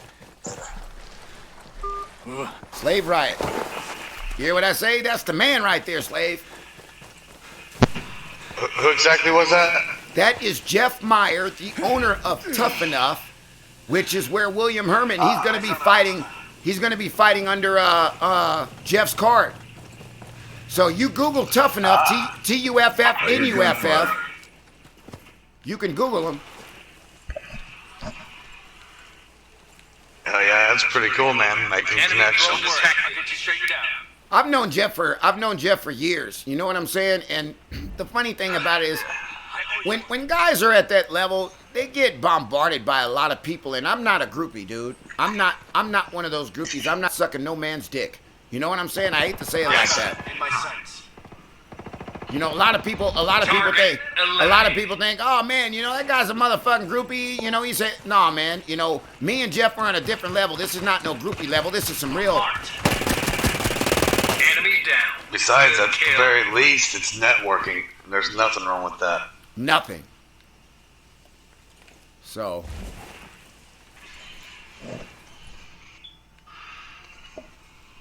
We have a local MMA organization, Island Fights. Like right now, I think they got Charles Felony Bennett. Dana White showed up at one of them like last year or something. I won't need any more. I went to one like 2 or 3 years ago. A teammate's been hurt. You went to an MMA event a couple of years ago? Is that what you said? Yeah, they had Roy Jones Jr. Shit, they show me. boxes for it. It's MMA and boxing. It's called Island Fights. But Roy Jones Jr. is from Pensacola, so he has a lot to do with it. He's at all the events and shit. A bomb's been I've never got to planted meet him. today. I'd like to. Don't let the hostiles defuse it. Lay down, buddy. Lay down. Lay down, buddy. Hurry. You got a bad guy over here. Oh, now you got marked. Your ass is dead. Oh my God, what are you doing? He's gonna defuse the bomb right now. You gotta be able to shoot the guy defusing the bomb, man. Souse Beer, you gonna be able to snipe from there? You better be able to snipe right there, Snouse. Come on, baby. There you go. Good shot. Beautiful, beautiful. They looking for you too, pimp. They looking for him. What is that, Ghost Recon? Yeah. Looks nice. You know I like what? third-person shooters. You know what? It's a beautiful game if the matchmaking system wasn't so fucked up. They really messed up making this stupid-ass game, Wildlands, and this game 4v4. That is the... Why would you shoot him? That's the dumbest thing. Why would you shoot him? I don't care if you killed him. Watch the spot. They're on it right now, brother. Come on, guy. Get him. That's a clear shot right there. That's clear. Your bomb's been defused. See, that's what I'm talking about. You see the bullshit? Do you see the bullshit? We planted the bomb and they defused the fucking bomb because the guys are so fucking far away to shoot the guy defusing the bomb. That's the dumbest thing that I've ever seen. He should have stayed in that position by the tree and not shot at that one guy and watched the spot. This is what you call dummies on this game.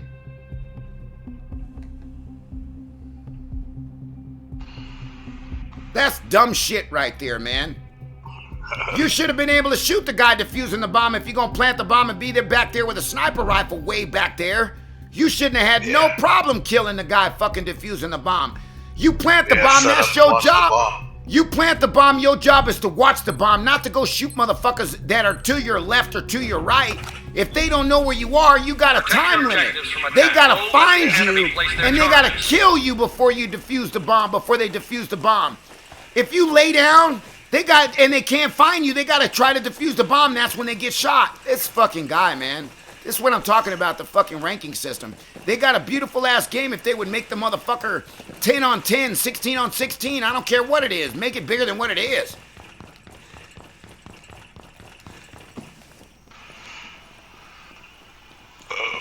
Well, Mike, I got to go take care of some stuff. I got to see how much longer these guys are going to be in my backyard cutting down my trees. They just got back from lunch. Okay, Slave. Well, great hanging out with you, brother, and welcome to moderatorship on the stream, man. Appreciate it. Appreciate you, man. And, I don't know how long we're going to be streaming. Maybe, hopefully, we'll be streaming all day. I don't know. It depends on how I feel. So. Yeah, I'll check here in a bit. If you're still on, I'll jump on. Sounds good, brother. All right, I'll talk to you in a minute. Have a great afternoon. Enemies down. Good. Yeah, later, Mike. Later, Thank you, everybody. brother. Thank you, Slave. Hey, Mark McGrath, William Hermann is a fighter. He's a professional fighter. He's got amateur fights. He's going into his first professional fight, quick draw, this Friday with Jeff Meyer. If you notice, I just got off the telephone with Jeff Meyer just now. Just now, I just got off the telephone with Jeff. Enemy drone is marked.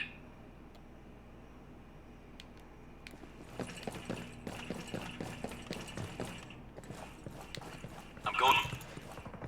The hostiles are shooting. Teammate down. I'm bleeding out.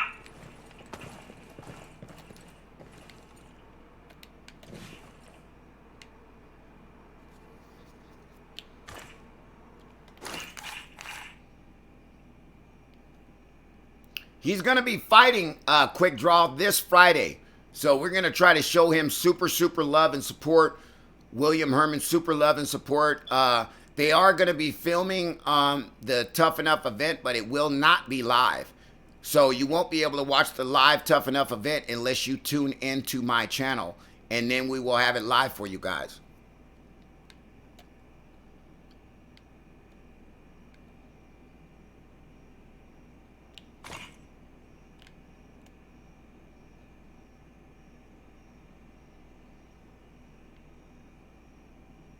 I'm marking a hostile. Target eliminated.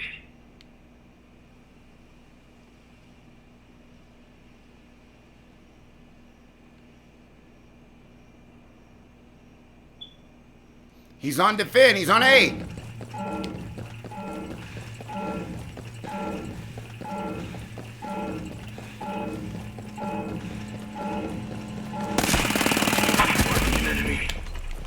A bomb has been armed at objective A.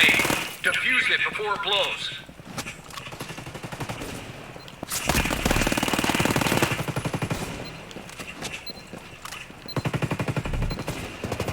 They're shooting. Hostiles are firing. Watch my back. Watch my back, baby. I'm drawing fire. Bomb defused, bitch. Oh, that wasn't defused. What? Only one hostile left. I didn't defuse it. Come on. That was a defusal, motherfucker. They lost me. I'm good. Hostile in my sights. One of your teammates is injured. Get me up, bro. If you can, get your boy up. Don't go kill him. Get me up. He's running. Oh, you gonna kill the last guy? Kill him. Kill him, partner. Kill him. You gotta kill him. Clock's ticking. Come on, bro. You gotta kill him. Hurry up. We're running out of time. You're dead. Teammate's been hurt. You're fucking dead. They got you. Hey, Martin. Martin. He's pretty quick. William is pretty quick, man. He's pretty fast. He's got some Brazilian Jiu-Jitsu experience. And he's got some great kickboxing striking experience. So, quick draw. This is his first fight. And we're going to be there for him at TUFF-N-UFF on Friday. Martin said he looks scrawny. Well, classify scrawny. Motherfucking Conor McGregor looks fucking scrawny. You know what I'm saying? I mean, does all the UFC fighters got to look like Rampage Jackson? You know what I mean?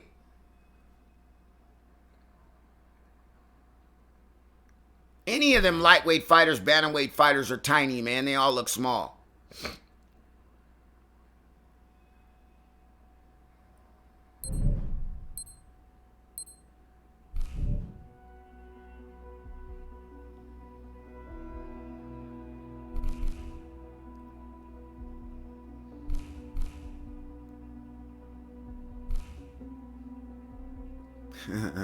Quick Draw says, he looks scrawny like me.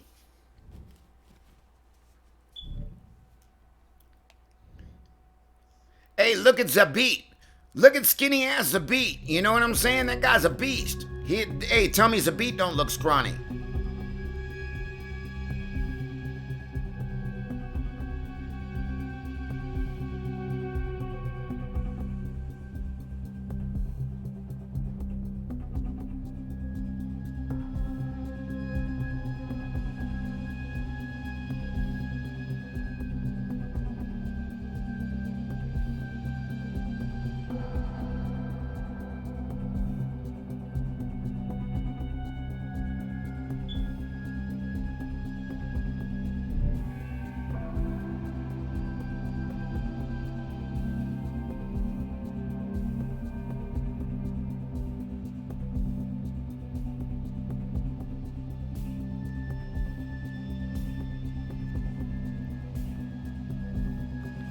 You know what? I haven't eaten. Maybe this will give me some energy.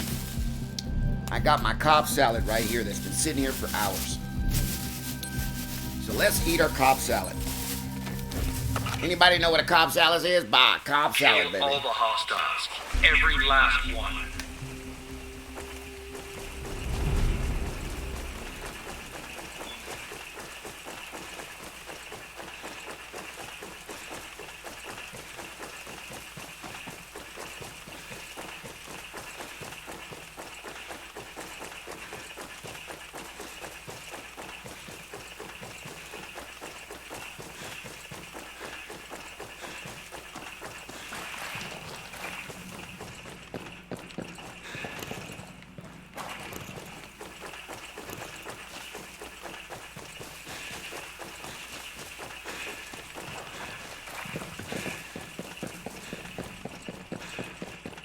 tracking an enemy drone. Enemy fire! A new surveillance system has just been ID'd. Get fixed up. Cover me.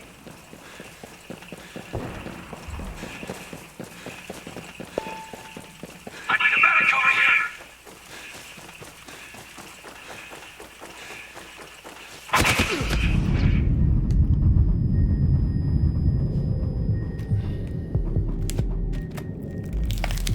They spotted me.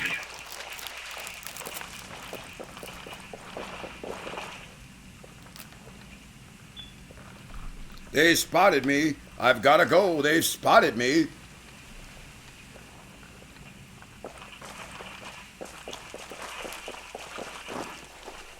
Look at this motherfucker. This I hear gunfire. Good. Eggs and I'm taking incoming rounds. bacon.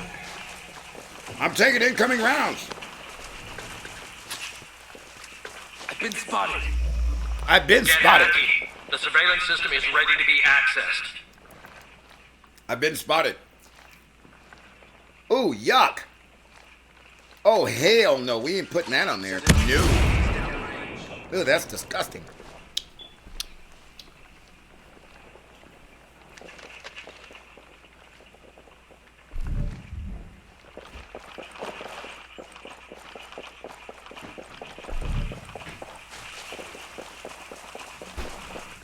Hey, we got some ranch with bacon on the Cobb salad, guys. You guys gotta please excuse me. This is probably the first meal I've eaten, real meal that I've eaten in fucking 4 days.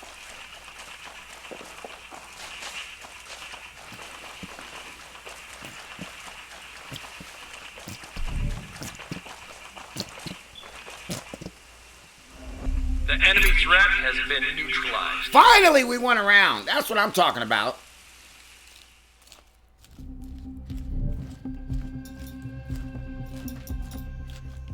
Finally.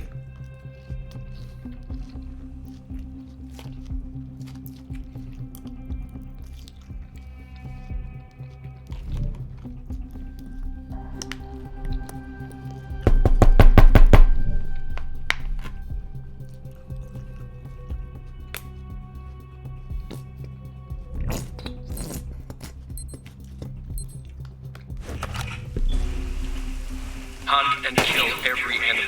Leave no one standing.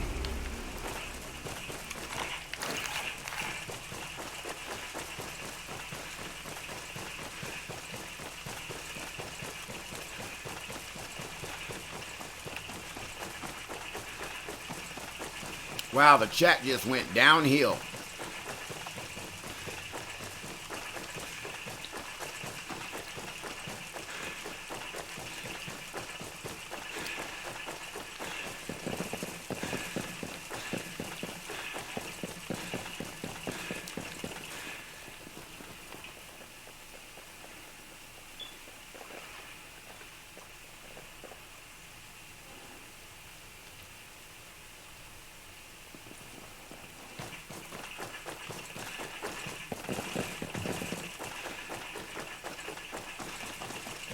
A surveillance system has just been located.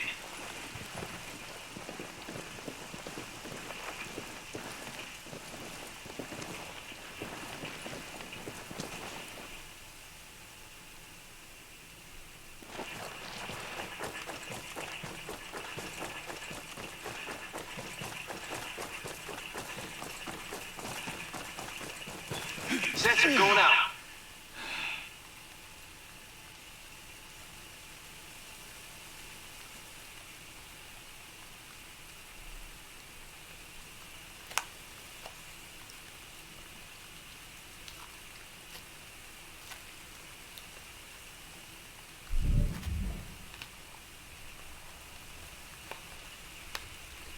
I'm hearing enemy fire. Target eliminated. Enemy forces have been defeated. Wow. The surveillance system is ready for hacking.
Hey, Jay Arbolano, are you still here?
Reach one of the targets, set your device, and keep the enemy from stopping the detonation.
I got a bad guy over here. Enemies down. Good kill. I'm taking hostile. I'm on a hostile. They just saw me. Don't worry. I got you.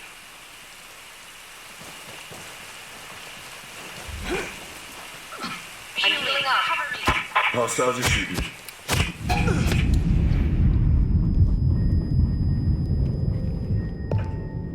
What's up, Danny? At least I know Danny Castro is always in the room.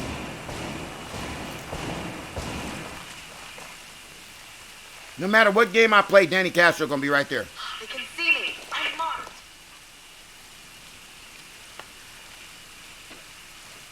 I lost him. I hear gunfire.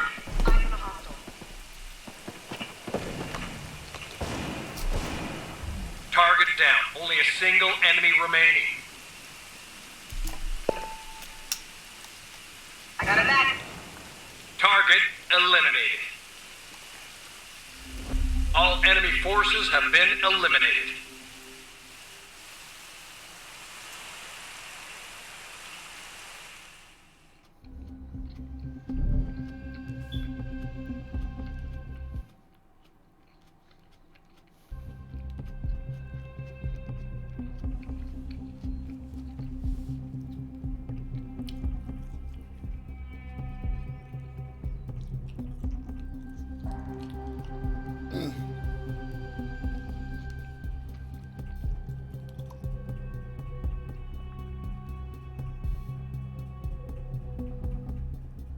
If this is not the blandest diet, Danny Castro, I'm eating salad and drinking water.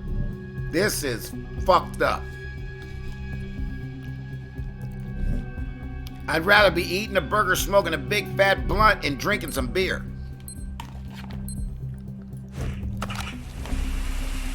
Secure both objectives. Don't let the enemy place their charges. I guess not.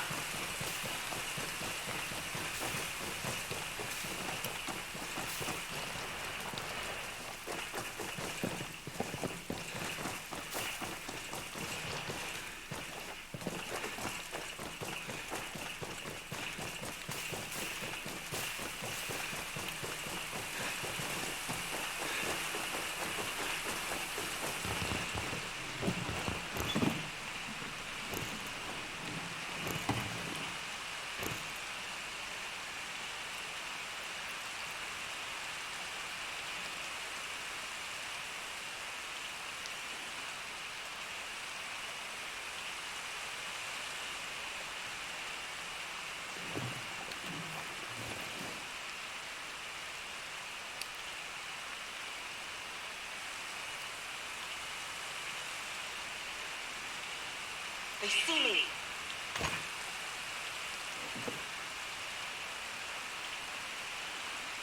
Yeah, you're right about that one. My health is more important, brother.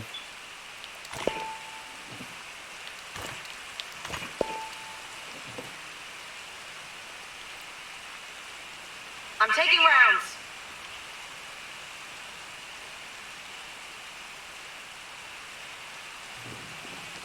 They're watching me.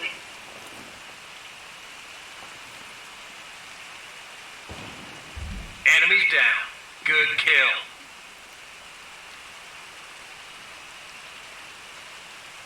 Hostiles are firing. I'm healing up.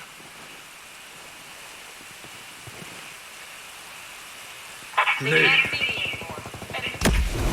Target down. Target down. Teammate down. Shit, I'm all busted Oh, up. fuck. I need a medic over here.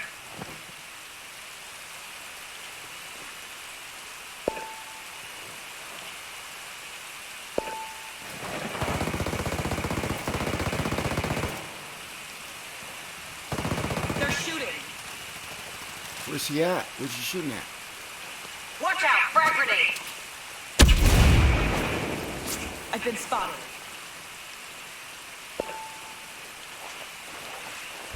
I'm taking in cover.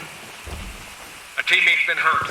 I hear enemy fire in the air. God damn it, man!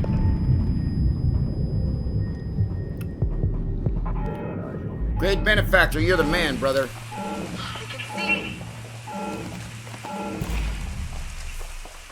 The hostiles have just armed a bomb at Objective B. Defuse it before it blows.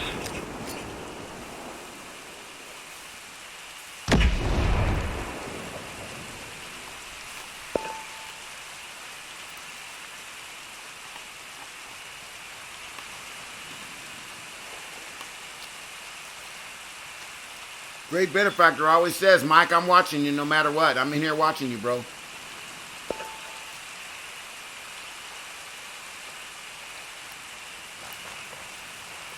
We've got 3 teammates down and he won't get 1 teammate up. He will not lift 1 teammate up with 48 seconds left.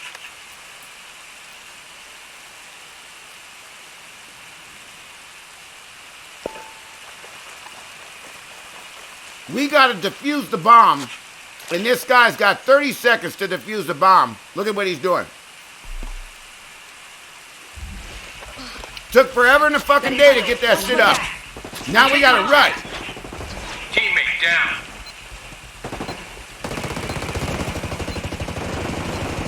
Shit, see me. God damn it, I'm hurt. I'm bleeding out. Ghosts are down. Mission's over. The ghosts are down.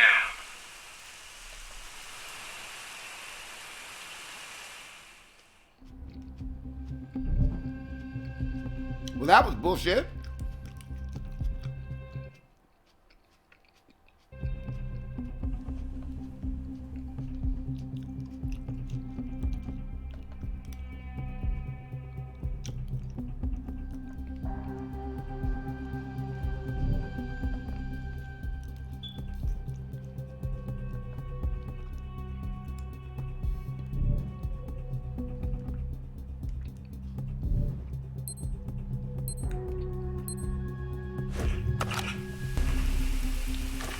to one of the objectives. Set your charge and hold for detonation. Hey, Daddy, you know, great benefactor, man, you know what I gotta do? I gotta get the join button so I get some special stuff for the people that donate, man. You know, you got guys like Great Benefactor, he should be getting something special every single time, you know, he comes in the chat. Not, you know, I mean, every single time he should have something special. You know, you can't have guys donating to the stream and then you're not giving anything additional to the people that donate to the stream. You know, I think that for the people that donate to the stream, they should get special emojis and all that shit. But I'm not at that level where it says,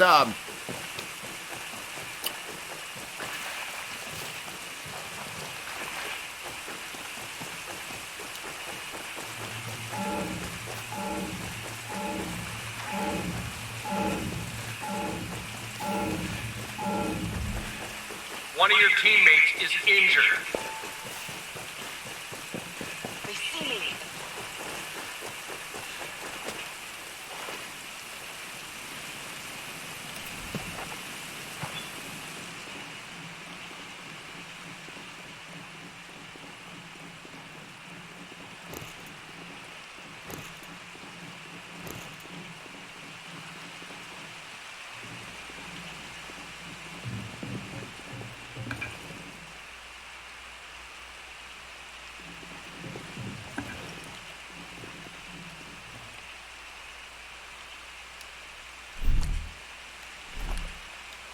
Dropping a med kit.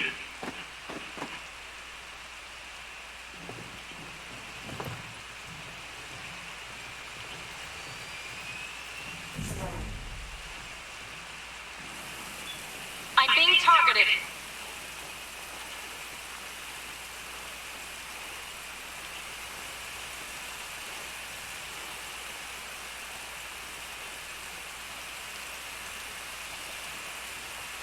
Enemy fire. A teammate's been hurt. I need a medic. Hang tight, I'm coming. I'm drawing fire. fuck, man!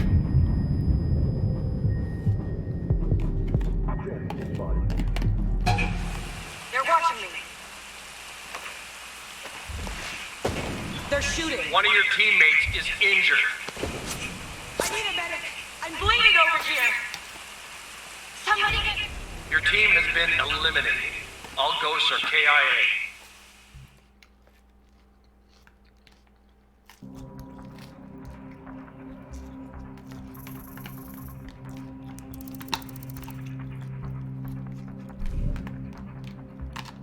Hey, great benefactor, do you play chess? Mic check.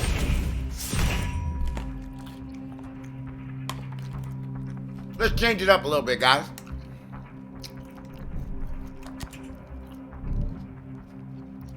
What up, Danny?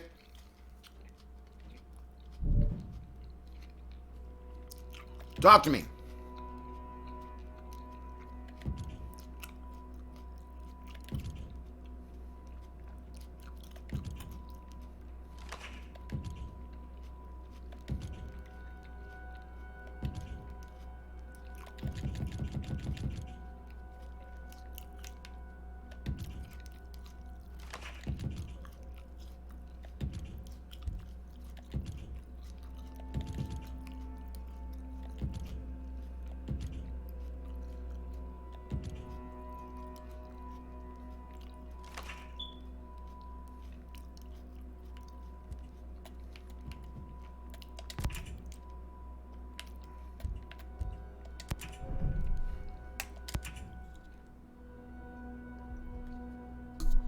Oh man, this is tough. This is tough.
Hey, what's up, Scrubby? You there, Mike? Hey, Chesbro. How you doing? Man, I'm on the wagon, and I'm kind of struggling. But I'm trying to hang in there. You know what I mean by on the wagon, Ches? Yeah. I watched your stream there about William coming to town and that. Yeah, I'm on the wagon, meaning like I'm not smoking and drinking, which is kind of tough. When you smoke and drink every day, you get into a habit. You form a habit. And right now, I haven't been drinking and smoking for 4 days, and it's a little tough. It's a little tough. I ain't gonna lie, but you know, but I wasn't feeling good, Ches, and I had to make a decision to do something and to stop drinking and smoking for a little bit. Sounds good to me, but it's not easy, brother. I believe it.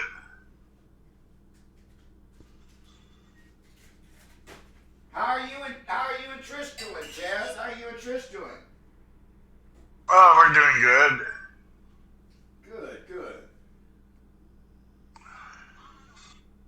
She's not here right now, but You said she's not there right now?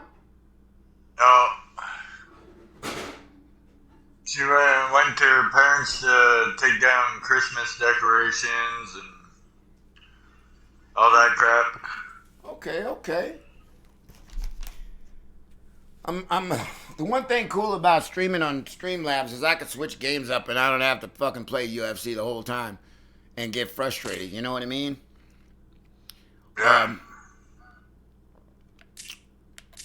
Well, I'm on I'm going to say around 20-5 win streak. Wow, that's good.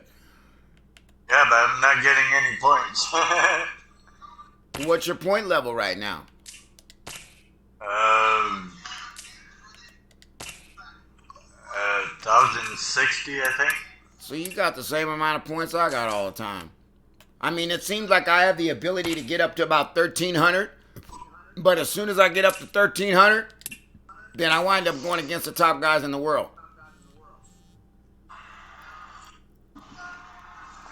What's tough is when you lose like 30 fights, go all the way down to 0 and work your way back up. Right. I did that just to see how broken this game is.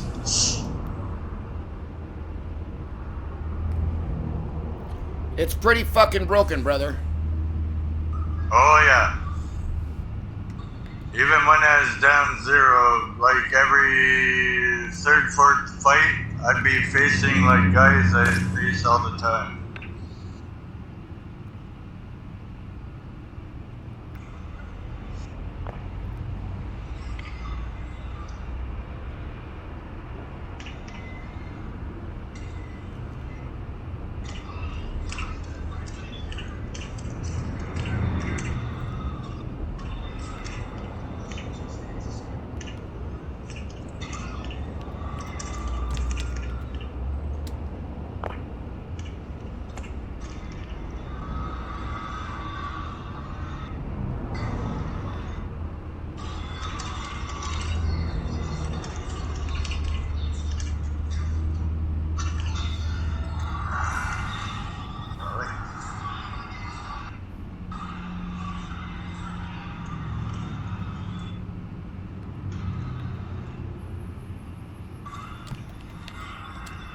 And a lot of times the moves won't even come out for me.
your wife and kid doing?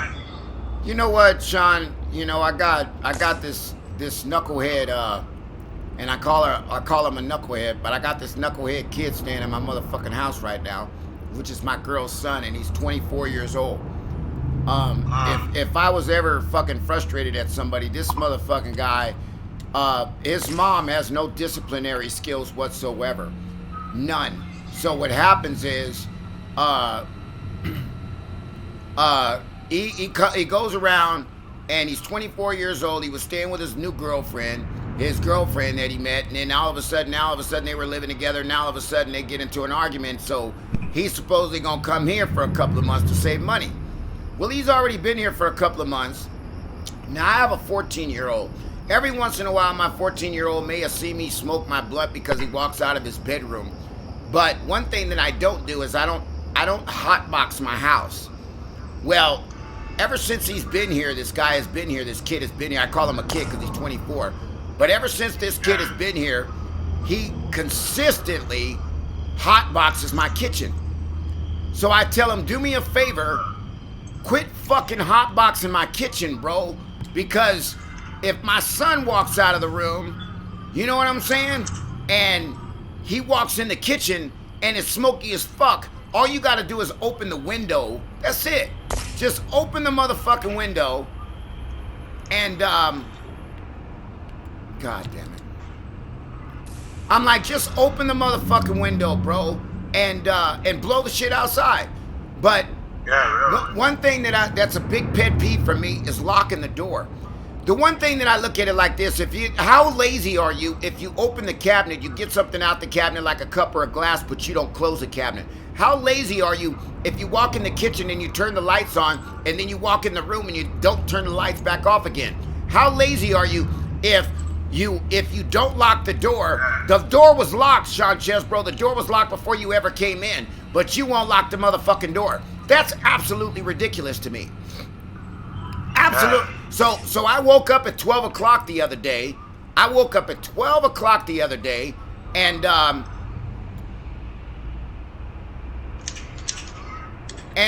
12 o'clock midnight, and the door was unlocked and he wasn't here.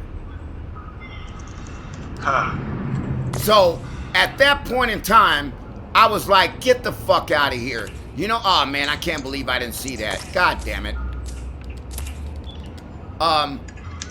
I'm talking right now and I'm not paying attention, but at that point in time, bro, when I woke up at 12 midnight and my door is unlocked, look, I live in Vegas, man, and I don't trust anybody around here, so I could just imagine, you know, me going to sleep and somebody walking in my house. You know what I'm saying? Somebody walking in my house and I'm asleep. I'm thinking the door's locked, so now anybody can just open the fucking door and walk in and he's nowhere to be found.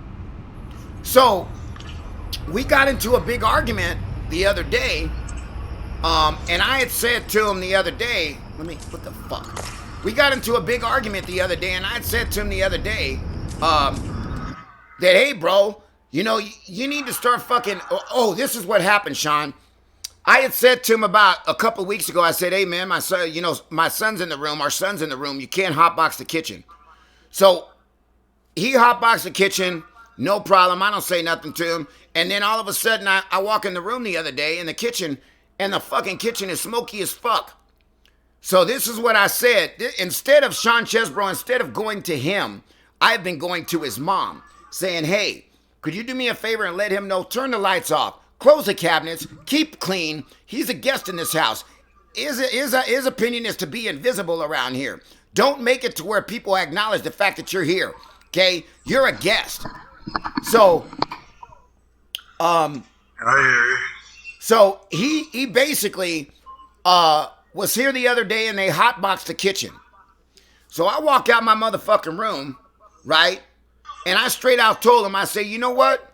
I'm going to put it to you like this. Didn't I tell you guys not to hotbox the kitchen? Now my girl's in here too. And I said, I'm going to put it to you like this, motherfuckers.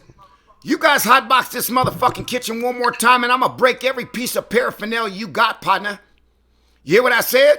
I'm going to break every fucking piece of paraphernalia you got. I'm going to throw it all in the fucking trash. Hotbox my motherfucking kitchen one more time. So then what he tries to do is he tells his mom, oh, I'm just gonna leave. I can't stay here anymore. I'm just gonna leave. I'm just gonna leave. I'm no good. I'm no good. So then I said, yeah, you hotbox in the kitchen, bro. All you gotta do is open the window. So he cuts me off. He goes, I get it, man. I get it, man. I said, you don't fucking get it because you left my motherfucking door unlocked, punk. And you got one more motherfucking time to leave my motherfucking door unlocked, and I'm gonna take you. I told his mom, I didn't tell him, but I told his mom, this kid is 6'4", 270 pounds. That's a big motherfucker, okay? But I'll knock his motherfucking block off. You feel what I'm saying? I hit him in the motherfucking jugular. I hit him right in his Adam's apple. Knock him off his motherfucking feet. Don't fuck with me. 270 pounds, I'll knock his bitch ass out. So I told my girl, I said, guess what? I said, he's got one more motherfucking time to leave that goddamn door unlocked. And when he leaves that door unlocked, I'm taking his motherfucking key. If that means I gotta make a motherfucking phone call and get 3 or 4 of my brothers over here to handle that shit so I ain't gotta put my hands on them, that's what I'll do. Well, Bethany knows that my guys don't play around, so instantly she started crying. Oh, you go put my son in the hospital? I said, I didn't say I was gonna put him in the hospital. I said we were gonna get his motherfucking key.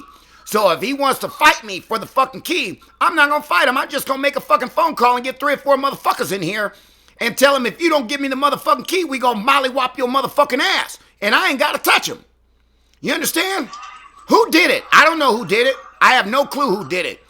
Well, take me to jail because I'm not snitching. I'm not snitching. If he get his ass whooped, I'm not telling who beat his ass. I'm not doing it. So take me to motherfucking jail and I'll take the heat. Okay? But I ain't gonna put my hand on him unless I have to. If I gotta but see, the thing about it is if I put my hand on him, my girl's gonna freak the fuck out. The last time I got pissed off at his punk ass, I put my boots on. And I said, okay, motherfucker, you wanna fight? Let's go outside right now, bitch. And his mom was like, that's my son. That's my son. And at that point in time, it kicked in like, that is her son. You know what I mean? That is her son. And she knows how I am. So she doesn't want her son to get hurt. See, the last time, believe it or not, last time he stayed with us, he was about 17 years old, Danny Castro. And a lot of people don't understand. He was 17 years old, and when he was 17, he was 6'2", 6'3", 240 pounds. You hear me, Chess, bro? So he was a big 17-year-old. Well, when he lived with us when he was 17 years old, he was very disrespectful. So he got in my face when we were 17 years old, and I lit him up with a left and a right and a left and broke his motherfucking nose, and there's blood dripping all over the fucking place, and my girl freaked the fuck out. Good thing she didn't call the cops because I would have got big-time assault charges for that because I broke his motherfucking nose and he was only 17. So she didn't call the cops or nothing like that, but he had to have nose surgery and all that shit. The bottom line is I'm not taking no fucking shit from no punk. So anyway, so now he tells me the whole time, I get it. He's in the living room. I get it, man. I said, you get it, man? I said, my motherfucking name is Skyler. You don't get it, motherfucker? You get it, man? You get it, man? Okay, we'll see if you fucking get it. So now, I guess his mom checked him. So now we haven't talked in the past couple of days. I'm not coming home. I gotta go find some place else to stay. I'm not staying here. Well, bitch, don't talk about it, motherfucker. Be about it, Sean Chess, bro. Don't say you ain't ever gonna stay here again and then come back. So what did he do? He came back about 1 o'clock in the morning. I wake up and his motherfucking van is sitting here. Oh, you ain't coming back. You can't stay here, but yet you came back, you bitch. So that means that the only reason why you said what you said was to make your mom feel guilty. You know what I mean? I'm leaving, I can't stay here to make her feel bad. Bitch, if you're a grown-ass man and you got a van, get the fuck out of here and go on with your motherfucking life and get out of my space. Straight up. If you can't, I don't set big guidelines in my house, bro, when it comes to him. Don't hotbox my fucking kitchen, turn the lights off, lock the door, and clean up after yourself. I don't know how fucking hard that is. But his mom hinders him. You know what I'm saying? His mom hinders him. You know, she's like, oh, well, you know, I don't want to say nothing to him. I don't want to be the bad mom. Fuck that shit. At some point in time, you got to say something to a grown-ass man that's 24, 25. You gotta put your foot down. At a point. If not, they're just gonna run all over you. Yeah, but that's what he's doing. Especially nowadays. But that's what he's doing, Ches, bro. He's running. See, what it is he comes into this house. Okay, look, he met a new girl, right? He met a new girl. Within 4 days, he was having sex with this girl, right? So now he brings this girl over to the house, and I tell my girl, I don't want nobody staying in this motherfucking house unless you let me know somebody's staying here. Don't bring nobody in this house and have them stay over, and I don't know they're here. What does he do? He brings his fucking girlfriend over here, goes in the room with my son, and stays the night, and I don't even know he's here. But his mom knows that he's here. But his mom doesn't tell me. You understand? I got a pet peeve. Don't bring nobody in this house unless I know they're here. But yet, he brought his girlfriend in the house, went right in the room with my son and stayed the night. Now, I don't know what the fuck they did. He said, oh, we didn't do nothing. That doesn't make a bit of difference. So now my son goes to California, and he brings this girl over to the house for the whole fucking week. And I don't say nothing. I don't say a fucking thing about him bringing this girl over to the house, having her stay at the house the whole fucking week. I don't say nothing. And then I tell my girl, when my son comes back, when he comes back, he ain't having his girl stay over here no more. It ain't gonna fucking happen. It's not happening. So, you know, now this morning pissed me the fuck off. You wanna know why, Sean? Because even though we got animosity towards each other, we can still say hello. Do you understand? We can still be cordial with each other. But see, this is how much of a bitch he is. And when I say he's a bitch, look, you're gonna hear fireworks going on in this house, or you're gonna hear some shit popping off. If he don't leave this house, something's gonna fucking happen. Because not only did he say, I got you, man, like you disrespecting me, motherfucker. My name ain't man, bitch. That's number one. Number two, when I talked to him this morning, I saw his mom this morning, and his mom said that he woke up crying because he's got a toothache. I said, well, all he's got to do is call a dentist up and get the tooth pulled for $100. She goes, well, I think I'm going to call a dentist up and see if I can make an appointment for him. I said, well, that would be cool because he'll feel a lot better once he gets the tooth pulled. So listen to this, Ches, bro. Last night, he didn't come home. He wasn't home at 11 o'clock at night. I guess he came home at 12 o'clock at night. I wake up in the morning, his van's here, right? So when he woke up this morning, I already knew he had a toothache, but I had said to him, I had spoke to him and said, hey, your mom said that she was going to try to schedule an appointment for you to get your tooth pulled. Do you know that bitch motherfucker ignored me? I looked at him and I said, did you hear what I said? And he didn't say not a stitch to me. He didn't say a fucking word to me. So I called his mom up on the telephone and I said, you know, I spoke to your son this morning nicely and cordially and tried to tell him that you were going to schedule a dentist appointment, and he looked at me and ignored. He just fucking ignored me like I was invisible. Look, bro, this is my motherfucking house. You can't ignore me in this motherfucking house, bro. If I'm trying to be nice to you and be cordial with you. Oh, I'm paying the rent and shit. Yeah, you can't, I'm the man of this house. You're not the fucking man. You're a guest. You can't come in my house and ignore me. If I'm talking to you, you can't ignore me. If you ignore me, that means you ain't got no respect for me. So I called his mom up on the telephone. And his mom always told me, please don't bug me at work because I'm very emotional and don't bug me. So I called her up and I said, you know what? I forgot toilet paper. And then another thing too. I spoke to your son this morning. He didn't say a fucking word to me. I spoke to him and told him you were going to schedule an appointment to get his tooth pulled, and he didn't say a fucking word to me. And then I looked at him and said, did you hear what I said? And he didn't even acknowledge me. He didn't even acknowledge me. So then Bethany says, my girl says, well, you can come and pick up the toilet paper. And then I said, okay, see you later. And I hung up on her. Only because I don't want to get her upset at work and say, you know what? I'm done with your fucking son. Get your fucking son and tell him to get his fucking shit and get out. Get out.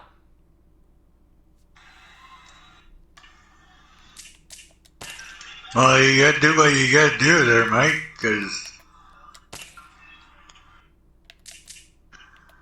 you don't want like people disrespecting you in your own home. Oh, he's disrespecting me big time, and his mom is like a real fucking bitch when it comes to that, dude. She does not have any disciplinary skills whatsoever. And I try to tell my son, I say, you know what, son? I'm gonna tell you right now, your older brother ain't doing shit for you. I had a big long talk with my son last night because I think that my son, like he's starting to wear off. Like it's certain things that he does, he's starting to wear off. I say, you know what? This kid, I said, your older brother's not teaching you a fucking thing, bro. He's not teaching you nothing. What is your older brother taught you other than bad habits? So guess what? Don't follow in the footsteps of your older brother, because guess what? I'm going to be whooping your ass left and right, partner.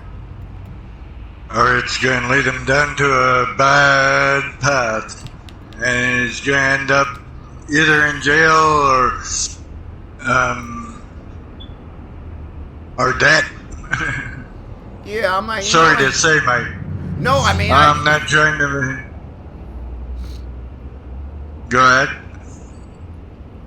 How is William and her son going to stay at my house? Well, first of all, Raymond is staying in the bedroom, and William will be sleeping on the couch if he comes here.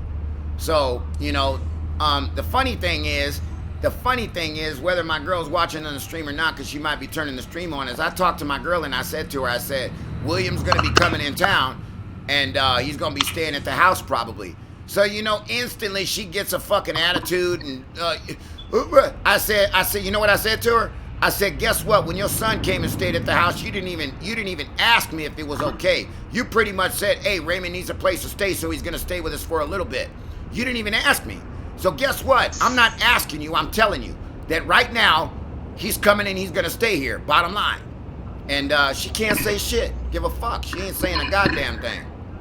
You gonna let your son stay over here and you don't even give me a heads up? Fuck you. Yeah, really. And then he shows up and stays when he's not supposed to. The thing about it is I noticed that he's locking the door now, and I noticed that he's not hotboxing my kitchen. See, the thing about it is if his mom was firm enough to say, Raymond, if you don't check yourself, you're gonna have to move.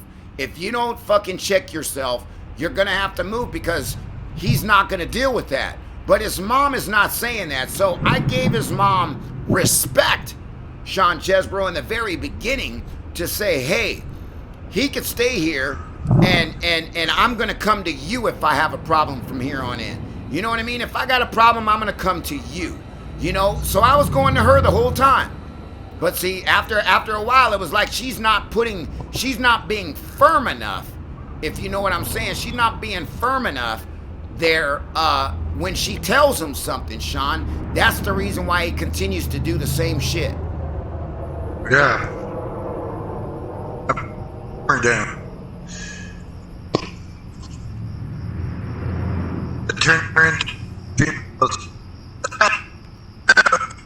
You cut out, Chaz.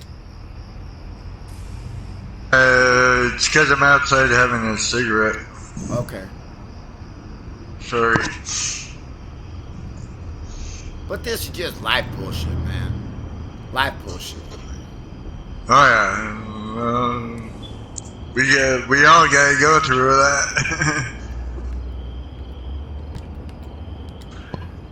I just don't like talking to somebody and then you just ignore me. You know what I mean? What kind of person do you think I am? You think I'm a bitch or something? You think, am I a bitch or something? Because I'm going to tell you right now, you ain't going to fucking talk to me like that or ignore me in my own home, dude, when I'm fucking talking to you. You're not going to do it. Well, that's like me. If some kid plays and did the same thing, I'd probably throw him over the railing. Whether if it's my girlfriend's son or whatever. You come into my home, you follow my rules or else. That's right. Exactly. But like I said, you know, you gotta remember who you're dealing with. You're dealing with a person that has no disciplinary skills whatsoever. She let her son, at 14, 15 years old, she let her son move to California and stay with her nephew. I call bullshit on that. You know what I'm saying? Your son is 13, 14 years old. These are influential years in his life. Influential years in his life, and you are going to do this, and you're going to allow him just to do what the fuck he wants to do, and you're not going to say nothing. You're just going to let him move to California, and you're not going to fight for him to stay? I mean, come on, man. Well, I sort of had a similar incident, but I sort of didn't have much of a choice. Because my mom got sick and went into the hospital.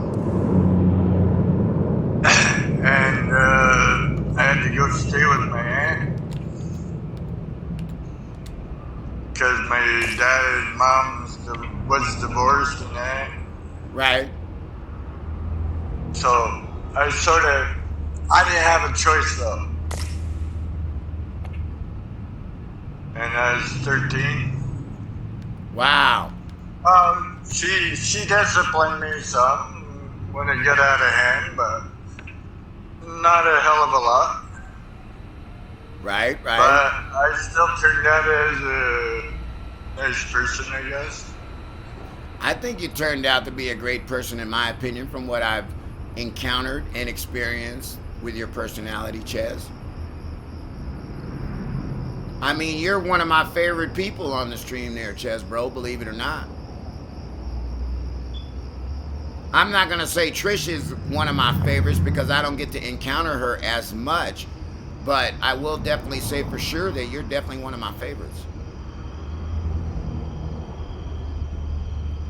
Thank you, man. You got a prepaid card, whenever you get your shirts around to be done. You got it, brother.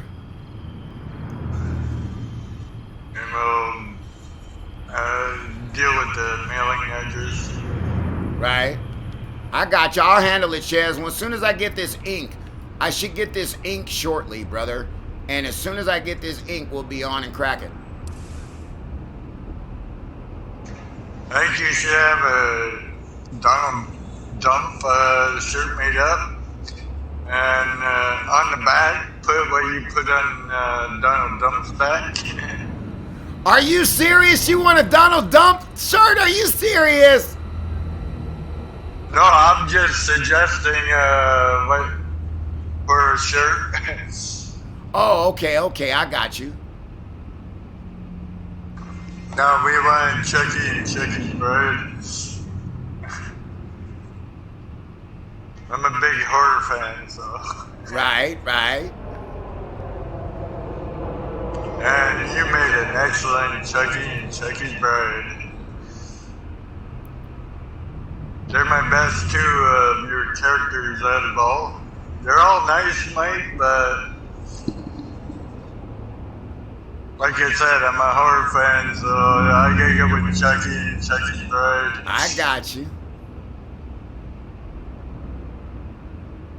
For Chucky's Bride, you should put like, I'll stick a fork in you. Right. Hey, Tattoo. What's up?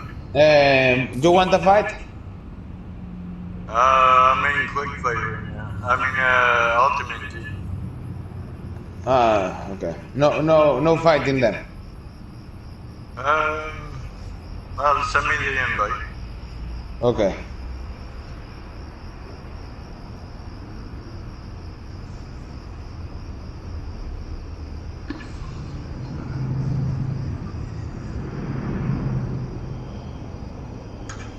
So like I was saying, like, you gotta basically put your foot down. I'll give you like the Thor's hammer.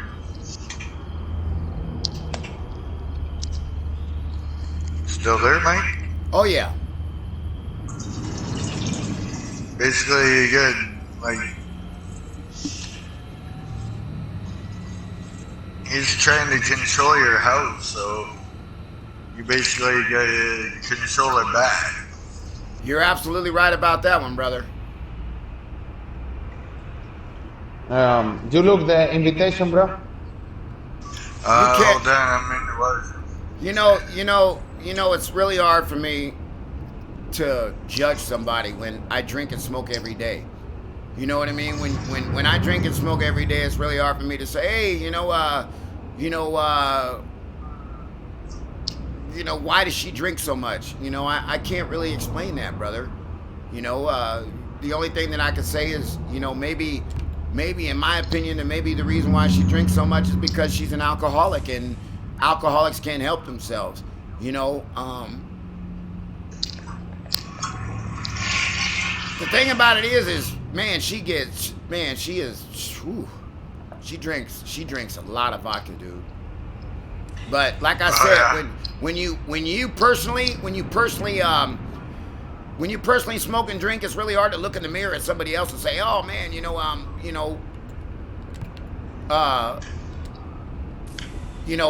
why you drink so much? It's hard for me to look in the mirror and say why you drink so much when I would smoke and drink. I'd smoke more.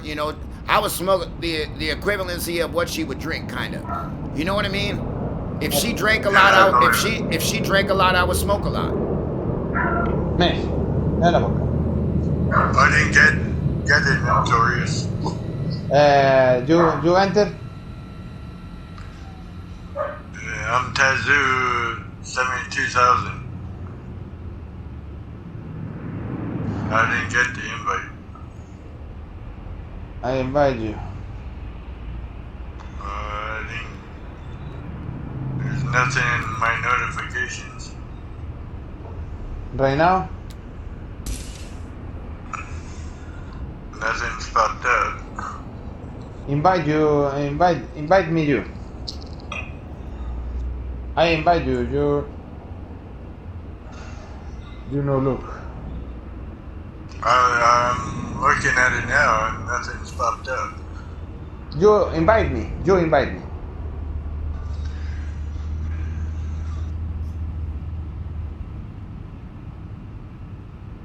Hey Tazu.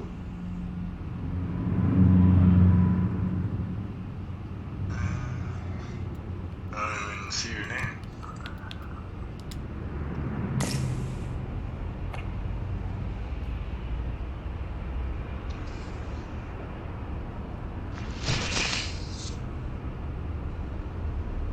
Your settings is no message for no friends.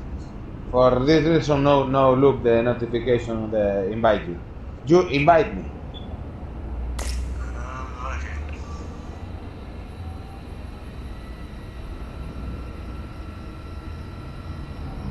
I just sent one.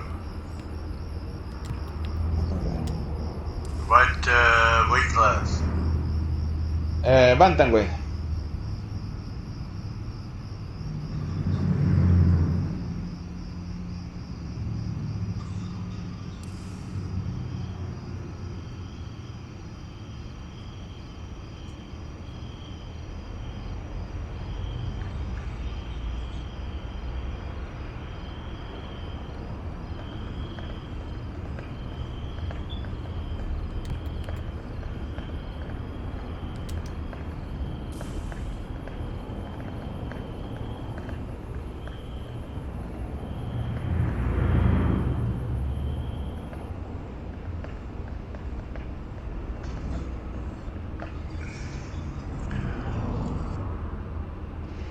Okay.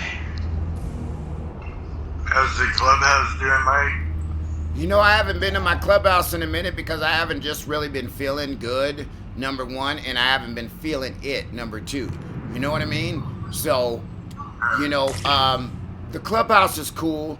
We're supposed to actually be going on a motorcycle trip this weekend, but I'm not going.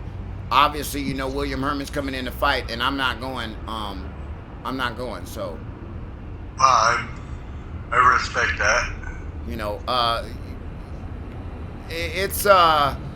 It's nice to go out of town, but like I said, I've got really other stuff that I'm really focused on right now. So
So is it warm down there, Mike? What?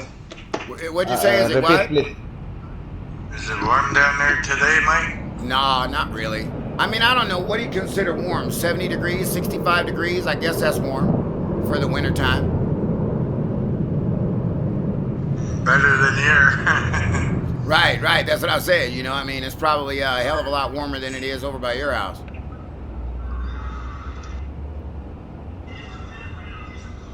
Well, it's not too bad right now, but it's supposed to get colder.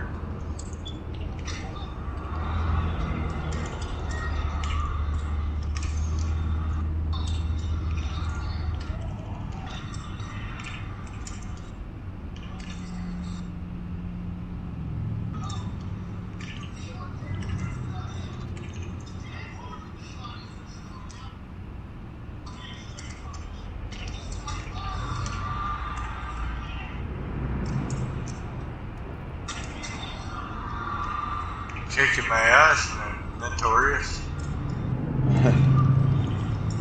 I'm not used to playing with regular fighters, so. Hey, you pick the division now.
If you win, we'll have the rubber match, but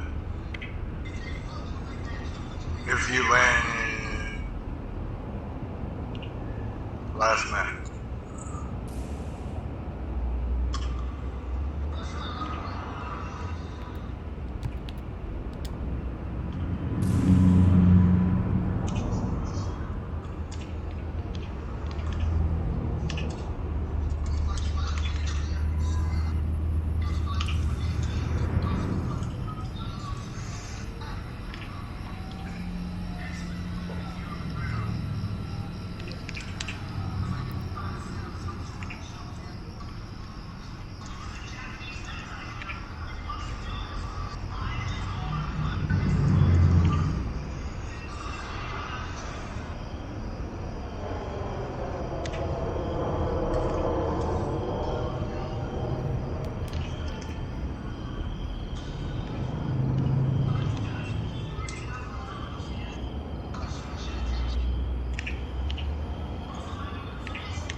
I could break him down right now.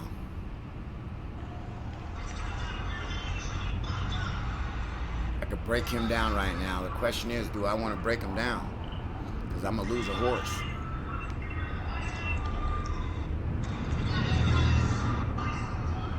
You're fighting notorious. What's up, brother? No, I'm going back to Ultimate Team.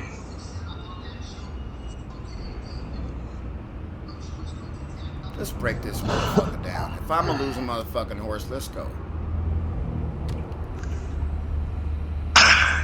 Check.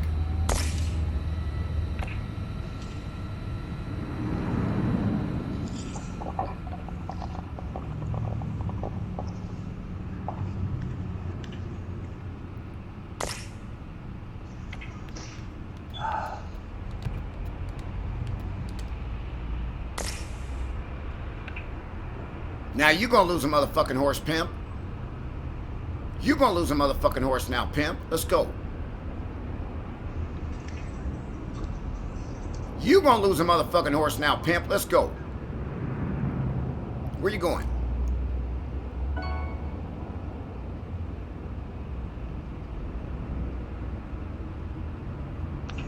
don't know why you came in the party, Mike. Wait, you don't know why what? Why Notorious came in the party. Oh, you gonna try to fucking get my queen, you little bitch? I see what the fuck you working with, dummy.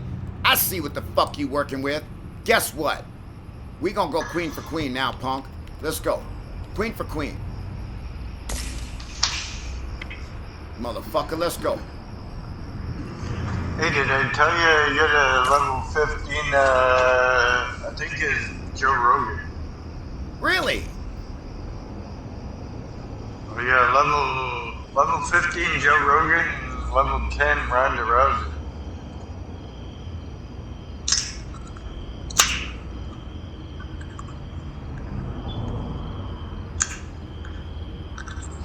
I haven't used them yet, but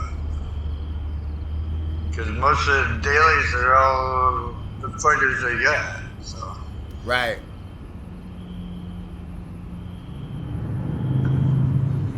And like you said in your last stream, because I watched your last stream like 20 hours ago, I watched it this morning and you were talking about that, where hopefully they have the presets.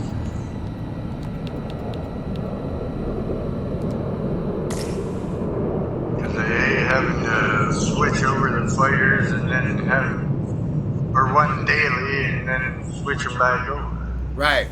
That shit is weak, ain't it? Very weak. So fucking weak. See, I got him wanting to trade pieces right now, but we ain't trading pieces right now, partner.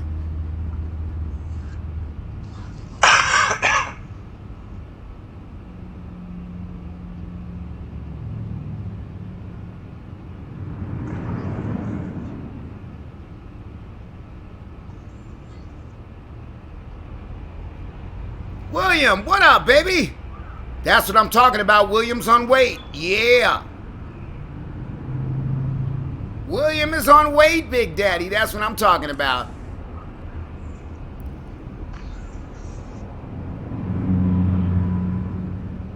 Well, you moved your king right there, so I could block you by moving this horse right here, which is probably what I'm gonna do.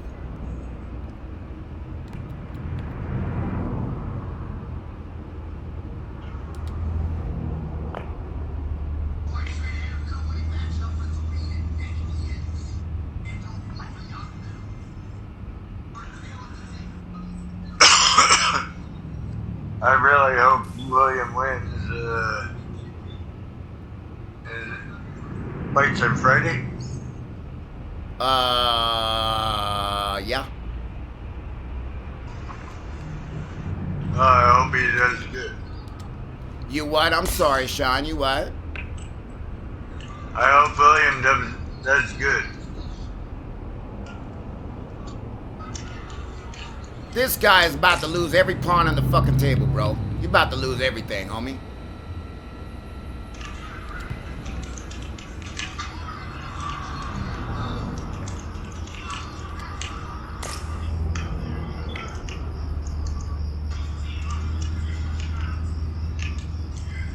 Move that motherfucking bishop. What? Hey, what'd you say? Did you check the division board for Ultimate Team? For the top 100? No, I haven't checked anything. Drew Oliver's 84. Are you serious? Yeah. Drew Oliver's 84 in Ultimate Team? Yeah, in the world. Wow. But he hasn't really had that many fights. Like, I'm happy for Drew. But he's only had like 70 some odd fights. If See he this? was 84, I knew that. I knew that was fucking coming. I knew that was fucking coming, brother. But it's okay. Guess what? What are you gonna do? You took my pawn, so I'm gonna come down here and I'm gonna take your bitch ass, and let's see what happens.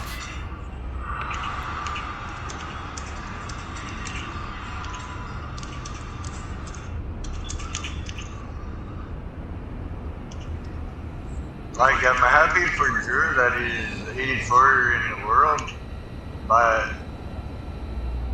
in a way I'm not, because I figure he should have more fights than what he's had. Right?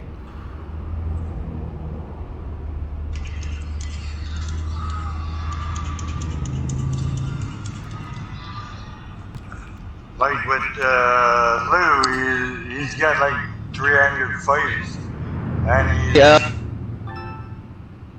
There he is. What's up, Mike? What's up? Hey, brother? I'm 67 now, dude. Are you? Yeah, man. I actually ranked up pretty high, dude. I just beat somebody else that was in the top 100. It was freaking crazy. I wasn't even really playing Ultimate Team like that, but I wanted to try to see if I can get up in the top hundreds, because I never did in the game. I did in EA1, but I never did in EA2, and I tried in EA3, and I made it twice up in Ultimate Team in the top hundreds, but I never made it in the regular rank in the top hundreds. I want to try to make it in regular rank in the top hundreds. Well, you get the skill in the ground there. Dude, I try, man. I've seen your streams, and you pick the shittiest fighters, and you can win with them. Dude, I try. Well, man, I mean, some of them are my favorites, too. I mean, it just so happens they kind of like shit on the game. Yeah, man, but I'm surprised, Mike, dude. I'm surprised you ain't in the top hundreds, dude. I remember you you got three. I think you got three on me, dude. 3-0, dude, on me, dude. And I'm over here in the top hundreds, and your name's not even on top there. Like, what the hell's up with that? You know? Shit, I don't even know, brother. That's bullshit. In my eyes, that's bullshit. It's a ranking system. Ranking point system. If they had five for a win, 5 for a loss, and just raise like the bars for the divisions. You know what I'm saying, Drew? Yeah, hey, can I ask you guys something? Do you guys think that the new UFC 4 game, do you think that's gonna have a lot of problems like in EA3? Like, do you expect the beta to have problems? I do. Yeah, me too, man. What do you think, Mike? Do I think the beta's gonna have problems? Is that what you said? Yeah, like a lot. I don't think it's gonna be like Ghost Recon. I think that when they come out, that it's gonna be pretty solid. When they came when they came out with this game, it was pretty fucking solid.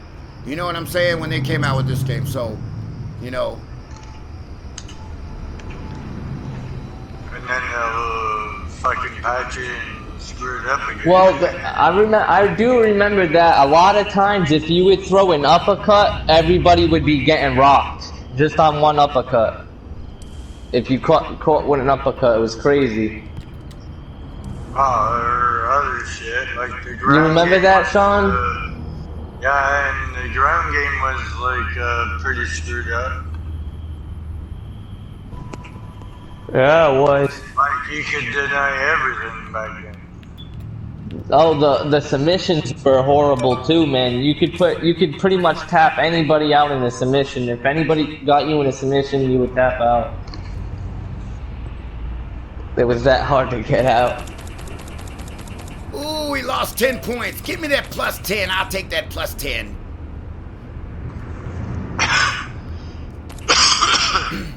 You guys mind give me 5 minutes? I'm going out for a cigarette. I'll be. There's a W.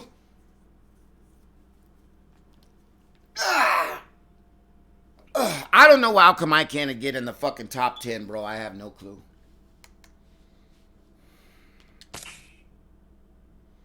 I have no clue.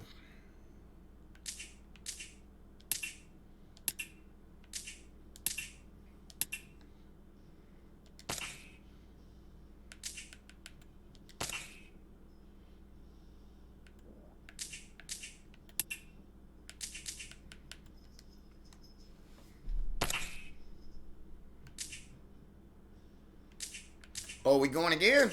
All right, let's go.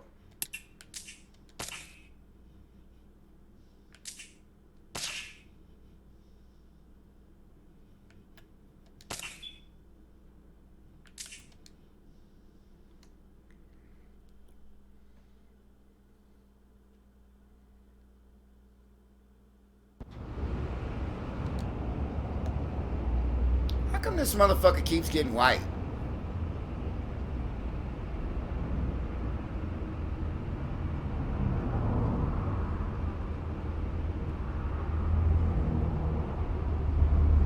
He quit. He don't want to play. That's what I thought.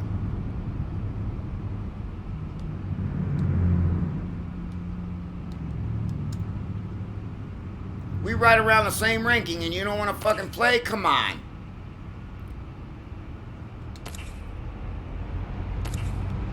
Alright, if he gonna give it to me, I'll take it.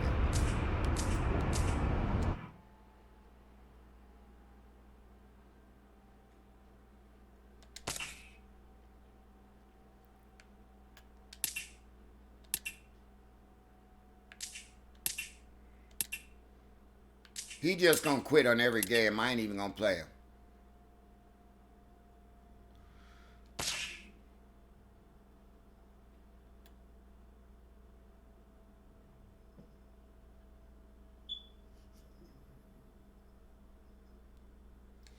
Anyway, guys, man, I want you guys to know that I'm on the wagon and it ain't fucking easy. It ain't easy, but what I'm going to do is I'm going to end the stream. We've been streaming for 5 hours right now. 5 hours. I think that's a long enough stream. Probably